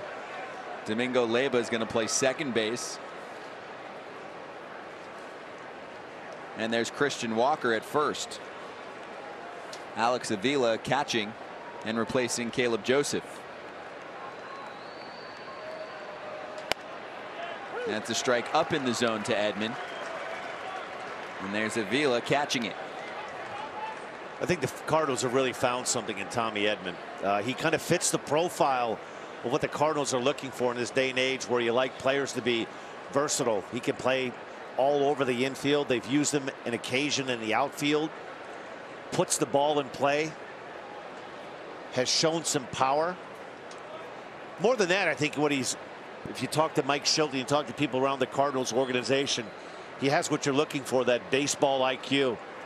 He doesn't give any at-bats away.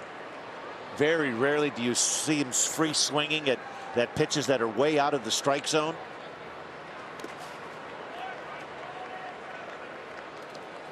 Jackie, what else can you tell us about Tommy Edman? Well, he's just, he's the type of player that fans love, right? Because nothing has been given to him. He's had to earn it, and that dates all the way back to high school. For him, only 5'8", $140 at the time. His dad was his coach, so he felt like he had to work extra hard just so people wouldn't think he was being favored. I mean, he never had a scholarship, yet he goes on to win the starting shortstop job as a freshman at Stanford, so he's used to proving himself. He said there's always been kind of a doubt of whether I have the strength or whatever to continue at the next level. I personally feel like I kind of have a little sneaky strength. It doesn't necessarily show, but I feel I'm generally a little bit stronger than what most people think. I'm sure there have been skeptics based on my size, but I don't really care about that. Well, he's only grown an inch since high school. He's 5'9" now, but that certainly hasn't stopped him from being clutch down the stretch here for the Cards. And we say it all the time in sports, right? Sometimes you just need that opportunity, and he is certainly making the most of his. By the way, Scott, one more note for you guys. He was supposed to marry his fiancee Kristen on October 5th. That's next week. But after joining the Cards, he realized he might actually still be playing baseball then. So I'm happy to report they pushed that date back to mid-November. That's a smart move. I think they're going to use him in some October baseball. 11 home runs, too. He's got some strength. He does. And one of the things I think that's most impressive when you watch him play, it doesn't look like the game speeds up on him. He looks very composed in the batter's box. And wherever Mike Shildt has asked him to play, He's looked like he's played that position before, so he's made the adjustment from minor league baseball to the big leagues, and he is a very important part of why the Cardinals have gone on this run post All-Star break. He's been terrific, and so have the Cardinals.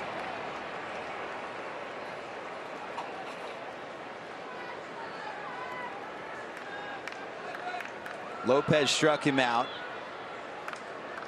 Now he's ahead of Martinez.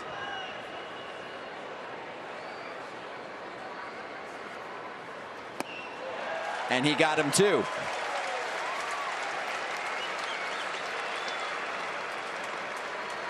'26-year-old rookie out of Cuba. Good look at the breaking ball right there. This one also intended to be down and away. A little bit of a backup slider. He gets Martinez to swing over the top of it. A little bit different look than we've seen from Merrill Kelly. More of a guy that moves the ball up, down, in, and out. This guy more of a swing and miss type of guy. Big heater. You just saw there the breaking ball. Not afraid to go to the breaking ball with 2 strikes. And a strike to Ravello. He sits 96 with that fastball and uses it 57% of the time. 39% sliders and 4% with the splitter.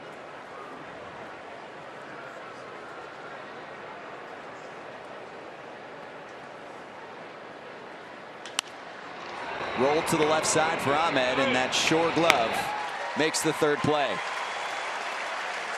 A couple strikeouts and a ground ball. Lopez does the job in the 7th. Let's stretch.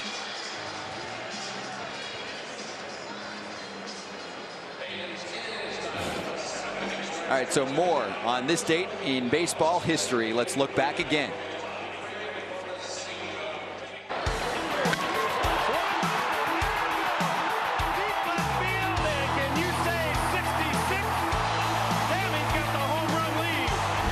There it goes! See you later! 66!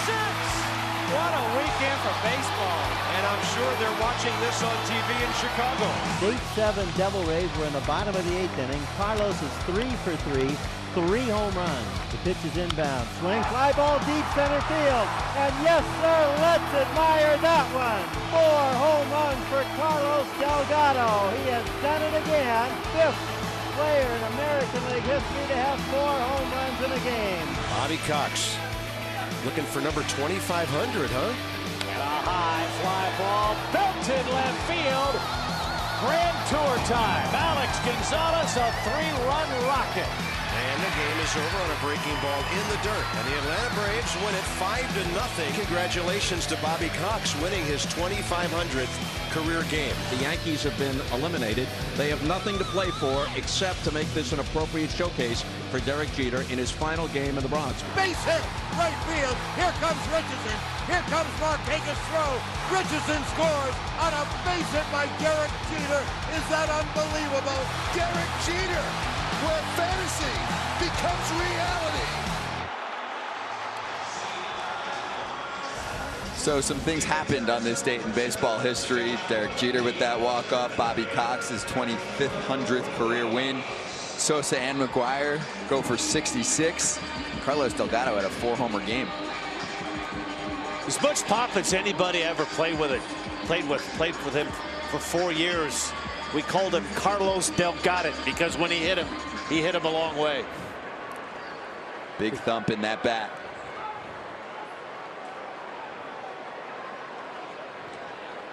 Bottom of the 7th, Rojas fouls one off of Webb.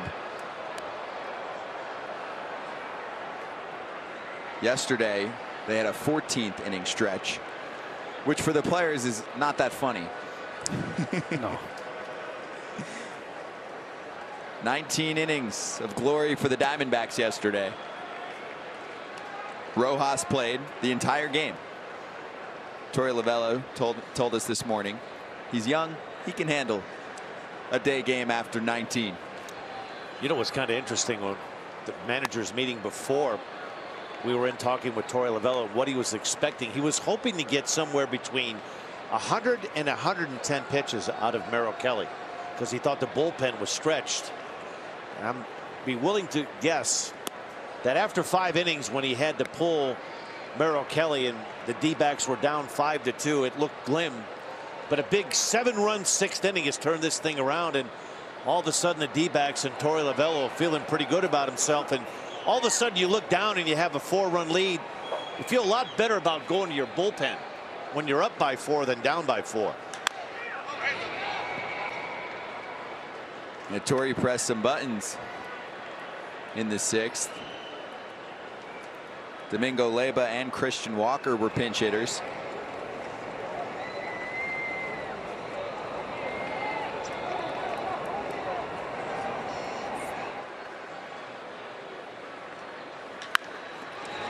Bounced. And Rojas is retired.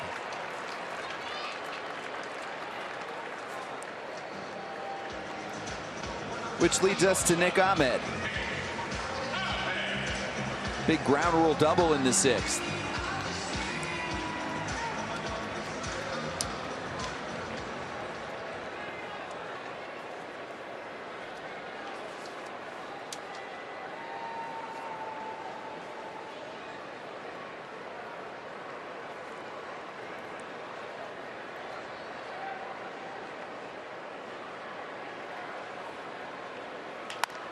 Goes after the first pitch.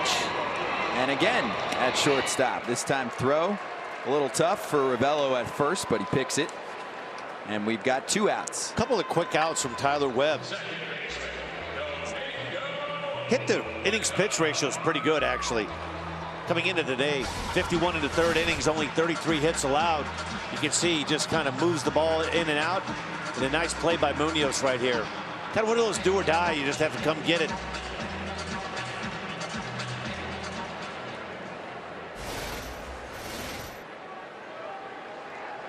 Certainly, if you're Mike Shildt and Mike Maddox right now, you're looking for some quick outs. You lose a tough one in 19 innings last night to the Diamondbacks.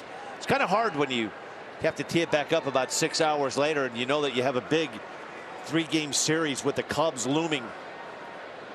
I'm sure Busch Stadium is going to be wild tomorrow night. They have the enemy in town, the Cubs, and Kyle, there's probably nothing they'd like to do more than to clinch with the Cubs at home at Busch. Yeah, you said it. They get a chance to kind of regroup tomorrow with the off day. Everybody get a chance to rest up after, you know, the way this series has turned out. It drains you. Go home and get some home cooking and bring the Cubs on. 1-2-3 inning for Webb. He strikes out Leyba to complete the 7th. Diamondbacks up by 4. It's the rubber match in the 3-game set. Arizona trying to put together a 3rd consecutive winning campaign. 1 win away. Arizona, or excuse me, St. Louis thinking about much more.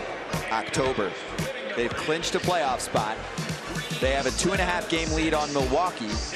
The Brewers play in Cincinnati tonight and tomorrow, and then they go to Denver to take on a Rockies team that has had a disastrous 2019 campaign, but they can swing it. Anything can happen at Coors Field. So let's set things up for the playoffs. We know Jack Flaherty is pitching in Game 1 for St. Louis. What happens after that? Well, Michael Wacha started this game. He left with a shoulder issue, and it looked like the bullpen was going to be his role anyway. Hudson, Wainwright, Michaelis, is this how you would line it up, Kyle? It's a tough call there because you don't know if you want to go with Wainwright or Hudson on the road there. Obviously, the numbers say you want Wainwright at home and how good he pitches there, but you see the veteran. You know what to expect when he takes the mound on the road. Postseason, a lot of adrenaline. You're not really sure what you're going to get out of the young rookie. You hope for the best, but it's, you know, I'm glad I don't have to make that decision. You know, one of the things that you hear managers talk a lot about, I think it's the big word in the month of September, particularly in October, it's trust. And you're looking at number 50 right there. He's been a great Cardinal for a long time. I think if you're Mike Shildt, you have to look past the stuff and you have to say, what will his experience in his mock scene, his previous October experiences? I think there's a lot of that matters. And I think when you're thinking about Adam Wainwright, he's a guy that you trust, that he's seen just about every situation. You would assume that he wouldn't beat himself. The guy in the middle you're looking at there, Jack Flaherty. Don't be surprised if Jack Flaherty isn't one of the candidates for the NL Cy Young next year. I know he's opened up a lot of eyes, but you're looking at one of the top young pitchers in the game of baseball. And, you know, as old-time baseball guys say, he's what they look like, Kyle. He's big, he's strong, and he's a dude. He is. Adam Wainwright said he could jump up and touch the ceiling in the workout room. It's like 11 feet high, flat-footed, just jump. I don't have that ability. Not many do. Like to see him dunk a basketball then. Wieters going after the first pitch, sending it to right. Jones back, and he's got some room. One pitch, one out from usually the ground ball specialist, TJ McFarland. Actually 393 ground balls, second among all relievers since 2017 behind Alex Claudio. You know, he's kind of the bullpen version of what Dallas Keuchel is. Dallas Keuchel, when he's throwing the ball well for the Braves, he's a ground ball inducing machine. And that's one of the things that TJ McFarland, that's the name of his game. Keep the ball down in the zone. He's not overpowering. But at this point, if you're Torey Lovullo, you're just trying to get outs any way that you can get him.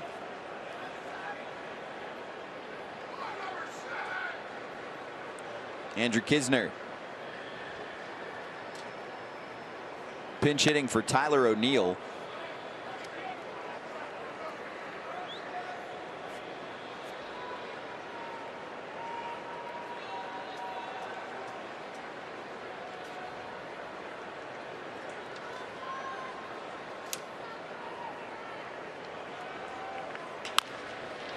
Chop to second, and Leyba makes the play. Well, that's pretty much sums up what TJ McFarland, when he's on, that's what he's going to do. And a really nice play there by Leyba. That's not an easy play. Have to go back up the middle and backhand this one. A guy that runs fairly well, you know, you have to catch it and get rid of it quickly. Good job on both ends. McFarland wants you to hit on top of the ball. You see the backhand play right here. He gets to it, plants his feet, and gets rid of it quickly. Good, strong throw. 2 quick outs. Smooth motions at second from Leyba.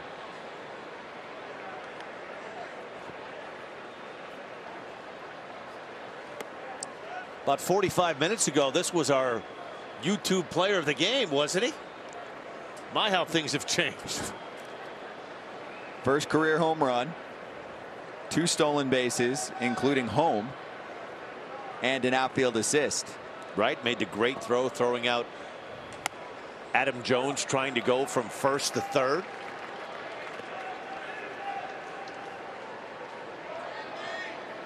Showing off all the tools today.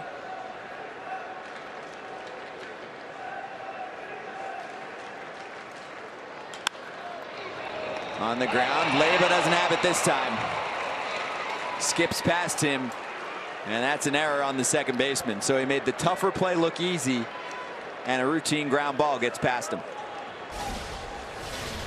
Yeah, this is a play that he normally makes. This infield's a quick infield, even though it's natural playing surface. Just watch this ball kind of takes a little bit of hop on him, but surprises him. He catches up near the wrist area, the heel part of the glove. So a change this year. This is now synthetic grass. And it plays fast. Yeah, it's geofill, 90% coconut, 10% turf. The Rays and the Rangers have it in their ballpark. It's fouled off by Munoz. It's also used by 14 NFL stadiums. 90% water savings. But sometimes you'd have an uneven surface because it was difficult to keep up with things. And now you can also keep the roof closed in Arizona. You don't have to worry about taking care of natural grass. That means better climate control in here. Well, and I always thought when I played here, when this field was natural playing surface and it was grass, the outfield would get really chewed up and beat up here. You could almost tell where all the outfielders, you can see in most ballparks that are natural grass, that area is really chewed up. But you could see you would see a lot of outfielders go for balls or dive for balls and take up big chunks, almost like big divots. And that's no longer the case here.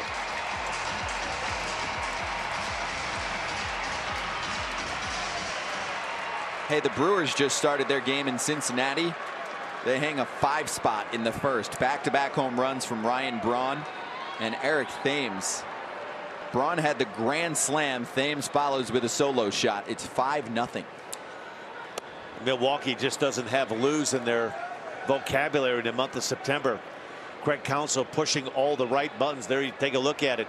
The Braun slam and ET phone home. Eric Thames goes long ball. The way their rotation has been, their starting pitching has been great. Josh Hader has found it again. He's been dominant. Brandon Woodruff back into the rotation. So things shaping up for the Brewers, who they continue to play well the rest of the week. They very well may be hosting that wild card game that looked like it was the Nationals a week to 10 days ago. Definitely putting pressure on the Cardinals as well, and for the division. And who would have thought that they could be where they're at when Yelich goes down? You know, been several guys picking up that slack. Braun is he's hit for more power recently, and you got several guys. You got to do it as a team when your star goes down. You're right, Kyle. Two guys have really stepped up. Braun and Mike Moustakas has gotten some big hits. He's a winning player. Mike Moustakas is a guy that's had a couple of off seasons where that free agent market, it used to be you couldn't wait to be a free agent. It hasn't been so kind to the guy they call the Moose up in Milwaukee. It'll be interesting to see what happens with Moustakas this offseason. I know this, the Brewers would not even be within sniffing distance of the wild card without Moustakas. He's been big the second half of the year. Yeah, they were real fortunate. He kind of fell into their lap again after a tough offseason, one that Moose wasn't looking for. Base on balls for Munoz. Arozarena to second. Hey, the Brewers with a win, and if this result plays out, would be 1.5 games back.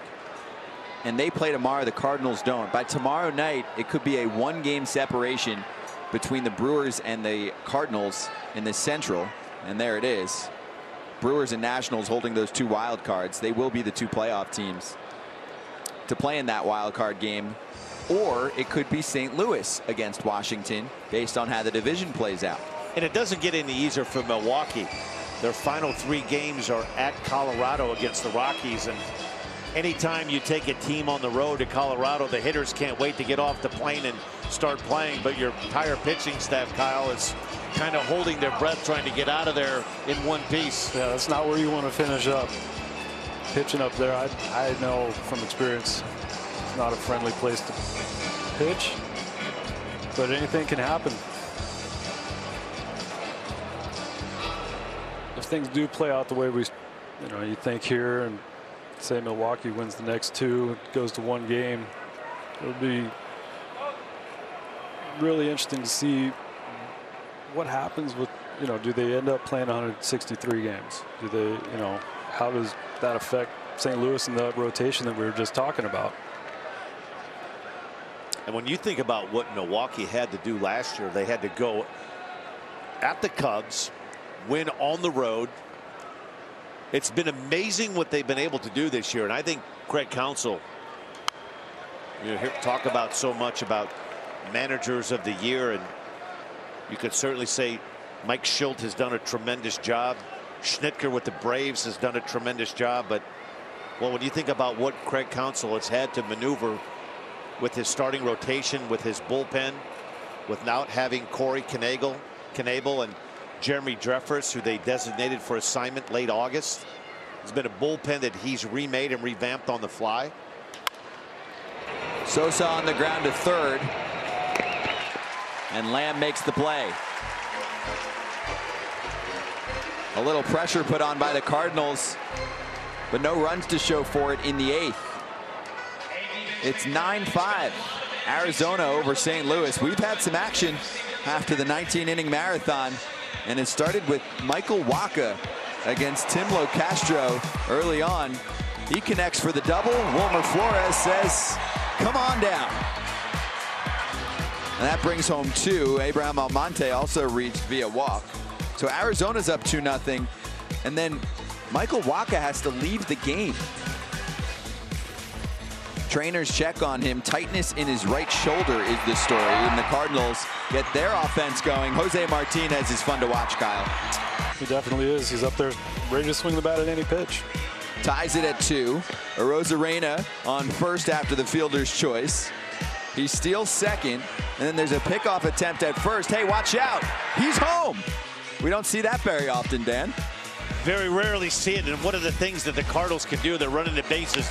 A lot more team speed than we've seen in the past.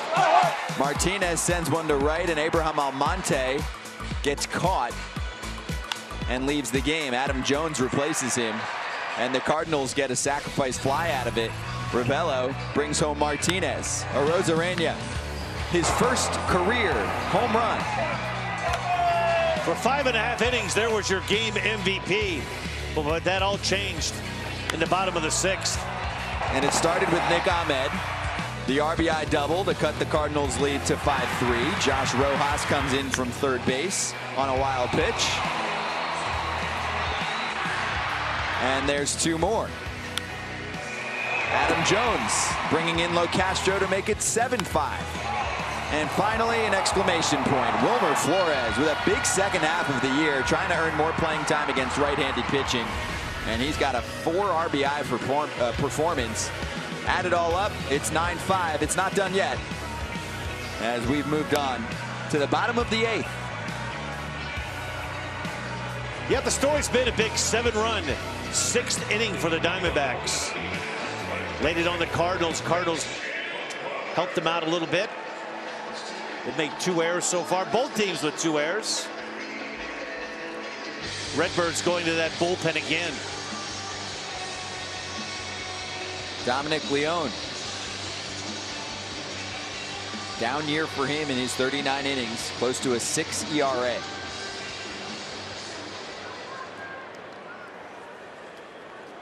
To the stage of the game right now, if you're pitching coach Mike Maddox, you'd like to see a clean inning. Try not to have to go any deeper into that bullpen.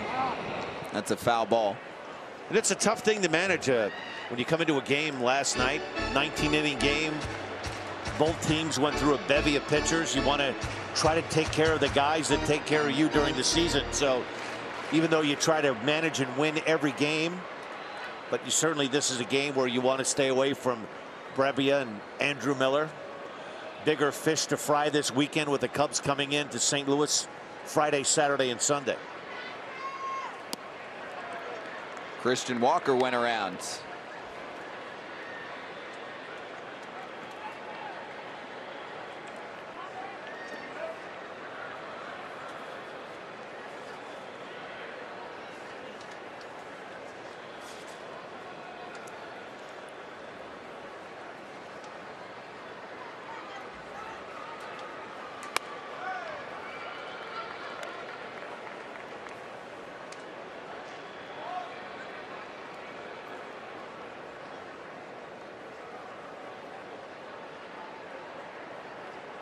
Walker entered the game in the 6th, grounding out to short.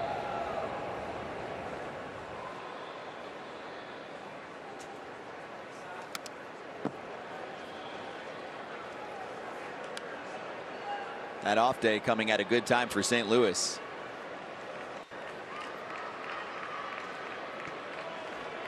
Well, the way the rotation sets up Friday, Saturday, Sunday, they have Dakota Hudson going Friday, Miles Michaelis Saturday, and Adam Wainwright, the season finale Sunday day game at Busch Stadium. So the Cards have their rotation set, catching a Cubs team that has been limping the last couple of weeks in September.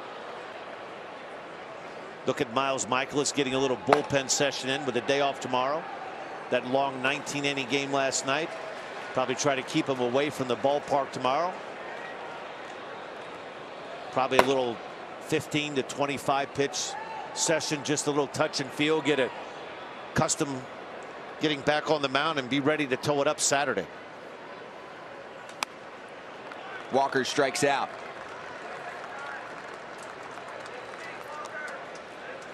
Back to the top of the order for Arizona and Tim Locastro. Colton Wong has moved up to the top of the order for St. Louis. It's been Fowler and then Wong up until last Thursday on this ground ball out. A grade 2 left hamstring tear. It's been a career year for Wong. Best defensive second baseman in the game. And he has really turned it up offensively. He's now missed the last week or so. You can see the .361 on base percentage, best on the team. He runs efficiently, 24 stolen bags, and he leads the team in wins above replacement. A 5-win player this year. Some therapy in St. Louis at the moment, rehabbing. And he hopes to return at some point this weekend, if not for the beginning of the postseason. 64 games since July 5th for Wong, hitting .350 with an OPS north of 900. He has become a major asset for this team. He was down at the 8th spot for a while and finally earned himself some time towards the top of the order. They miss him. He brings a whole different dimension to this infield. He's a guy that has some speed. He has some pop in his bat also. I know at times he was a little bit frustrating for the organization, a little bit swing and miss. Strikeouts were going up. But he's found himself and he's found his confidence again. And I think it's going to be really key if they can get him healthy and back into that lineup. He's a lineup changer for the Cardinals, no doubt about it. Locastro ships it to center. And Bader is there.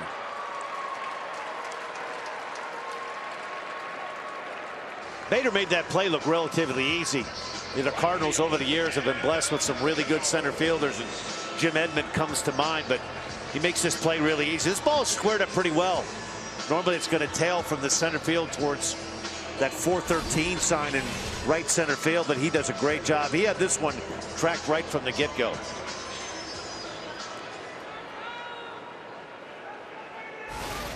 Talking about that Wong injury, it's really shown how much of the slack that Edman and the resurgence of Matt Carpenter have played key roles in keeping them going in the direction they want to go.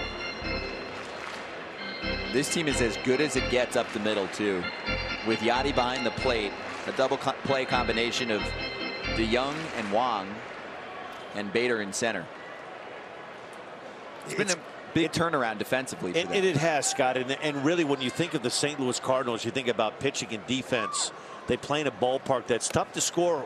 They're never going to be near the league lead as far as runs scored. That's very much a pitcher-friendly ballpark, but you get a look at Bader right there. They catch the ball, and that's something in 2017, 2018. We're so used to the Cardinals playing good fundamental baseball, and they've gotten back to that in 2019. It's helped their pitching staff. It's another reason why they're pitching better. You pitch better, you throw more strikes. The guys out in the field are taking care of business. It's a much improved team. There's a look at pitching coach Mike Maddox. A lot of positives going into this final weekend of the season for a team that had some questions around the All-Star break. The Cardinals were hovering around 500, and they've answered a lot of questions. How much of that defense do you feel is Goldschmidt over at first, given the confidence of the infielders that they can make throws that maybe they aren't completely comfortable making, but knowing he's going to be over there to pick it? That's a great point, because I think it puts your entire infield at a lot of ease, where if you can knock it down and get it over there, he's very good at, scooping a ball at first base. He's a very aggressive guy at first base as far as trying to cut down the lead runners at second and third base. It goes very much underappreciated. You think about Goldschmidt, you think about the power, but he also can flash some leather at first base, and it's changed the look of the Cardinals defensively. Is he awake? I don't know. He's thinking about that plane ride from the desert to St. Louis. About 3.5 hour plane ride. Get back, enjoy a day off tomorrow. Did I pack everything from the room? It was too late. Up too late. Up too early. And Jones will get the base. A little too close for comfort there. Well, Goldschmidt had a busy week. This is his old stomping grounds. Clearly not intentional. You see, it was almost like it was supposed to be a cutter. Backed up and in, and Adam Jones able to get out of the way.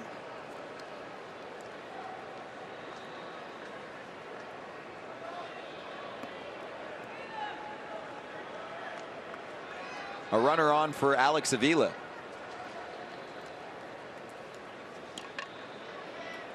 His first plate appearance today.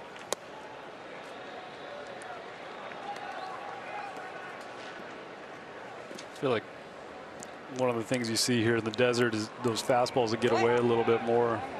The dry air makes it hard to get that grip on the fastball. So with these hard throwers, I'd be careful diving out there.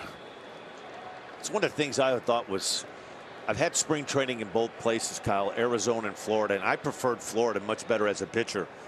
You sweat a little bit more, you get a little bit, there's more humidity.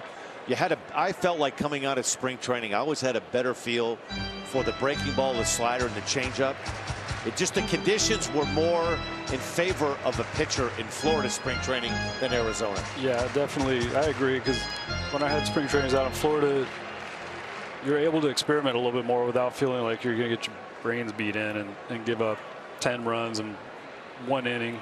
Out here in Arizona, you see a lot of times those big innings happen out here because you got guys that you spin the ball, and like we were talking about earlier with sliders and curveballs, they don't break as much here if you get around them and you're trying new pitches, trying new things.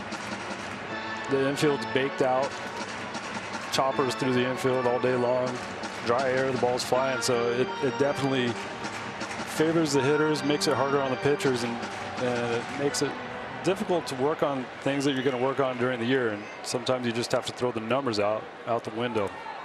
You know what's amazing? Until I spent a year and a half with the Diamondbacks, I was traded here in 1999, and once you've played here and you've gone through a few homestands, it's not as much of a mental barrier as it is when you come in to play the Diamondbacks or you go to Colorado to play the Rockies, where you're thinking about the light air, is the slider going to break as much, and you're conscious of that while you're warming up, whether you're starting or in the bullpen. You throw a few more extra breaking balls, and the more you throw they don't break, the more frustrated you tend to get. Then you want to try to overthrow it, then you throw it too hard, then you get the backup breaking balls. So I found it, once I had played here for a couple of homestands, it was much easier to adjust to. Yeah, I pretty much ditched my curveball whenever I came here, went to Colorado. I actually changed the grip on my fastball when I came here to more of a 1-seam because my 2-seam would cut. You're expecting it to run down and away from a lefty, and sometimes if I didn't stay completely on top of it, it would cut. And there's nothing worse than throwing that down and away fastball to a lefty and have it run back middle in. And I found a way to hold it. I think experimenting with Wainwright and Chris Carpenter, for me, I had to hold this 1-seam thing, and at least it wasn't going to cut back. I knew I could keep it out there on the outside part of the plate. Ball 4 to Avila. Back-to-back free passes. Jones and Avila on board for Lamb. Cardinals looking for one more out to get to the 9th.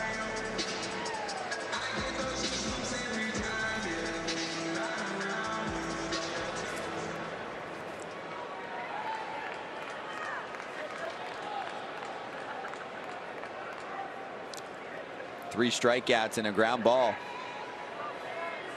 Well, one of the things that has hurt Leon 2019, the base on balls. It's kind of gotten away from 39 innings into play tonight. He had 20 walks in 39 innings. It's awful tough to be a guy that you can rely on coming in out of the bullpen if you're not throwing strikes. Particularly if you're coming into some higher leverage games. Probably not a guy that Mike Shildt would like to bring in with traffic, with runners on. It's so important to try to get that first hitter out coming out of the bullpen. And on the flip side of that, you get 2 quick outs and then 2 walks. Lamb to center, and Bader doesn't have to move much. That completes 8. Nothing more for Arizona. But a 7-run 6th inning is the difference right now. 9-5, Diamondbacks lead at last chance for the Cardinals coming up. And they will return to the postseason for the first time since 2015. But the Redbirds began the decade running all over their opponents. And now the Phillies with all their success, have one more at-bat. And the Cardinals have done it. Chris Carpenter with a brilliant pitching performance. A never-say-die team, 8.5 back in September to the Braves, and they win this series in a decisive 5th game on the road. Jason Motte is on the mound to try to send the Cardinals to the World Series. And there it is. The Cardinals win the National League pennant. And it comes down to the hometown kid, David Freese. The tying runs are on. 2 out. Into right, well hit. It's off the wall. Freese has tied it. The Rangers a strike away from winning it in both the 9th and 10th inning. We will see you tomorrow night. This team crashed the postseason party, and they're 1 out away. What a team. What a ride. The Cardinals are world champs. The go-ahead run is at third base. 7-7 the score. Pete Kozma delivers, and a 9-7 game, 4 runs crossing the plate for the Cardinals here in the 9th. So here's Alvarez, 2 on, 2 out. Swing and a miss. The Cardinals will go to the National League Championship Series. World Series bound. Tying run is a well-placed base hit away. Bases loaded, 2 out. With the 3-run double, St. Louis jumps on top. Here's Matt Adams. Runners, Holiday and Peralta. Nobody out. Driven into right. Cardinals lead at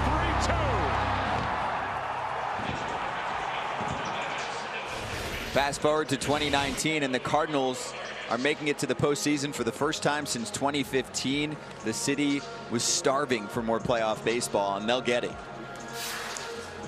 Last 4 seasons, finished 1 game back in 2016, 4 back of a wild card in 2017, 2.5 away in 2018. Competitive every year, but they were just missing the cut.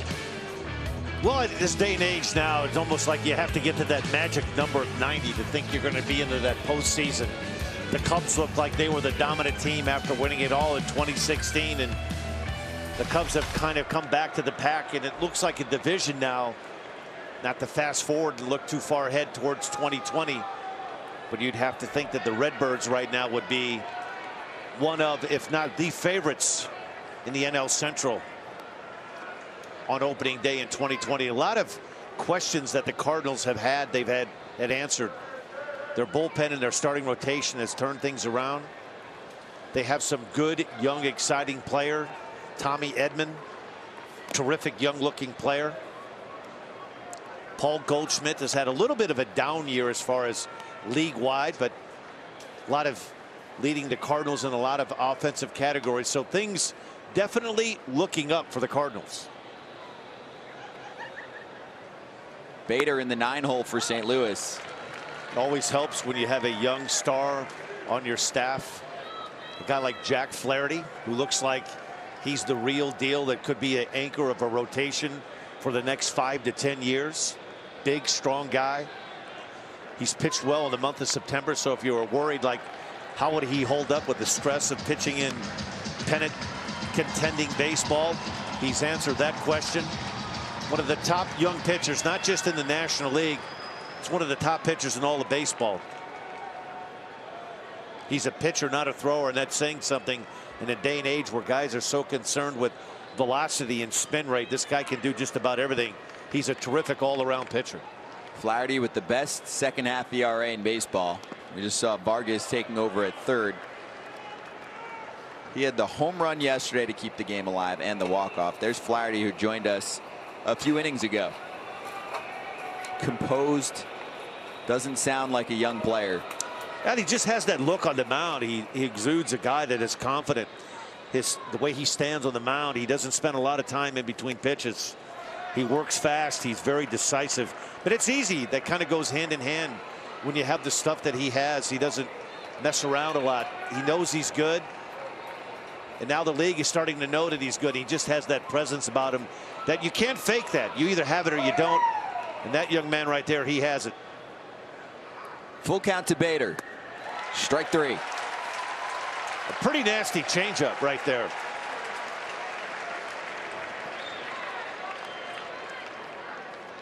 Hard to throw one any better than this. 3-2. You're looking for a fastball, right? He gets this. Looks like a curveball. Inside third of the plate. Always nice to be able to have, if you can have a 3-2 breaking ball, something you can throw other than a fastball.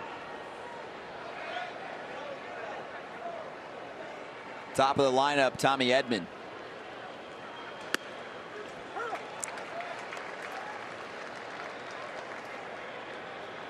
What a year it has been for us on YouTube.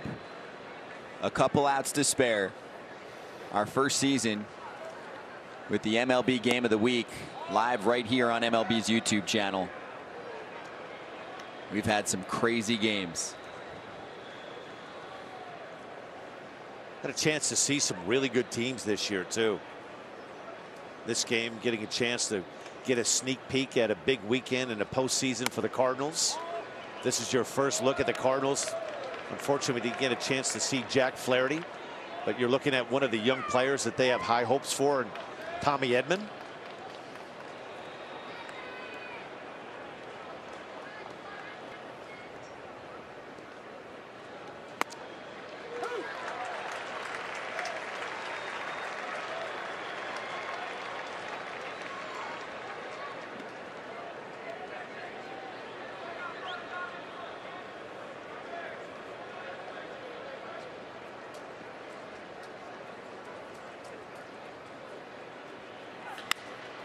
Rips the 2-2, hooks foul. I think we'll give the fans there a little. We won't be as harsh. That was a bullet that was hit by Edman down that right field line. There's 3 dudes who were sitting out at left field. That ball that Wilmer Flores hit, that was an E10. That was a tough one right there. Yeah, that E10 is going to be shown a few times on the highlights. Yeah. Edman takes one. At least it's only 69 miles an hour. The slow curveball. Tried to just kind of cast one up there, Zach Greinke style. Zach Greinke would throw that curveball anywhere from 65 to 68 miles an hour. This one he just hangs on a little bit too long. Tries to turn it into like a curveball changeup. Right off the wallet for Edman.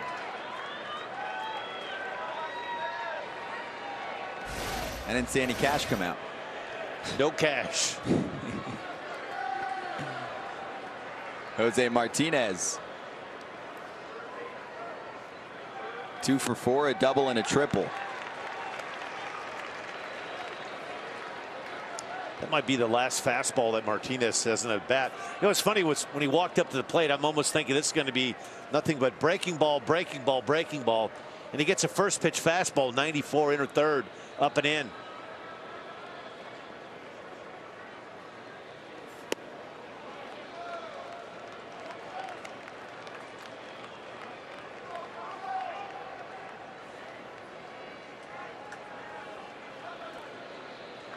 Crazy game of twists and turns, Scott. This one looked like the Cardinals had this one well in hand, up 5-2 heading into the 6th inning. Looked like they had their pitching in order the rest of the way. Martinez spanks one to left, and that's going to drop. Edman races to third. Runners on the corners for St. Louis. This one's not done yet. Now you just wonder, we might see Archie Bradley get up in the bullpen. Kind of been the go-to guy for the Diamondbacks in the 8th and 9th inning. They're high leverage. This is a curveball that doesn't break, and Martinez barrels this one up. Fortunate this one stayed in the ballpark. You kind of have to be careful. The more curveballs you keep throwing, curveball after curveball, chances are a couple of things happen. The hitters get to see them, and it's hard to continue to throw one after another. Good curveball. Then there's the man of the hour, Archie Bradley. It's Bradley time. 1 out, 2 on for St. Louis. Diamondbacks closer coming into the game. All the chat members right now are getting emotional about this being the final game on YouTube. We do have a post-game show. 30 minutes to wrap up what we've seen today and what we've seen all year. Well, we'll get a chance to look at Archie Bradley. Pitched last night. Guy struck out the side. Off to a slow start first couple of months of the year. Just had a rough go. Heavy workload in 2018 might have taken its toll a little bit, but he's really been strong post All-Star break.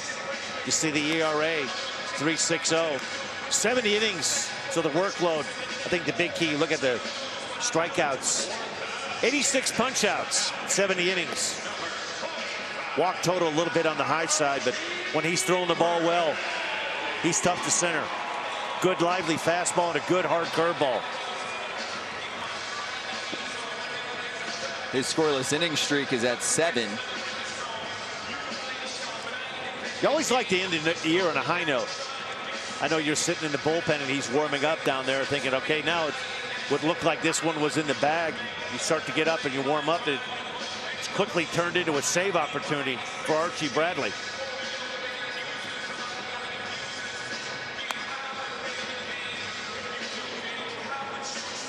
While we have a moment. May 12th, 2011. Wait, that's not Tony La Russa? Who is that? I don't know, man. He looks kind of like the guy sitting next to me, Dan, and you. I happen to be watching this game from my office. I think Gerald Laird right there. And I'm telling you, I never laughed so hard in my life. I'm looking at that. I'm like, that was one of the all-time best. Kyle Lohse, that was your best moment. I was scared to death out there, wondering what Tony's going to do to me when he came back. So he was out with, what do you have, the shingles, and we finally, the medical staff got him to stay at home for one series, take a break, because it looked painful. And his stuff made its way to Chicago. We were there in Wrigley, and I put it on because I had thrown out my hair a little bit. And Albert and Matt Holliday thought it was hilarious, told me to go down to the field. I went down there, checked out the guys stretching before the game, thought that was going to be good enough. Come back up to the dugout, or up to the clubhouse, and they told me I needed to take the lineup card out. I tried to protest, no, I don't want to do that. And you know, what are you going to do when you got Matt Holliday and Albert Pujols telling you to do something? You go do it. And it turned out pretty funny, very nerve-wracking for myself, but my teammates loved it, and you know, a lot of the fans loved it too. They were a little confused at first, wondering who that was and thinking Tony was back. But now when you saw Tony for the first time face to face afterwards, were you a little worried how he was going to take it? I was very worried. I was scared of that guy, man. We never really talked about it. This offseason, I went to it was during spring training, went to one of his charity events and finally got a chance to clear the air and make sure that he still wasn't mad at me for doing that. I didn't think I was making fun of him or anything. I was just rolling with it and having a little fun out there, which we like to do from time to time. Well, you nailed it. Ravello facing a 2-1 count. Edman on third, Martinez at first. I have to ask you, what was the verbiage with the umpires? Did they enjoy that? Oh, well, one of the things that happened was I came down, and during the national anthem in Wrigley, the umpires room is up our tunnel, and we all got caught in the tunnel at the same time while the national anthem was going. And I told them, hey, I'm going to be bringing it out there. Showed them I had La Russa's jersey on, so they were prepared. They knew what was going on. 3-1 to Ravello. Ball 4. Bradley lost him. And the bases are loaded for the Cardinals. Potential tying run coming to the plate, and Matt Wieters. I saw Paul Goldschmidt with a bat. Why not use him? There he is in the on-deck circle. Looks like they will. Just one out so far in the 9th. Goldie on deck. You just wonder, last night, Archie Bradley struck out the side, but coming back on short notice. Quick day game after a long 19-inning game last night. This is one of the tough spots. You come in with a little bit of breathing room, and now you've created a whole big mess. It's hard not to look on that on-deck circle, and you see Paul Goldschmidt with the bat. You have to be really careful with Matt Wieters, though. From the left side, he does have some pop from the left side. He's one guy, though, if you can get him to hit it on the ground, he doesn't run all that well, so anything hit on the ground is a potential double play ball.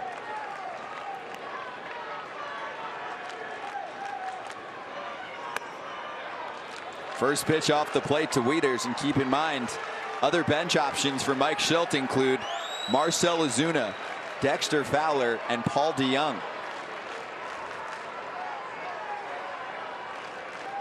Yadi Molina caught 19 innings yesterday. Wieters gets the start today. Looking for his first hit. There's a strike. Well, every once in a while you have to make a pitcher's pitch. You're behind 1-0, and Archie Bradley, that might have been the best pitch he's thrown so far since he's come into the game. You're behind in the count 1-0, and a guy that can hit the ball in the ballpark. You have to go to your safe spot, and that safe spot is down and away.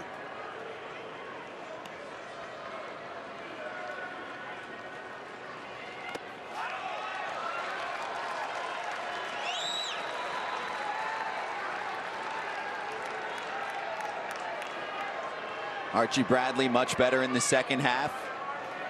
He's found a home in the 9th inning for Arizona.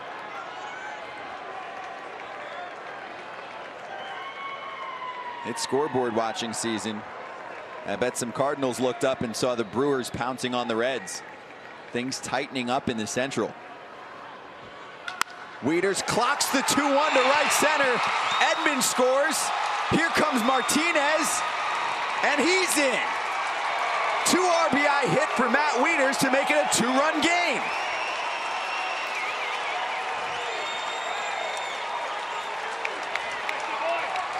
Well, just when you thought it couldn't get any wilder, long 19-inning game last night, and Matt Wieters gets some count leverage.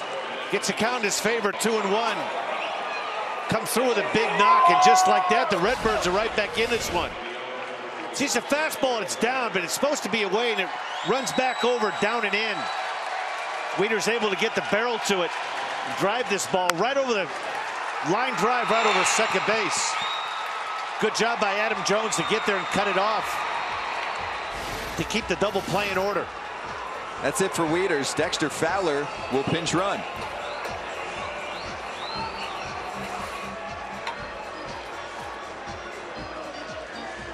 Fowler and Ravello on.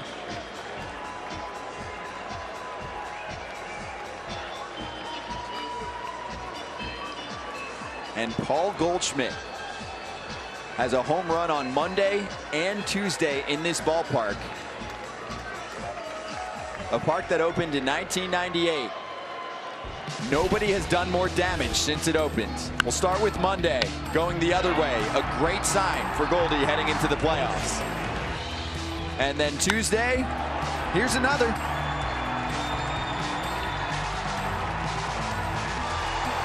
First row, deep part of the park, gets the job done.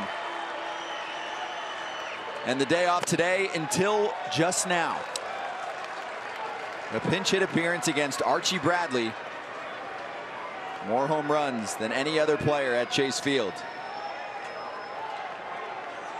I don't know if that's going to happen. They're going to bring Goldie back.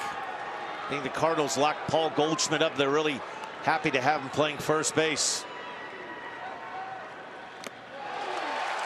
That's the first good off-speed pitch that Archie Bradley has shown, and I think if you're Paul Goldschmidt right now, he had a pretty good pass at this one. This is the curveball.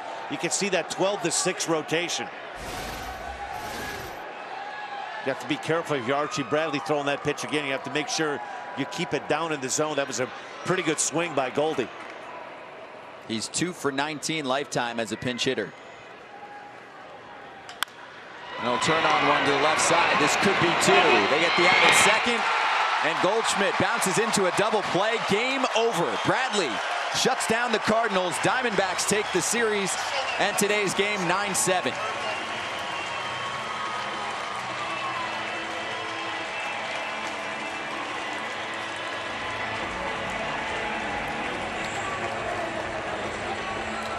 It's a third consecutive winning campaign for Arizona. They improved to 82-77 on the year. The Cardinals fall to 90-69. Well, that was, you know, Scott, that was a great 2-pitch sequence by Archie Bradley. He throws the curveball that Paul Goldschmidt looked like he had a pretty good swing on it. This is a good look at the curveball right here. This sets it up. This is the curveball, 12-6. Has Goldschmidt out in front. Then he backs it up with a good 2-seam fastball down right here. Good down location. Gets the ground ball to third base. And a relatively easy 5-4-3 double play. It's not about how many, it's making them at the right point. Big 2-ball rolled up by Archie Bradley, and a big win for the Diamondbacks. And let's start Our final post-game show of the season on YouTube, the MLB Game of the Week, with 30 more minutes, including an interview from Wilmer Flores, coming up.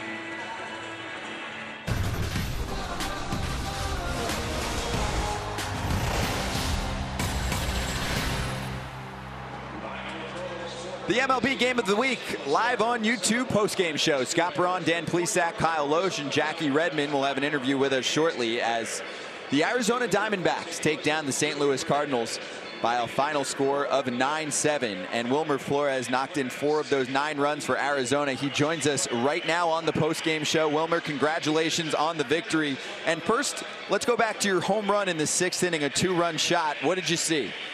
Well, the guy was throwing 97 to 100, so I was just hunting a fastball, and I was ready for it. Hey, Wilmer, it's Dan. You guys had that long 19-inning game last night. What does a guy like Wilmer Flores do after a game to get ready for this one? Oh, my God, I went to bed at 3 a.m., and I can't wait to go to bed again. But, you know, it shows that, you know, we're ready to play no matter what the situation is. You know, we always come here just to another game, and we always battle. Let's go back to your first at-bat as well, Wilmer. A 3-hit day for you, a double to start the scoring. What do you remember from it? I mean, I'm usually not aggressive on the first pitch, and I think a lot of the teams know that, and I knew he was coming with something right in the middle, and I was ready for it. You know, I hit it well. I think it was a cutter right in the middle, and I know it was 2 RBIs right there. And how fun has it been for you this season to be on a Diamondbacks team that didn't have the highest expectations when they traded away some of their top talent, including Paul Goldschmidt and Zach Greinke, and Mike Hazen spoke to the group and said, guys, I think we can do something in the second half. Uh-oh. Adam Jones, nice and slow. Go ahead, Adam. Tell him, go ahead. There we go, that's nice. Because we still need that headset. That was very nice. Uh-oh, is there more?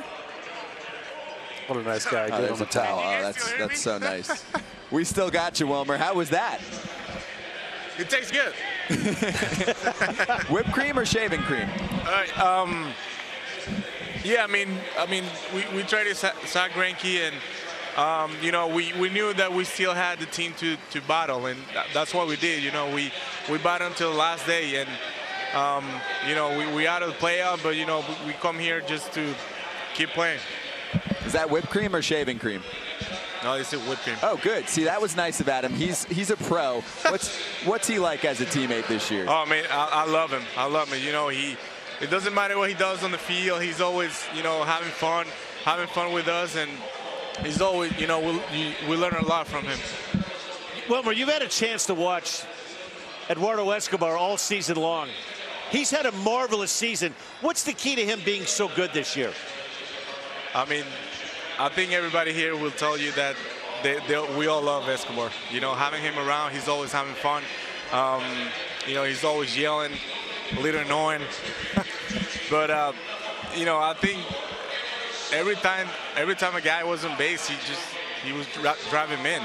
It's unbelievable. The guy, he's out there every day.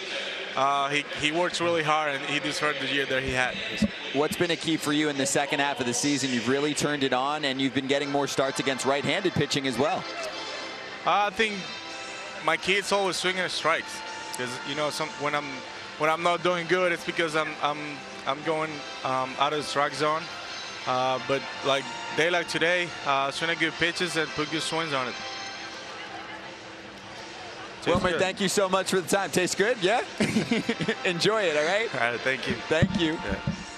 Scott Braun, Kyle Loesch, Dan Plesac with you on the post-game show, the final one of this YouTube season. A lot more baseball still to go in the major leagues, but the Arizona Diamondbacks take it 9-7. Yesterday was wild. This one was wild in its own way, and the storyline set up very nicely. Paul Goldschmidt, who returns to his home ballpark, or that he spent in his home ballpark for 8 years with the Diamondbacks, had a home run on Monday, a home run on Tuesday, and a home run today would have given the Cardinals the lead and potentially the win right here.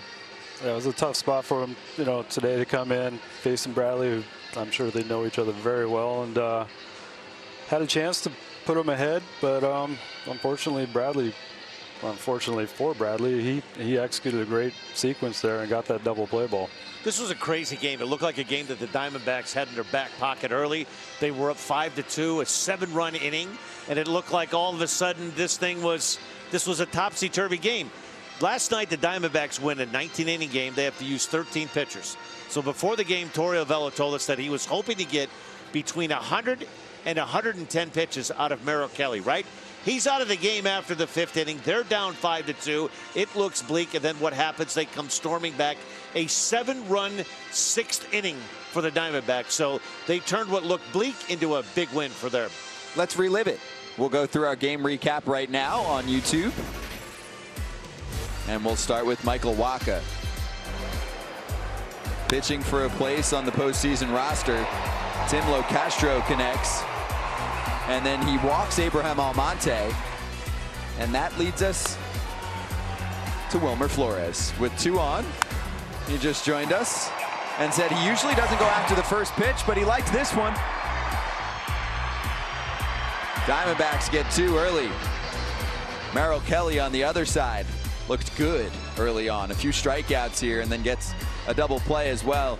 He has turned it on, especially in the month of September. Now, things got a little rockier for him later in the game, but this, I know he's 30 years old, Dan, but this is a learning experience for him. 4-pitch guy, fastball, curve, slider, changeup, and he needs all 4. Moved the ball up, down, and in and out, and he actually looked like he had the Cardinals in check, and then things kind of fell apart for him. And then Michael Wacha had to come out of this game with some right shoulder discomfort. Now, we're not sure what's going to happen. We talked to Mike Schilt during the game and Mike Maddox.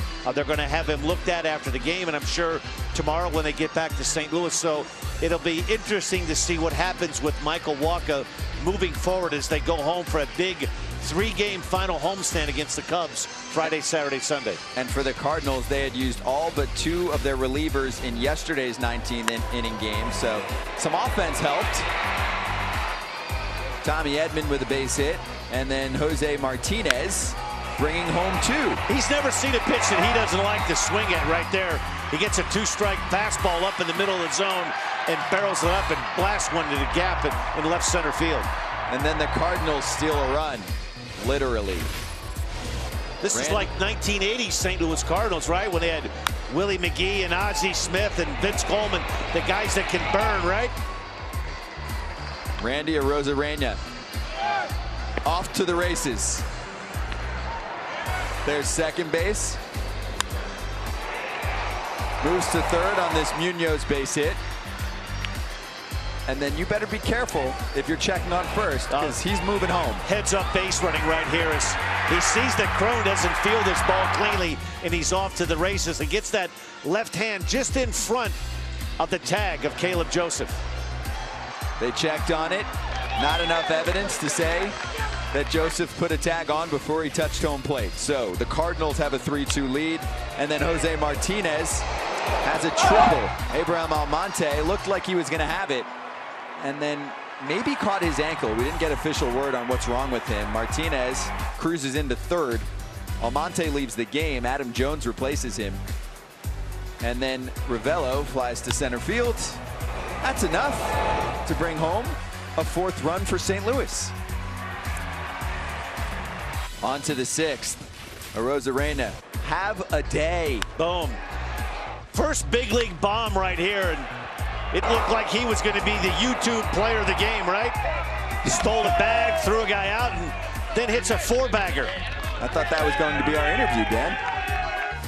Well, the Diamondbacks had other thoughts. Nick Ahmed with 2 on. That's going to stay fair all the way in the right field corner. Jose Martinez doesn't close in on it. And the Diamondbacks cut the deficit to 2. That deficit moves to 1. After Labor walks and a wild pitch, Josh Rojas comes in from third base to score. And then Tim Locastro grounds out. Christian Walker takes that wild pitch. And there's Rojas coming in. And this was really the play of the game right here. Sosa tries to cut that lead runner down.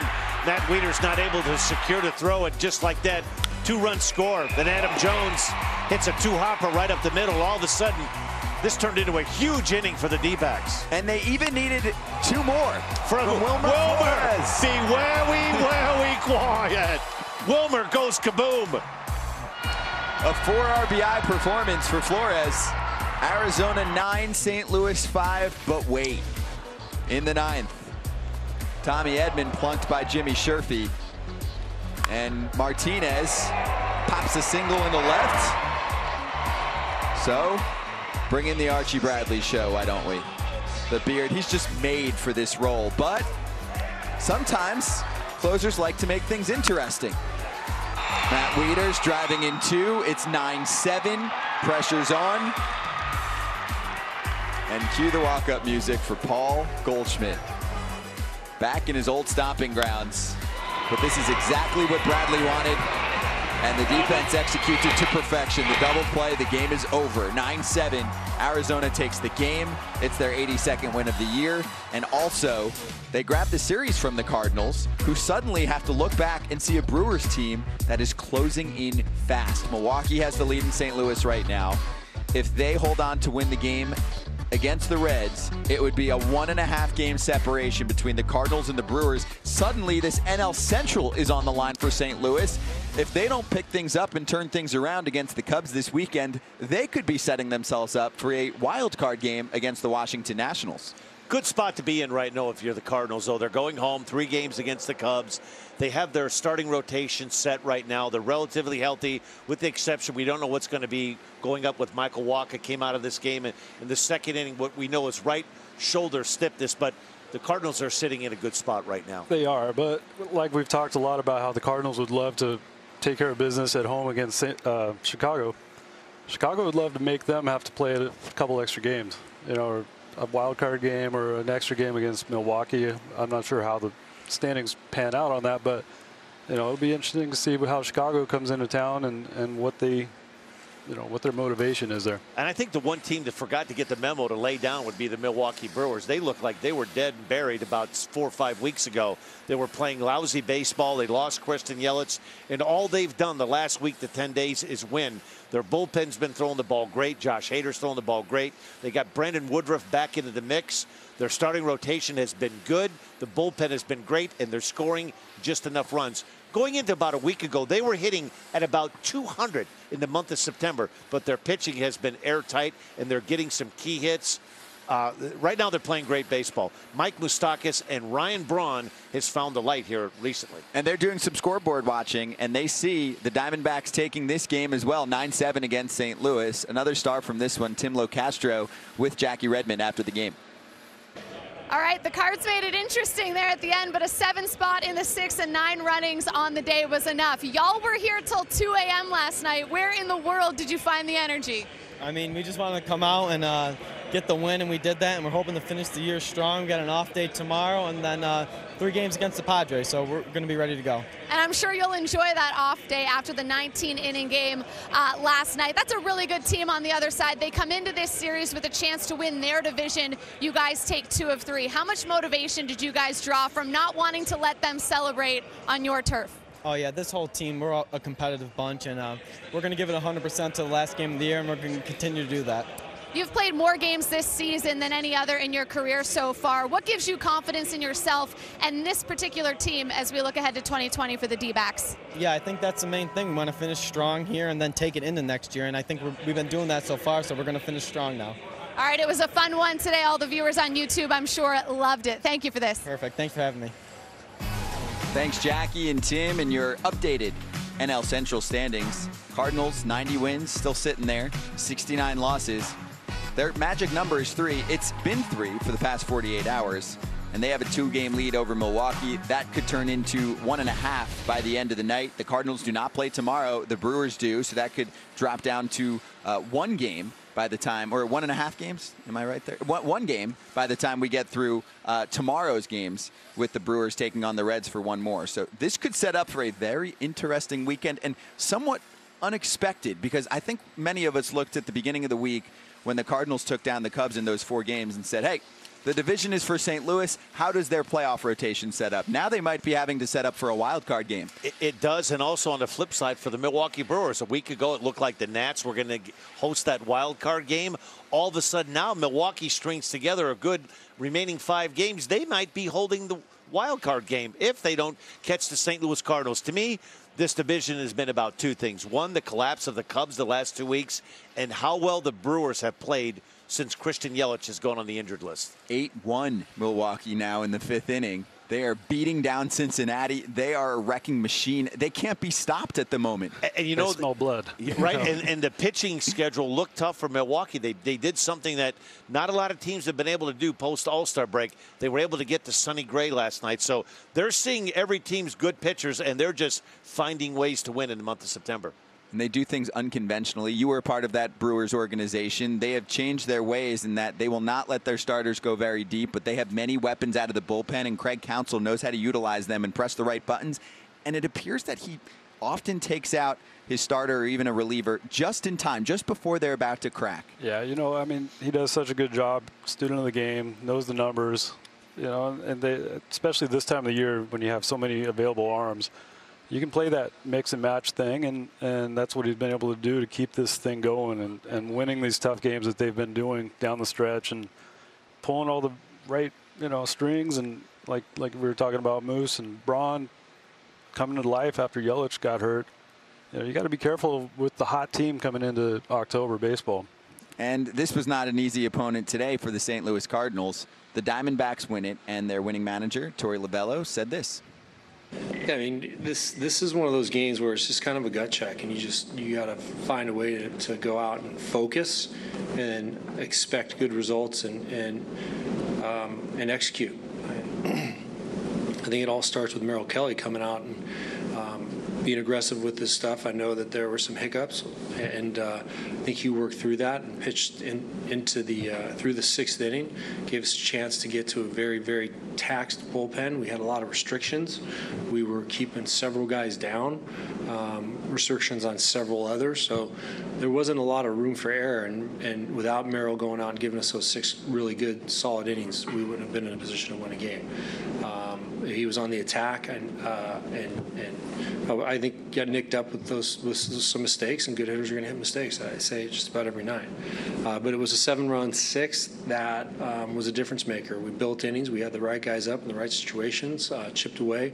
Thought a really good base running instinctual play by Nick Ahmed on a contact play at third base was a key play in that inning. And then the decisive blow was Wilmer Flores hitting the big home run. Huge day for him. And continues to hit. He's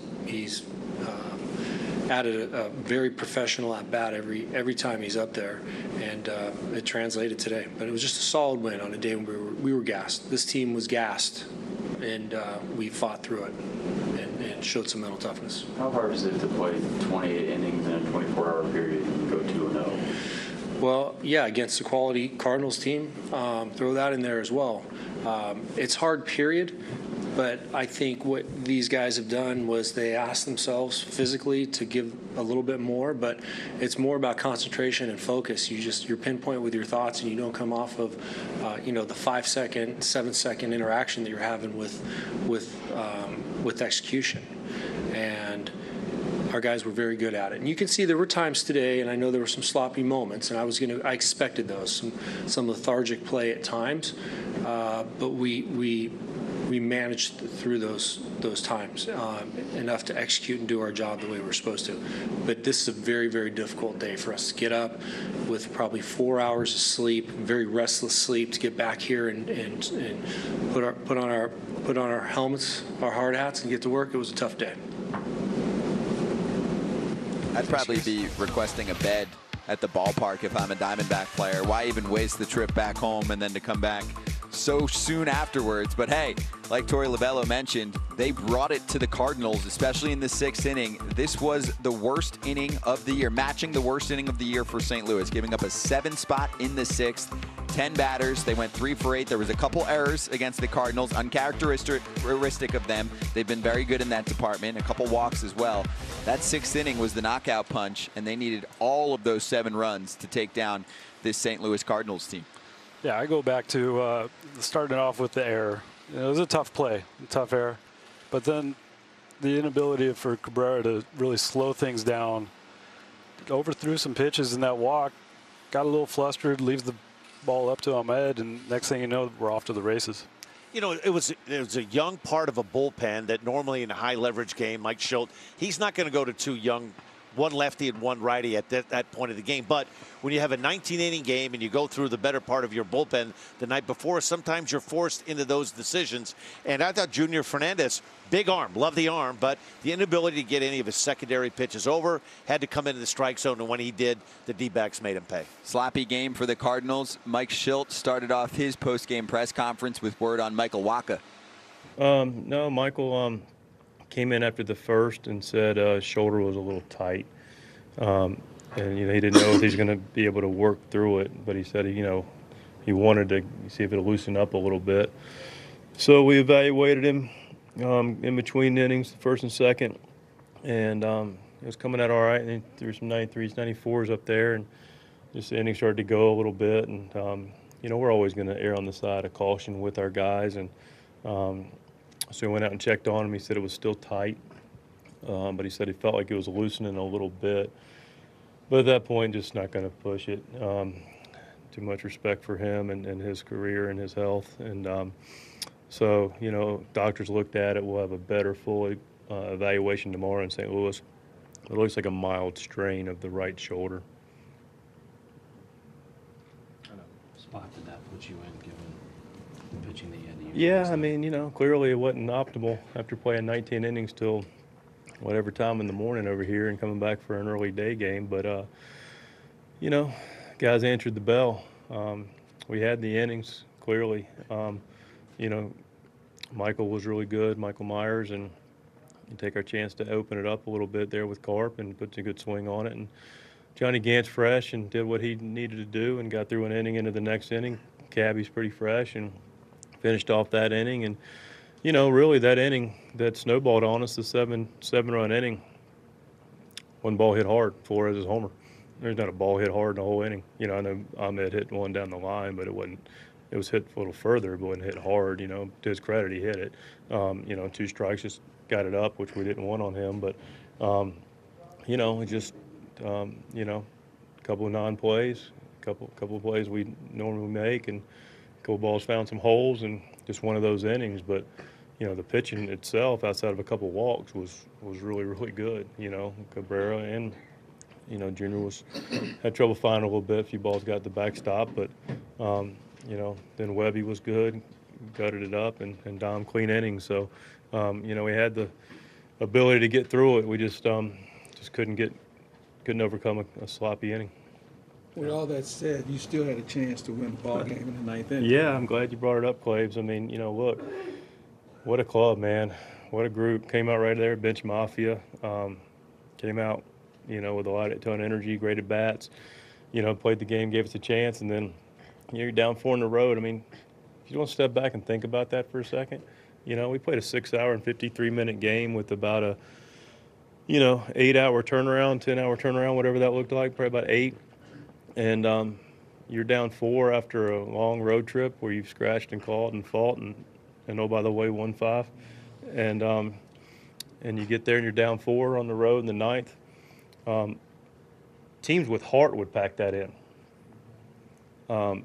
Teams with unbelievable high character and competitiveness and desire fight like crazy, and that's what this group did. I mean, we had to go red run at the plate with 1 out in the 9th, down 4 to start the inning. So there's not enough words to say how I feel about this club.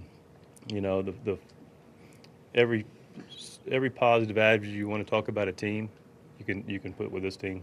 What kind of situation did you have to get in to use any of your regulars who are like Fowler and Ozuna and Goldschmidt? Well, I thought we got into that situation. You know, we didn't mind the bat with Kiz and the pinch hit, nobody on with Kiz. You know, he takes a good at bat against lefties. No, I mean, listen, the guys were playing well. So, you know, we got 7 runs with that group that we laid out there. So it's typically enough to win a ball game. You know, so we feel confident those guys were getting it done. Obviously, we got Goldie off the bench, and we'd have kept going, and there was an opportunity maybe for Ozuna to grab in the bat, you know, later in that inning, but didn't happen. I guess. A tough day for Michael Wacha, too. And Dan, you look at two things. Number one, he's trying to be a part of the playoff bullpen in October for St. Louis, and this definitely hurts his chances. And also, it'll make it tougher for teams to give him major money in the offseason if he's coming off a shoulder injury in his last appearance. And it's been a kind of a touch-and-go year. A couple of times he's been taken out of the starting rotation, relegated to the bullpen, pitched well, found his way back into the starting rotation. I'm not sure he was going to be one of the 3 or one of the 4 guys going into the postseason, being in that rotation. Jack Flaherty clearly is going to be the #1 starter. The issue is going to be, is it going to be Dakota Hudson, or is it going to be Adam Wainwright going game 2 or game 3? But the Cardinals are situated pretty well right now. Just keeping our fingers crossed for Michael Wacha, that's nothing serious. Yeah, they got it pretty well set. It's unfortunate for Wacha that going into this offseason with all the unknowns, if he's not able to return in the postseason, you know, you feel for the guy. Everything he's done for St. Louis has been positive. He's a great guy, and you know, you just hope for the best. But like you said, they're set. They have their 4 guys. He was shooting for a spot in the bullpen. I'm sure. You know, we'll see how it all plays out. On the positive side today, we learned that it might be difficult to keep Randy Arozarena off the playoff roster. This would not be a fun guy to deal with on the base pass. Well, he could do so many things. He could steal a base. He threw out Adam Jones trying to go from first to third, stole second, stole home, hit his first big league home run here. Great instincts right here. As soon as Cron can't come up with his ball, he's off to the races, and you can see he gets that left hand just inside. So a great day, and then he made a great play right here. Cuts this ball off and throws out Adam Jones on the fly to third base. And that was a turning point in the game right there. It looked like this was going to be a big out, and we kind of questioned whether Adam Jones ran through a stop sign at second base or not. It didn't turn out to be a big out because a big 7-run inning. And here's his first big league bomb, and this one was a no-doubter when it left the bat. A little thump off the bat. He's got some energy. There's also some flow hiding under that helmet that we didn't see right away, but he takes it off, and there's some serious style points in that category too. This is an electric player to watch. Yes, he is. He showed us a lot today, showed a lot to their coaching staff, so we'll see what to expect from him. Dynamic player, brings many tools to the table. Okay, so final thoughts here from Arizona. The Cardinals have some playoff-ish baseball games to play in Chicago this weekend. Big weekend series. I think they're getting what they want. Them along with their fans. They would like nothing more than one to clinch with the Cubs at Busch Stadium. Friday, Saturday, Sunday, they have their rotation set. It's been a tremendous second half of the year because there were a lot of questions. The Cardinals were hovering around 500 at the All-Star break, and they played some great baseball. Yes, they, like you said, they would love to take care of the Cubs at home. They also probably would have loved to have taken it a little bit easier the last couple of games, but they don't have that option now with the Brewers doing what they're doing. Lucky for them, the Cubs are limping to the finish line. They're dealing with a number of injuries, including star Chris Bryant. Okay, this has been quite a year. What a season for us on YouTube. And we finish off at Chase Field. The producer of the MLB Game of the Week on YouTube is Michael Trainer. Our director is Jason Labb, and the tape producer is Chris Bracey. The graphics producer is Matt Olbaum, and our researcher is Mike McCurry. For Dan Plesac, Kyle Loesch, Jackie Redmond, and our entire crew, I'm Scott Braun, logging out. Thank you so much for watching the MLB Game of the Week on YouTube and all season long. Hello to the YouTube and YouTube TV fans across the globe, and thank you for joining us in making history on YouTube this afternoon. You've been on YouTube, MLB's channel, for highlights, but now exclusive live games. And that'll get through. Gene Segura with a base hit. Kelly versus Harper. Harper's got it. We are tied. Hoskins has it. The Phillies have 7. That's launched to center. Does it have enough? It does! We are tied! And that's going to get through. Ball game. Justin Smoke, he is the man tonight. Cabrera to center. Trout, and he drives it out to center field. He still got it up the middle. And it gets by Simmons and into left field. Miggy knocks him to the Dodgers down to their last out. Down there, up the middle, into center field. Seager scores. Smith will score.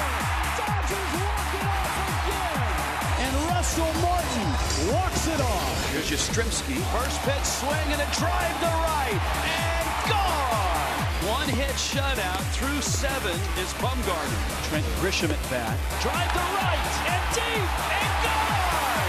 Trent Grisham, and the Brewers grab the lead. Melville into center field, his first big league hit, and he scores! Look at Melville. 7 innings, Tim Melville, and a chance for his first major league win. It's over. Ryan McMahon, bullseye on the railing, and the Rockies win it. Robles backing up. Juan Lagares gives it a ride. It's gone. Robinson Cano muscles up. Alonso scorches it to left, and that is launched out of here. Bo Bichette launched to left. Yes, he did again. Austin Meadows, did you? Yes, he did. Luplo to left and deep, and the Indians are on the board. Rifles one fair into the corner, and that's going to score a bunch. Scherzer against Soroka on a Friday night. Gomes strikes out, gets the strikeout. Got him on the 1-2, game over. It's Seager with Smith on deck. And he comes through. That's going to score 2 for the Dodgers. 1 run is in. Leiba's going to score as well. That's right up the middle for Jones. It's 7-5. Drives it to left. That's gone. The Diamondbacks have batted around. What a year it has been on YouTube.